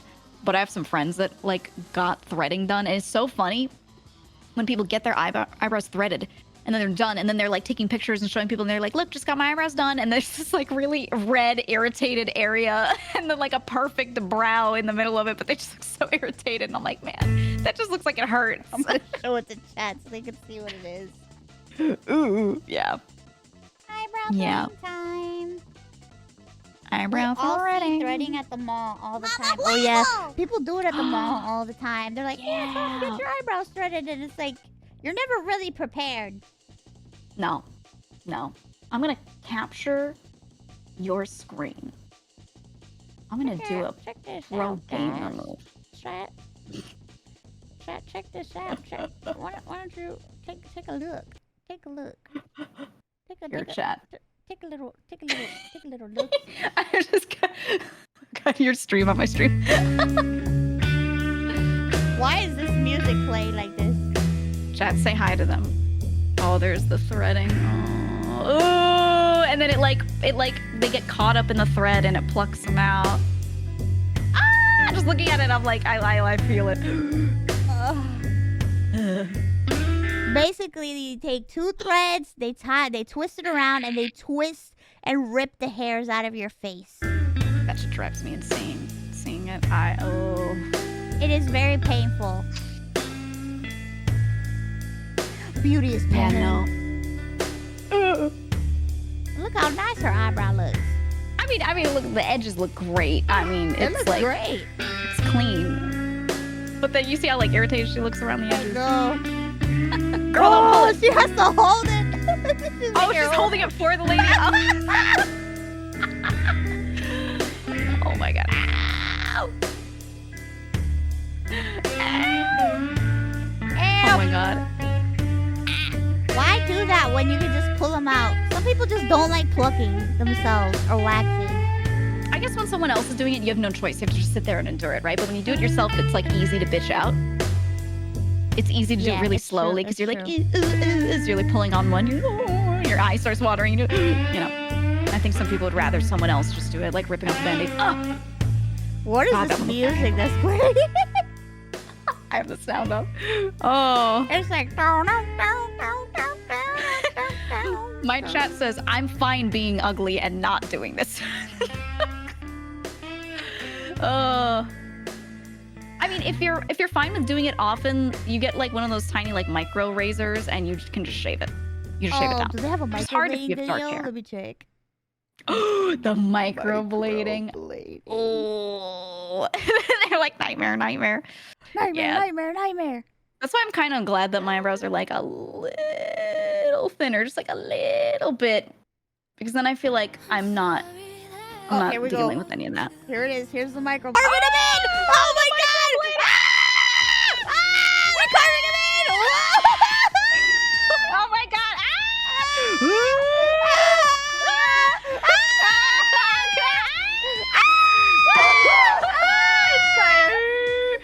Hey guys, you guys want a microblade now? You want a microblade, huh? What do you think? What do you think about this? Why would you do this?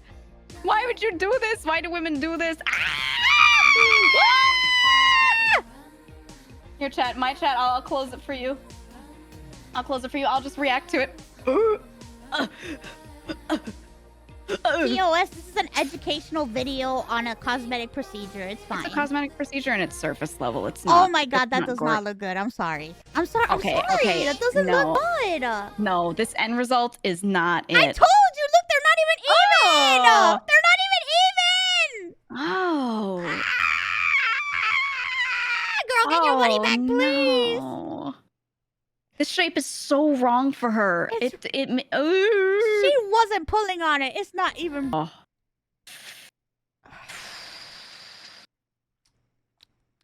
I don't like this end result. I don't like it.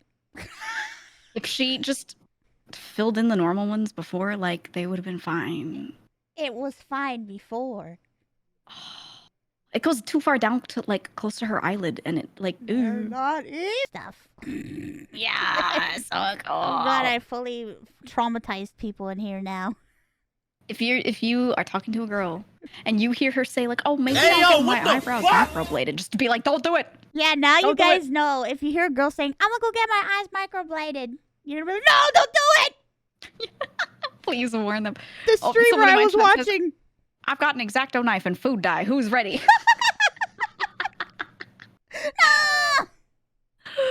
Oh my god. Somebody in my chat's like, watch pimple popping videos now. Okay, you freak, sit I down. can't. No way. Oh, Sit down, you little freak. You just outed yourself. get out of here. Yeah, I see what you like. I see what you're talking about. I see you. You're a freak. Dr. Pimple Popper fan. Ugh, I can't watch that kind of stuff, man. It's too much for me. I can't. Yeah.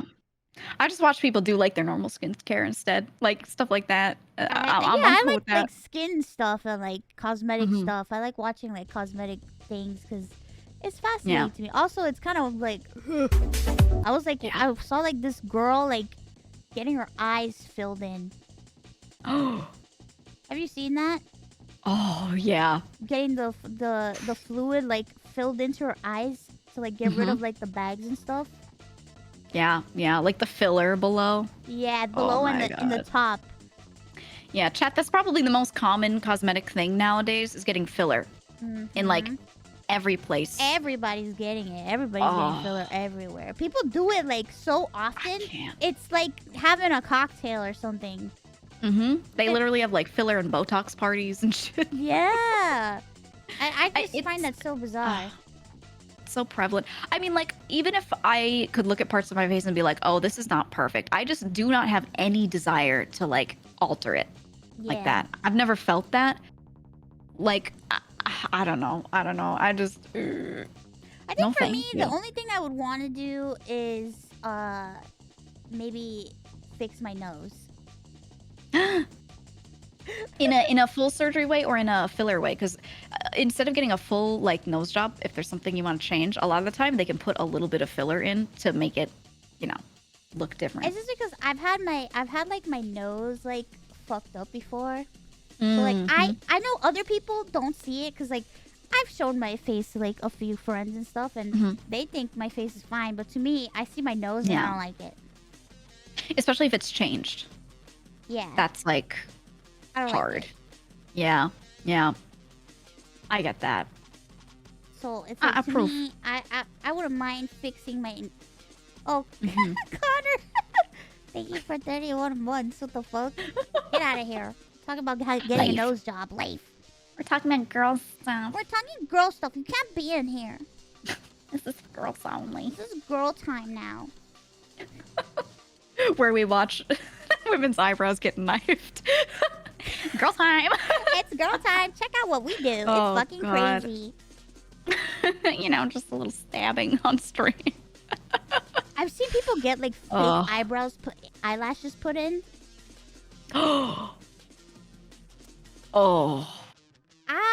Anything where they do a cosmetics procedure where they have knives, they have needles or anything involved in the eyelid area is like the biggest no for me.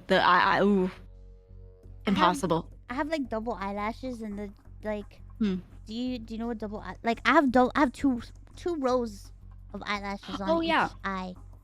So I don't like that too. Where it's like the rows are like very like height wise staggered. Yeah. They're like stacked on top of each other.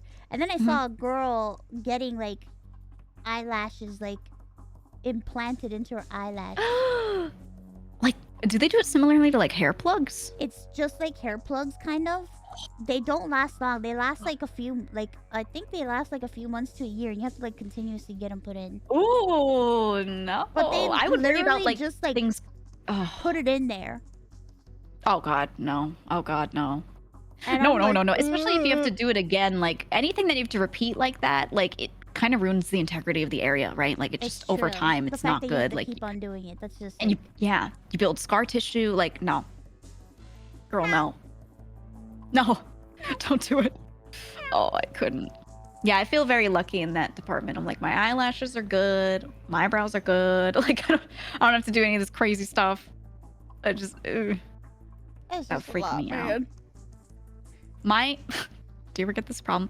Do the ends of your eyelashes, like out in the outer corners, get tangled with each other? Yes. They loop together? Mine fucking do that all the time. I hate that shit. And I have to like use my fingy. So for me, like since I have like double eyelashes. Yeah. Sometimes they'll get bundled together and they'll fall into my eye and like. It's happened to me on stream twice where like I'll get like 4 eyelashes in my eye at one time. Yeah. And I'm like, and I can't fucking rest until I pull them out.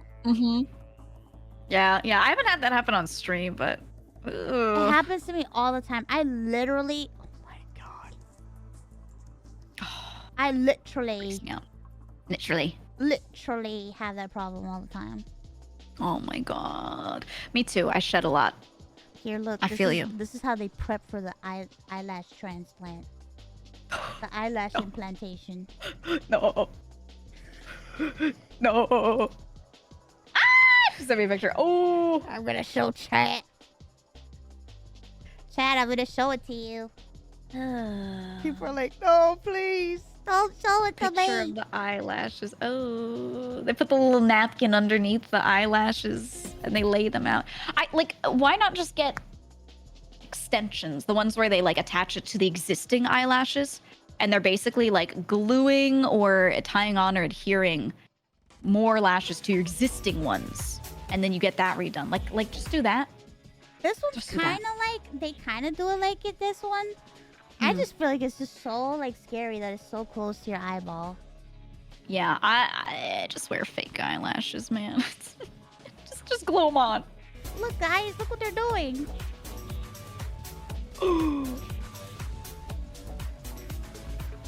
Oh no. I can't look at it. Oh. I won't show you chat. You'll cry. They're like stabbing tiny extra hairs into like the eyelid and then leaving them there. Oh, Dude, this is like another microblading thread thing. They actually draw lines on your face like with a thread.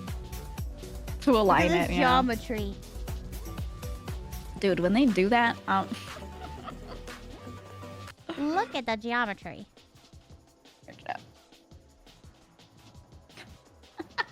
I love when they pull out the protractor. I like This is this a geometry project. little guy, the little pincers. Oh man. Literally Yeah. a geometry project. We're going to give you ideal eyebrows. The thing is, when they do all these lines, like some of these places do all these lines and then they make sense on the face, and other places they do all these lines and it doesn't make sense on the face. So like, Yeah, I'm just like, Aw. bro, like what the fuck? Why we need all that? I am doubting the quality. It's still gonna be misaligned. It's gotta be one that's like all wonky and. What's the other thing is people's faces aren't perfectly balanced. It's true. It's true. So- Everybody's faces are differently shaped. Yeah. Like sometimes the thing to do isn't to do eyebrows that are perfectly balanced with each other, but they're balanced with each eye. And then it like looks okay. But if these people are just pulling out a protractor, like that's not happening. It ain't happening, man. I'll be fine at home just putting on my moisturizer and Yeah, sitting just in front of leave my me computer. be in peace. With Yeah. my creams and potions. I place the magic potions on my skin every day. Keep it Oh, nice yes. and supple. Mm-hmm. Your natural It's the brows best look part of my better day. usually anyway. It's true, but you know, some women are self-conscious. Yeah, I think a lot of women they think that they fit like an archetype and they don't want to fit that archetype, right? They look at their face and they're like, my face looks too hard. And like my jawline is strong, my eyebrows are sharp. Maybe I'll do like softer, more rounded eyebrows and it'll give me a more calming effect, right? Like a lot of people feel that way. And then other people who have like a rounded face, they're like, I'm too baby faced and I look too young and I want to have like sharper eyebrows so I look older. It's always like a thing like that. Like they think like the whole balance is off and they're like, these eyebrows will fix me. But you can literally achieve that with makeup. Like you don't have to like do crazy cosmetic procedure. I've seen people reconstruct their face using contour. Mm-hmm. No, You can go crazy with it. It's true. It's true. Who am I reconstructing my face for, chat? It's already me. drawn. I'll draw on eyebrows and send them only to you. Yeah, Look at my eyebrows today. I don't wear any makeup anymore. I think I haven't bought any new makeup in like 3 years. Oh my Straight God. up. It's been a long time for me too. I kind of want to like get back into it, but I'm just like, do I really? Yeah. It's nice to do occasionally, but it's not worth buying products that you'll use once and then like never use up and then they'll expire by that time. True. I remember when I was a kiddo, I never used to think about expiration dates from shit, and now it's like I'm very much aware. Don't use expired makeup, cause that shit will fuck you up. it can be so bad for your skin. There's some makeup when it expires, it starts to, you know, become cultured and it starts to grow bacteria and things in it, and it's not good. Not good at all. Yeah, chat says I look at my face and I go, yep, that's my face, all right. Yeah, I think there's nothing wrong with wearing some, just like, don't do these crazy things to yourself. People are nuts. Girls are crazy. Ladies I don't are have it in crazy. me. Mm-hmm. Isn't makeup bad shit? Huh? Isn't makeup bad shit? What? Huh? Like, is No. it made up of bat shit? Is that what you're saying? Are you saying that's like ingredient number one? What? I think that guy's crazy. I think he's off his They don't rocker. put guano in makeup. Yeah, makeup doesn't have guano. It goes on your face. It goes in your eye area. Of course, they're not putting that in there. No way! No way! I've heard that somewhere. I don't know where you read that from, but that's That incorrect. ain't right. That ain't right at all. Incorrect. I love it, people going, no, it's whale spit. What? Stop. That's Well, stop. they actually do. They're bringing up like one product. Mouse makeup is none of those things. That's like snake venom is in lip plumper. I don't even know. Do they even still use snake venom in lip plumper anymore? I think they use synthetic shit now. They do synthetic stuff usually, yeah. It's just cheaper and easier to do. I Yeah. remember I've used a lip plumper. That shit burned.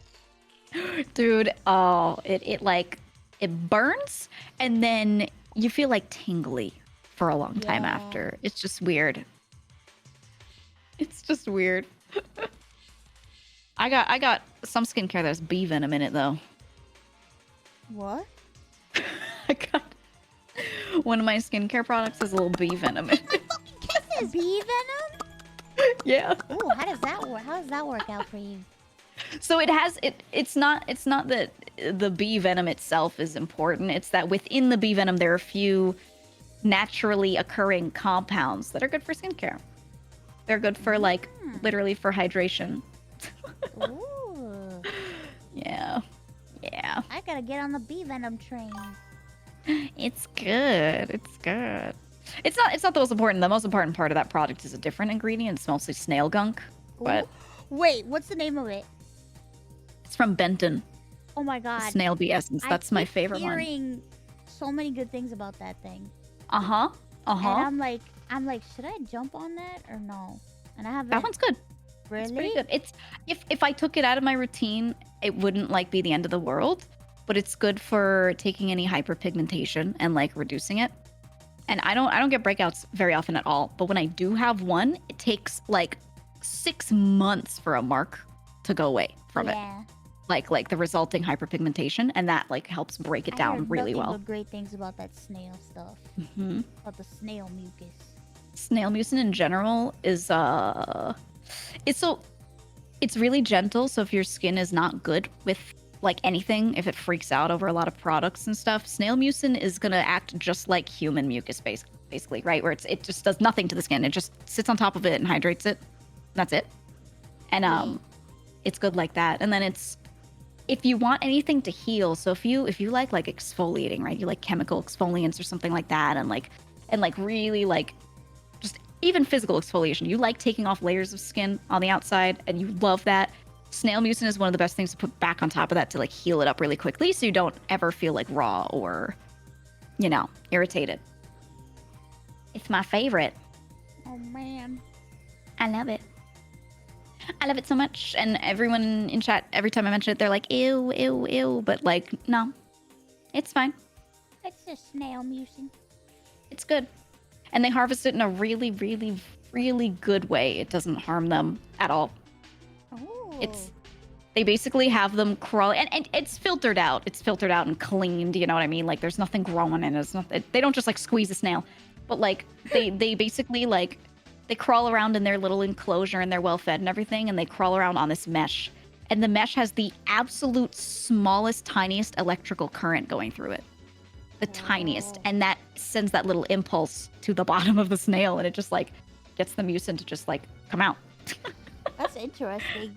Yeah, it's pretty cool. And then it drips down, and then they refine it into like, you know, a different form to use for a product. Ooh, I want snail mucin. Yeah, it's good. It's good. My like skin has been weird because like I used to use a lot of products, and then like all of a sudden one day like my skin just went crazy and was like, nope, don't put anything on me. And then I went for a time without using too many skin products, and now I'm at a point where it's like I'm getting back into it, and I'm trying to figure out the right routine for me. Yeah, that's what I did too. I had a similar thing going on where it was like not like rejecting my products, but yeah, my skin just didn't like some of the stuff I was using over time, and things just change and shift. And I was like, all right, I gotta change this up, and I didn't know what to change up because it was hard for me to. I had a long routine. It was very time consuming to like take things out one time, figure out what it is. So I just started anew. I was just like, I'm just gonna make a simple routine. Yeah. I need a good routine again. I have one right now, but it doesn't feel like the right one. I've just been looking around, you know.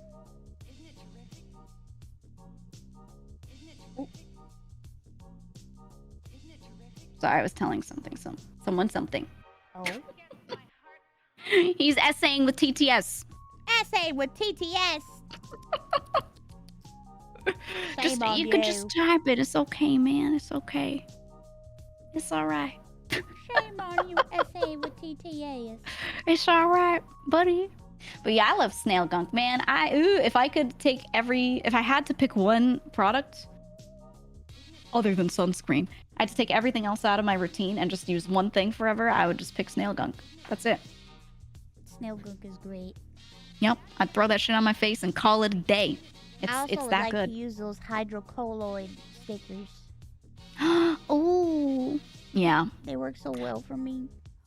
I like those. I find that like anytime I did have a blemish, the snail gunk helped heal it up because it's like it keeps the wound healing environment very like moist. You know what I mean? Yeah, it's so good for healing. It's so moist and nice. It's the best. The best. The best. My mom says they called me snail gunk in college.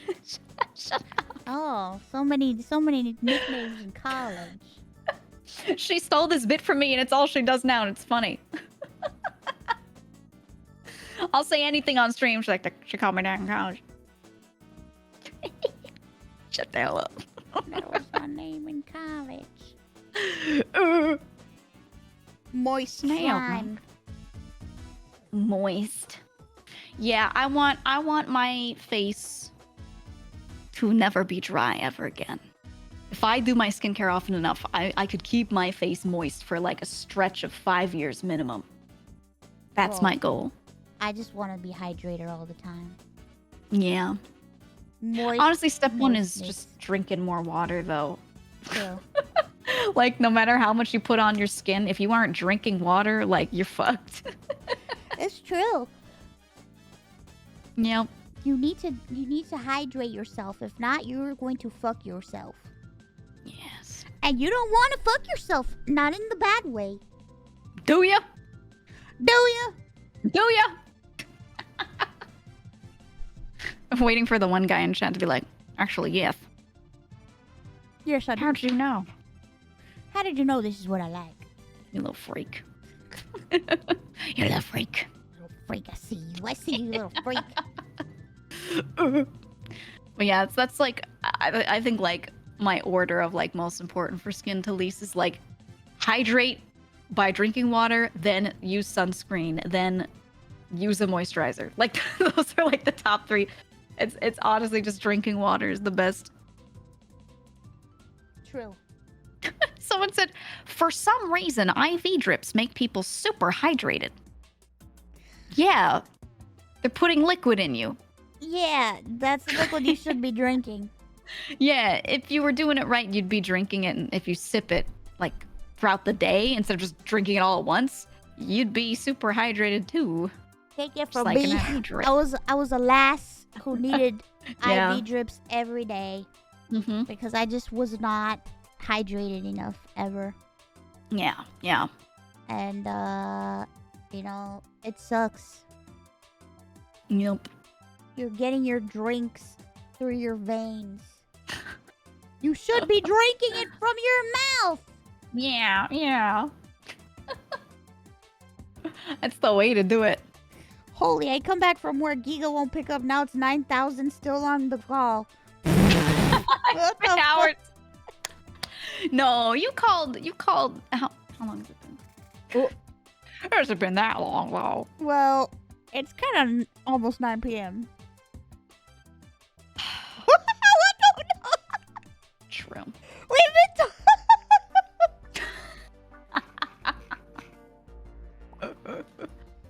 We've been here for a while. That's true.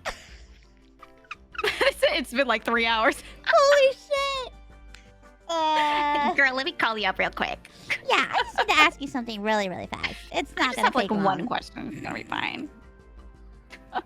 It has been a very good podcast. Oh, thank you. I'm glad you enjoyed the 3-hour podcast. The podcast. Yay. Oh, great. We should just get a podcast scene. You remember? Do you remember when H3 and Trisha did frenemies? Yes. We should do it like that. We should make it look like that. Yeah, we do. And we just each have a chair that looks like us and a desk that looks like us. And then whenever you call me, I'll just hit the button. I'll be like, hit the scene. I like that set, and I like. Have you seen the new I Like to Watch with Trixie and Katya? Their new set. Yeah, That yeah, half yeah, of yeah. it is pink and the other half is red. Uh-huh. I like that shit. when it's like, yeah, the obvious separation between the two is like, that's that person's side, that's the other side, and the theme is like on point. Yeah, I like that too.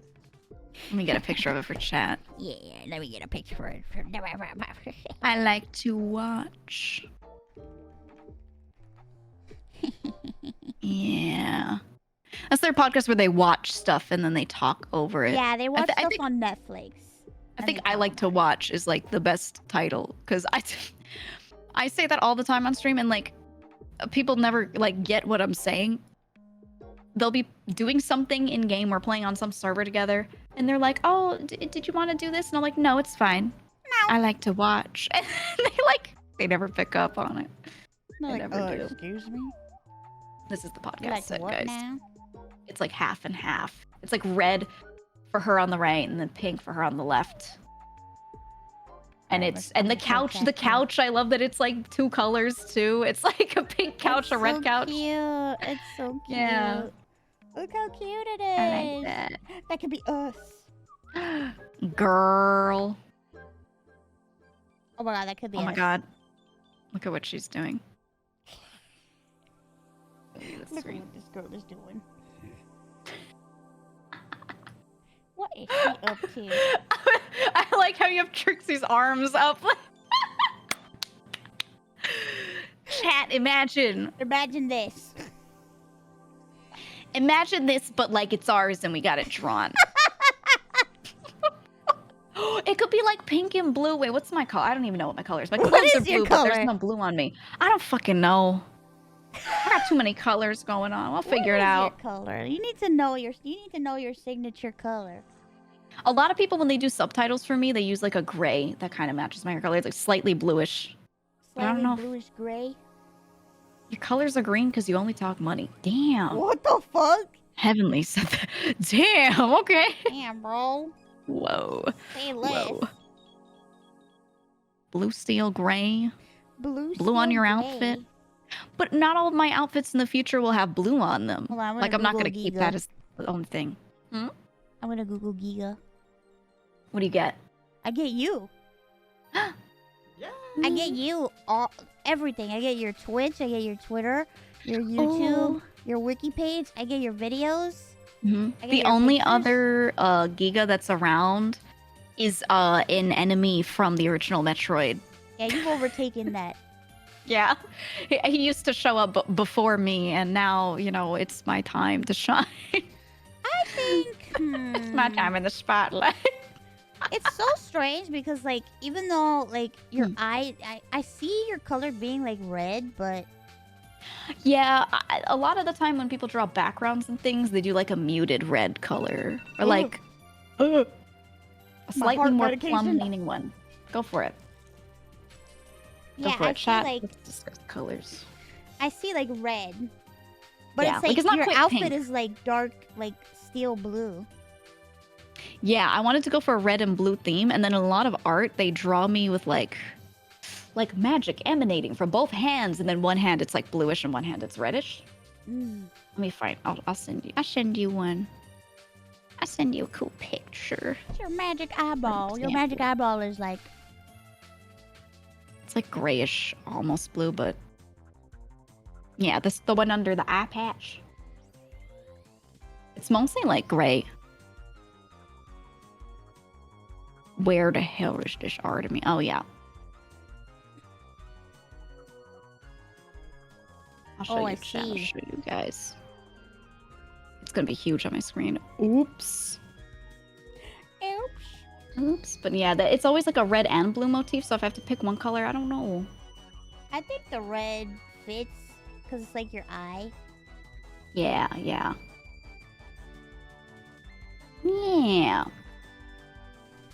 I think the red Look at it, fits. chat. I think it fits. Yeah. It's your Yeah, because when I eyeball. think about like other outfits and things, if I was wearing an outfit that was like monochrome, it was just all black, and the only color on me was like my eyes, then yeah, like something reddish would make sense, I think. But my hair is bluish. They're both like cool toned. I don't know. I figured Your it out. hair is like, well, wait, your hair is blue?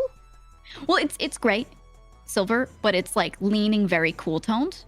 It's a very, very cool tone gray, and like when people do highlights and lowlights, they always use blue to get that like the right way. Yeah, so like, and even the reddish eye, it's a little more pinkish because it leans like the coolest toned red you could possibly be before you're no longer red. A muted red. Yes. So it's hard for me to figure out like if I have like a singular color, what would it be? Red. Too many. Red. Yeah, probably something like that. Probably red. Maybe like a berry red, right? Yeah, like a little berry bit. red. What do you think, chat? What do you think? Let me zoom in. Definitely not like a crimson, but like Yeah.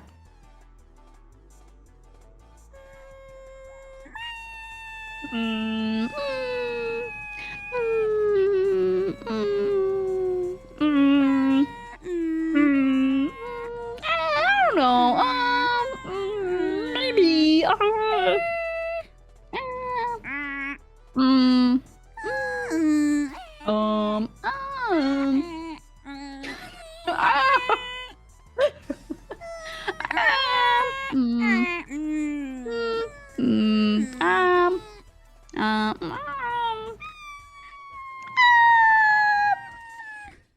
I think red. Yeah, I think like a reddish thing. Yeah. I think a red. Blood Angel Red? What the fuck is Blood Angel What does Red? that mean? What does that even mean? What does that mean?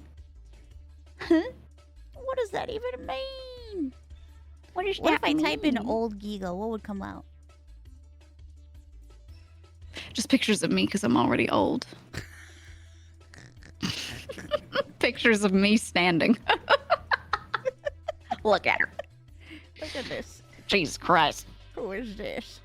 Oh, someone said Bordeaux. Yeah, like a wine red. Oh Ooh. yeah, like a wine red. That's the word I was looking for. Yeah. I was like, there's a way to describe this, but what is it? Wine red. Yeah, because it's different from like, what's a good example? Like Zen always uses like a 255 red. Like intense. Red. Yeah, a bright fucking red. Yeah, just like the most eye-searing one. Or like Red Ranger red, right? Yeah. Yeah. I think so too. Pinot Like the color of your damn Grigio. eye. Can I My get a eyes- Pinot Grigio? I just want like one Pinot Grigio and like maybe like a mimosa later. Do you have a Pinot Noir? I just want a Pinot Grigio. Any swa salad? I need a Pinot Grigio. It's crucial. It's imperative that I get it right now.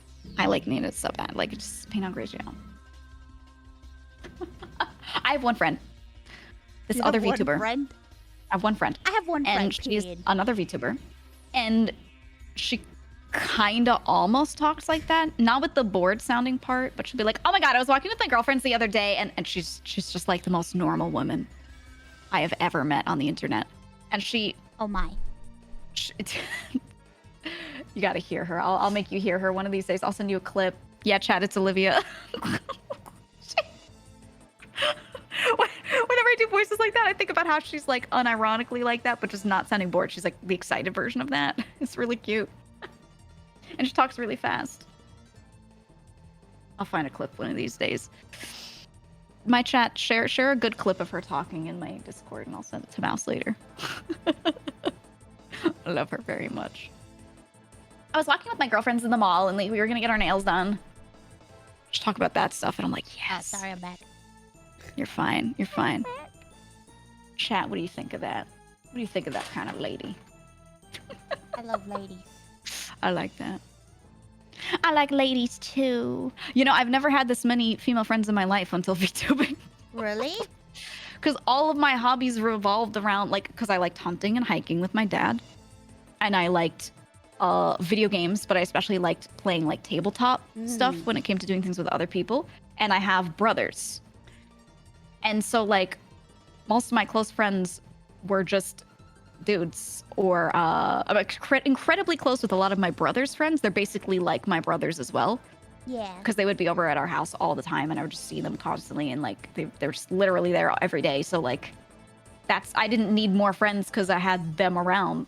So, yeah. And like I've always had some female friends, but like never a lot until I became a VTuber. I kind of didn't have many friends. Yeah. I totally get it. Yeah, I had like my brother's friends, and I had a couple friends in school. I knew a lot of people, but I wasn't close with them. And I like had family, so I just, you know, hung out with my family. I didn't go to people's houses much or anything. I don't know. I don't know. I've never met this many girls. I'm glad. I like having all these friends that are girls. I love women. Yeah. Me too. And I love it when women learn their place. No, I'm just kidding. See, you like, because I'm different, and like, you know, like I can hang out with the boys, I'm, like, and not like the usual girl. Like I'm not your ordinary girl. Like, you see, like I play video games, you know. Yeah, I'm totally different, and like you've never met another girl like me, and like there's nobody else on this world like me. Exactly. And like, you know, I just have like similar interests with the guys. Like, I don't want to see the Barbie movie. Like Pink, no, absolutely not. I'm a tomboy. Yeah, I'm totally like not. I mean, don't even look at me like a girl, okay? Like, I'm totally, I'm not a gamer girl. I'm just a gamer, okay? Yeah, just call me a gamer. You don't have to call me a girl. Like, just don't. You just don't have to do that. Right. Like, just don't even separate it. That's for like the other ones, you know? Yeah. We're just going nightmare. I sent Mouse and Haruka this short of there's this one girl who just like does these little funny rants where she just is that different girl, you know? And she had like one rant where she's like, oh, you like the Barbie movie? You're gonna go see it? And she does like this whole like bit, and I remember. Oh my god, that show's so funny. She's like, you're gonna see that? It's like about women. I was like, oh Jesus Christ. Thank God she was acting. Oh. Nightmare. Absolute nightmare. Nightmare. Fuck that, dude. My lovely friend, I was away now. I've been on for 9 hours. Yeah, me too. I got pee. I got pee too. I got pee. I was gonna do something else today, but I looked at. I was gonna review these things in my Discord, but there aren't too many. So chat. I think I'm just gonna do it during the week. Yeah, I was gonna do stuff too, and I'm like, I'll just do it tomorrow. And then we talked about microblading. Sorry, chat. Well, this has been a preview of our podcast. I hope you liked the pilot episode. Yeah. It'll be great. Yeah, it'll be great. We'll have a great time. Yeah, we'll figure it out. This was We'll a figure it pilot out. episode, and we were just workshopping it. Yeah, of course. It was very, valuable use of our time. I'm And it's glad it very went important well. that we did a little run of this, just to make sure it was good for you guys. We'll be sending you a questionnaire for your feedback soon. Yeah, of course. What she said. Yeah, she'll handle that. Right. She'll take care of that. So true. Not me, though. Not it. God damn it! Not it. No! Not it. Okay, but actually do it, though. I want to, though. Honestly, I could throw us together a scene. Like, not even getting a full one for that yet. And just, like, Bro, I'll contact an artist right now. Be like, can you recreate this for me, please? Yeah. Do you have a chair? Do you have, like, a personalized custom chair? For me? Yeah. I think I do. Okay. I lose assets all the time. We'll compare whatever chairs we have, and if they work, we got a good start going. If not, I know just the person I could talk Mm-hmm. to. Yeah, we'll make it work. Whip We should get up little chairs. microphones. Yeah, little microphones, a chair. Ooh. Yeah. Yes. What if we get a giant throne, and the throne is like bisected? Ooh, yeah, It bisected just has throne. like one arm in like the middle that like has like both of our stuff on it. Oh, yeah. All right, I got ideas. I'm writing it down. All I right. got ideas. All right, I'm writing that shit down too. Let's write it down. Oh yeah. We're getting ideas. We're doing it. Yes. And chat, I'm open to ideas. Yeah. Leave your suggestions at the door. Oh yeah. In the box. In the suggestion box. If you can't do that, then don't talk to me. If you can't do that, then honestly, like, I don't know why you're here. I don't even know what you're doing here. Like, what are you doing? What are you doing? Chat, don't worry. I'll come up with segments. So the Korean culture pod, have you not seen? We can talk about anything, literally. We could, we'll pick, like, topics out of a hat. And be like, these are the ones for this episode. Let's go. Yeah. Done. Doesn't matter what they are. We could be like those two. Oh my god, have you seen that podcast of those two ladies that they're these older seasoned ladies and they talk about the things that they've had it with? Yeah. I love those bitches so much. They're so funny. God, they're so good. Yeah. Oh, never in my life have I ever found these two old white ladies so funny. They were so amazing. They're really good though. It's so good. Hey Mouse, I know it's random, New title. We've but had I it. was dying to know if you have heard the song "Made of You" and Connor We'll Cold's come up. We'll Tears come up in with the something Welsh good. Rain. It'll be iconic. Yeah, it'll be iconic. It'll be so iconic. I love it. Don't worry. I've already. Besides this, I've already got other stuff cooking. Chat. You'll see later. Got good stuff cooking. We're cooking. Don't worry. Mm-hmm. Thank you for the biddlies. Yes, I've heard the song. Oh. Like, man, I'm gonna go. I'm gonna end my stream. Okay. I'm gonna go to. Well, if you're around, I'll talk to you later. You know where I am. Voice chat. You know where to find me. I'm gonna find you later, and we're gonna. The dungeon. I'll find you in the dungeon. Yeah. Okay. Sounds good. All right. Bye. Bye, Mouse.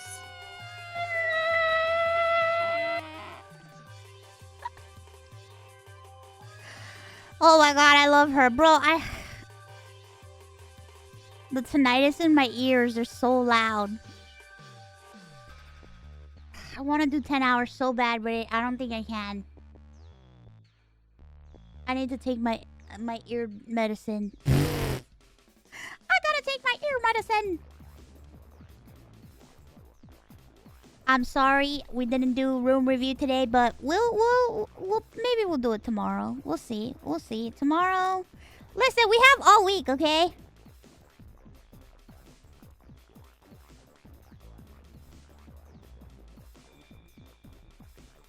We do? Yes, we do. I had a lot of fun. Thank you guys so much for hanging out with me. I'm gonna raid Connor now because he's gonna do some stuff with his mods. And I'm gonna pass out and die. I'm just kidding. I'm gonna take a rest. And hopefully kill this pain and ringing in my ear. I have to take my eardrops now and I have to lay down flat. If not, they just roll out. Autobots, roll out! Okay, I love you. Mwah. I'll see you tomorrow. Be safe, drink water, take your meds, be good, take care of yourself. Mwah, mwah, mwah, mwah, mwah, mwah.